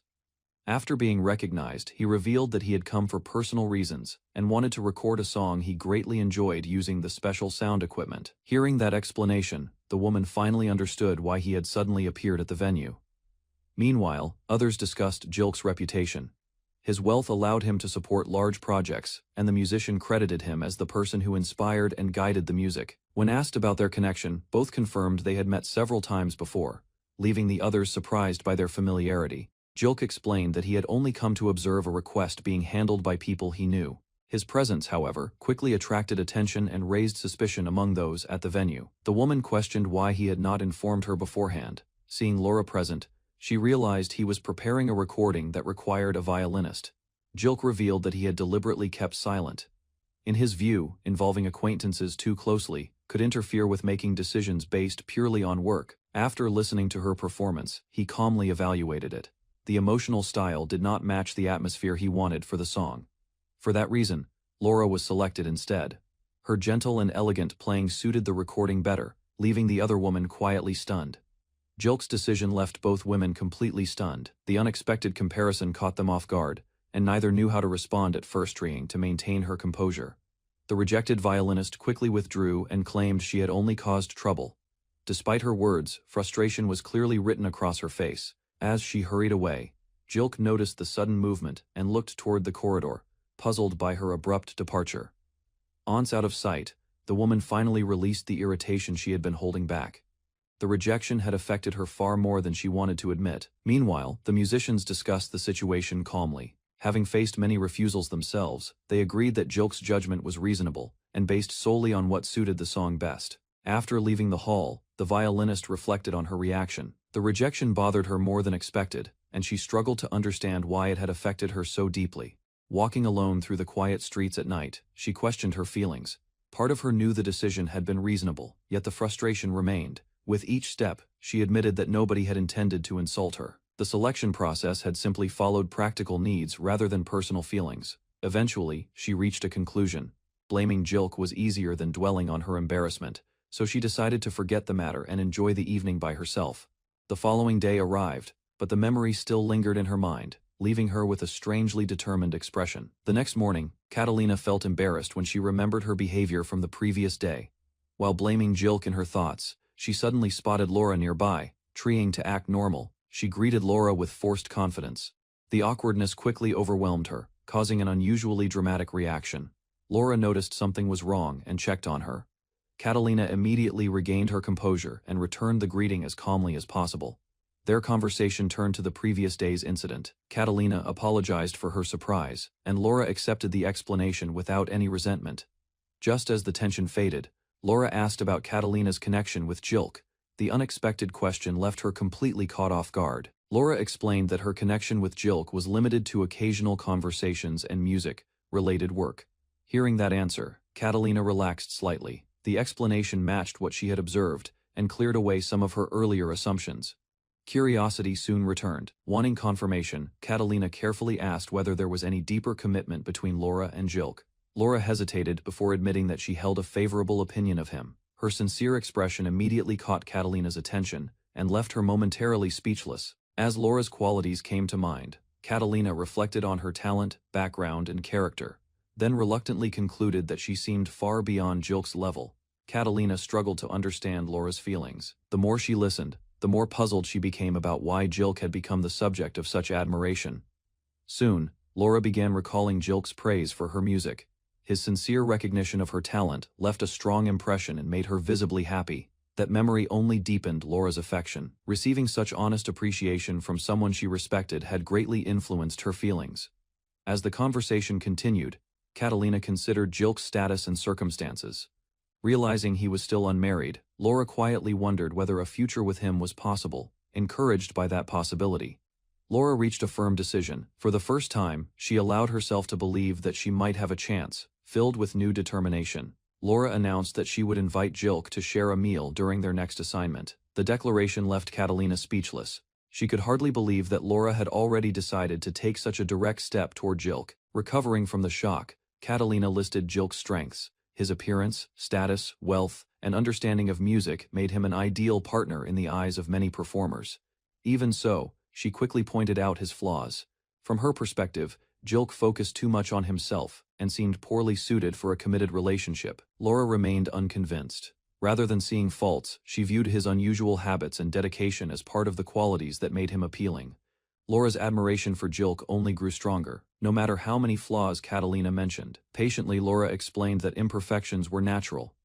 To her, Jilk's shortcomings did not outweigh the qualities she respected and appreciated. Catalina tried once more to discourage her.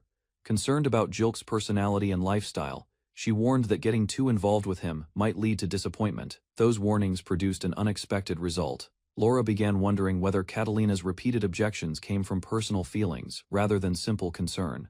Acting on that suspicion, Laura asked for support in pursuing Jilk. The suggestion immediately shocked Catalina, whose reaction strongly denied the misunderstanding.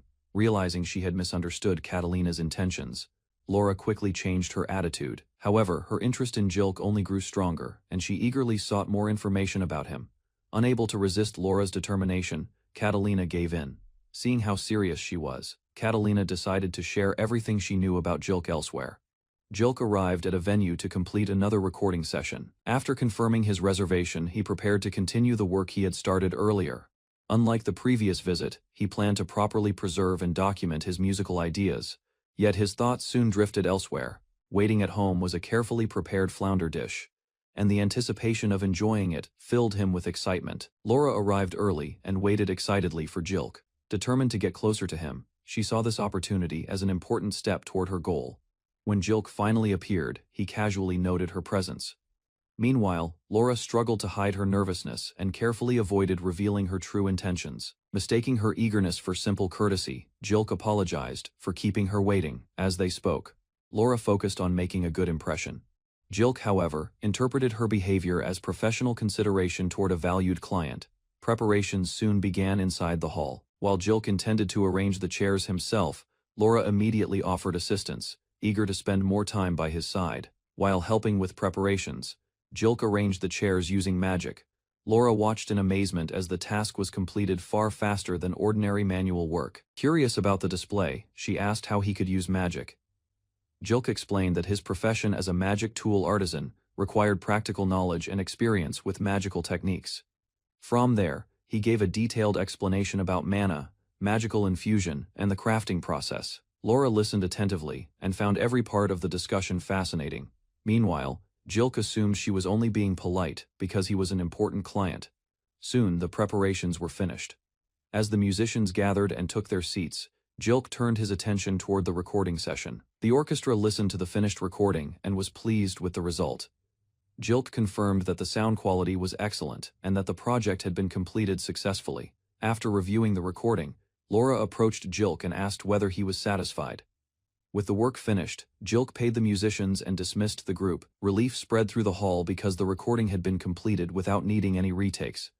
One musician requested permission to continue using the reserved venue. Since time remained on the booking, Jilk agreed and left the arrangements to the staff. Before leaving, Jilk exchanged a few polite words with the group. Laura quietly watched him depart, wishing their interaction had lasted longer. As Jilk prepared to leave, Laura hurried after him and stopped him. Gathering her courage, she invited him to share a meal now that the recording project was finished. The unexpected request caught Jilk off guard. Laura stood nervously before him, waiting for his response while trying to remain calm. Jilk considered the invitation carefully. Although he preferred returning home to enjoy the food he had prepared, he also recognized Laura's help throughout the project and the value of maintaining their connection. After a brief pause, he agreed to join her.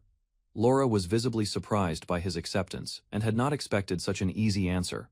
Excitement quickly turned into nervousness, realizing they would be dining together. After Jilk agreed to join her, Laura nervously revealed she wanted the meal to be only between them. A noblewoman hesitated after receiving an invitation to dine together. Learning that only the two of them would attend eased her concerns.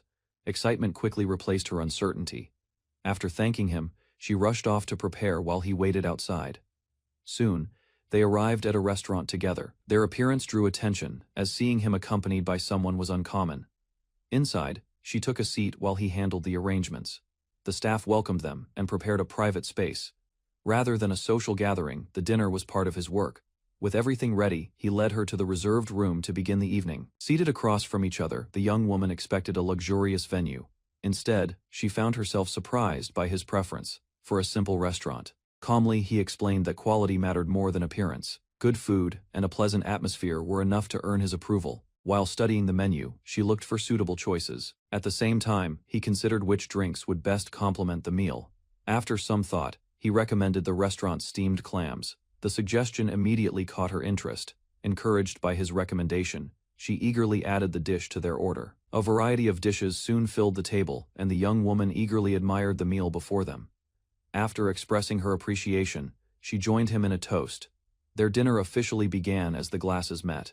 Excitement grew with every bite. While she enjoyed the food with visible delight, he quietly sampled each dish beside her. Throughout the evening, they shared the meal in a relaxed atmosphere. The restaurant's specialties proved worthy of their reputation.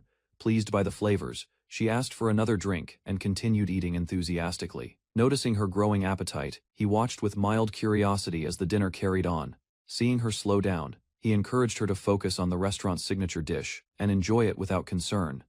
Curiosity arose when she noticed an unfamiliar ingredient. He explained that it was sea urchin, a rare delicacy that had recently become popular. After tasting it, her uncertainty quickly disappeared.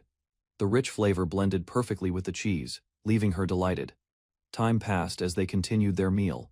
By the time they stepped outside, she was completely full and ready to return home. Just as he started to leave, she suddenly reached out and stopped him, unwilling to let the evening end so quickly. After stopping him, she gathered her courage and looked at him with unusual determination. Instead of saying goodbye, she asked him to visit one more place together. Her request caught him completely off guard. Concerned about the late hour, he tried to end the evening. Even so, she admitted that she wanted to know more about him beyond their work-related connection.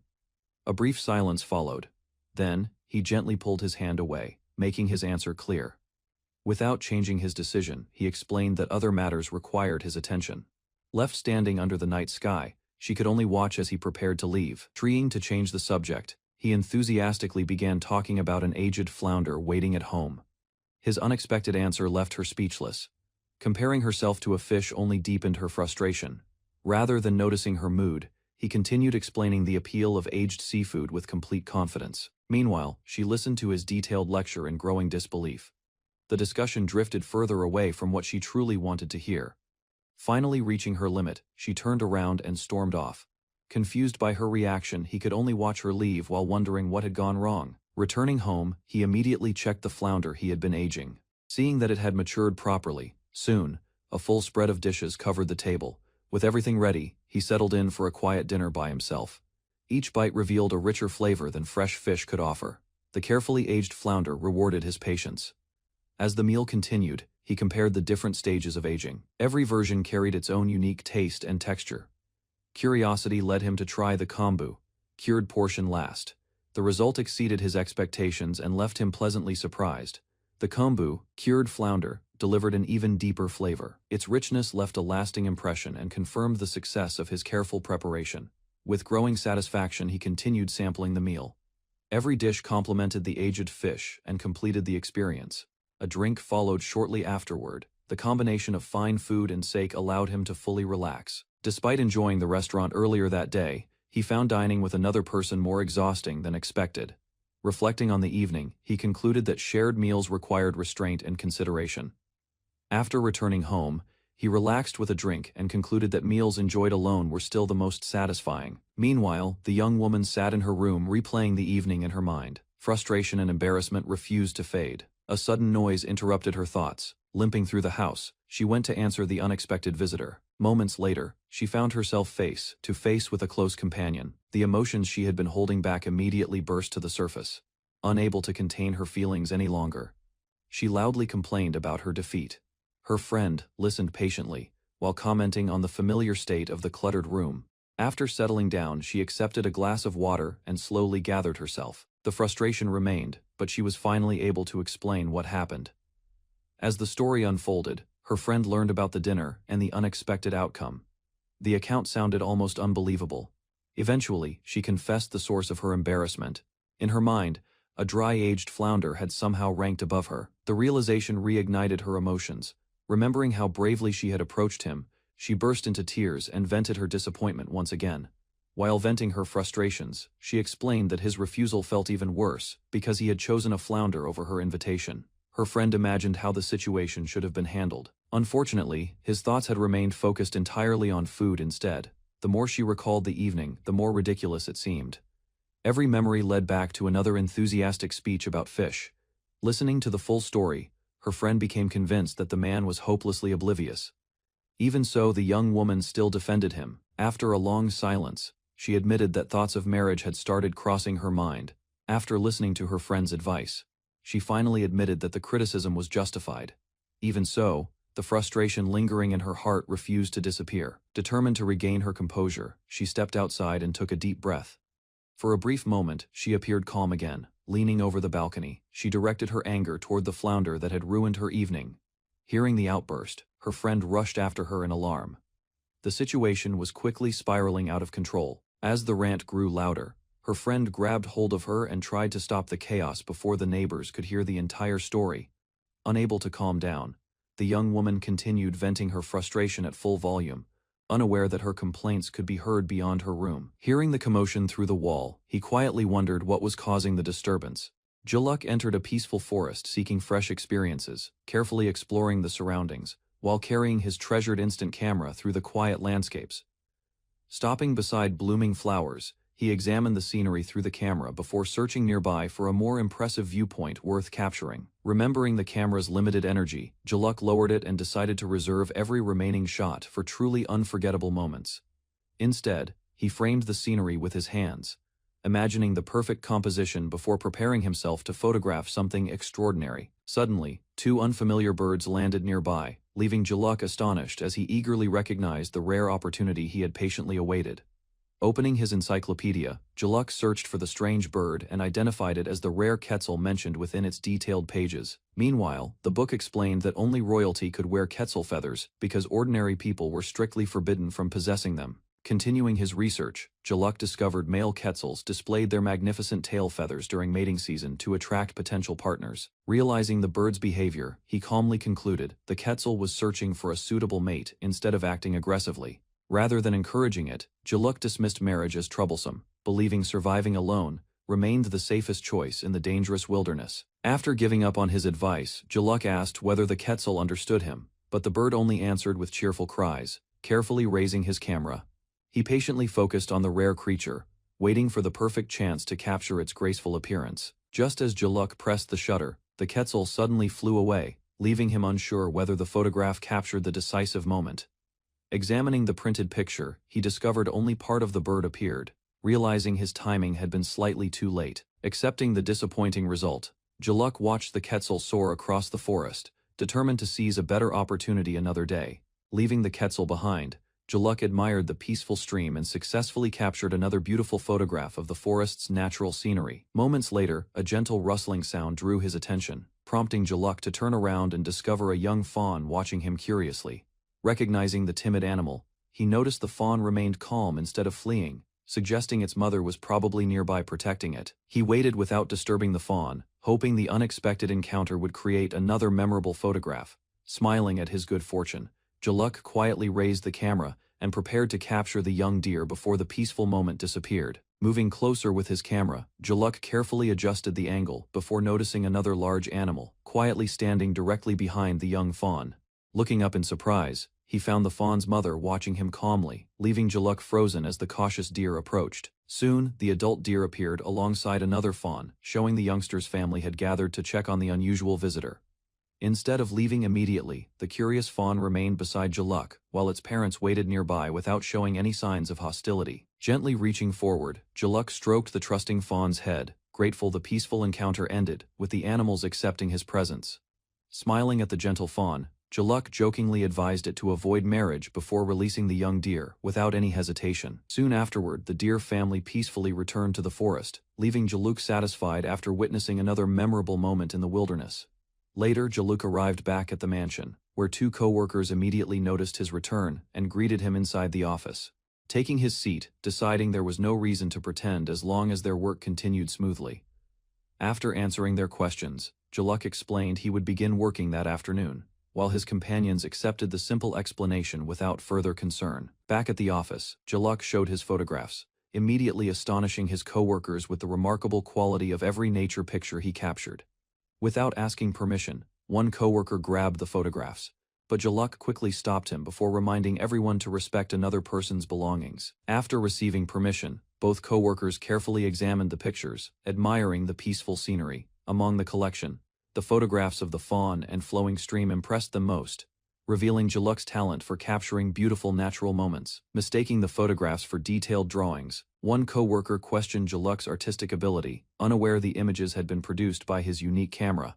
Hearing his co-worker's praise, Jaluk questioned whether the compliment was sincere before quietly accepting the unexpected appreciation for his photographs. Next, his co-worker pointed at the blurred Quetzal picture, wondering why that unusual photograph looked incomplete compared with the others.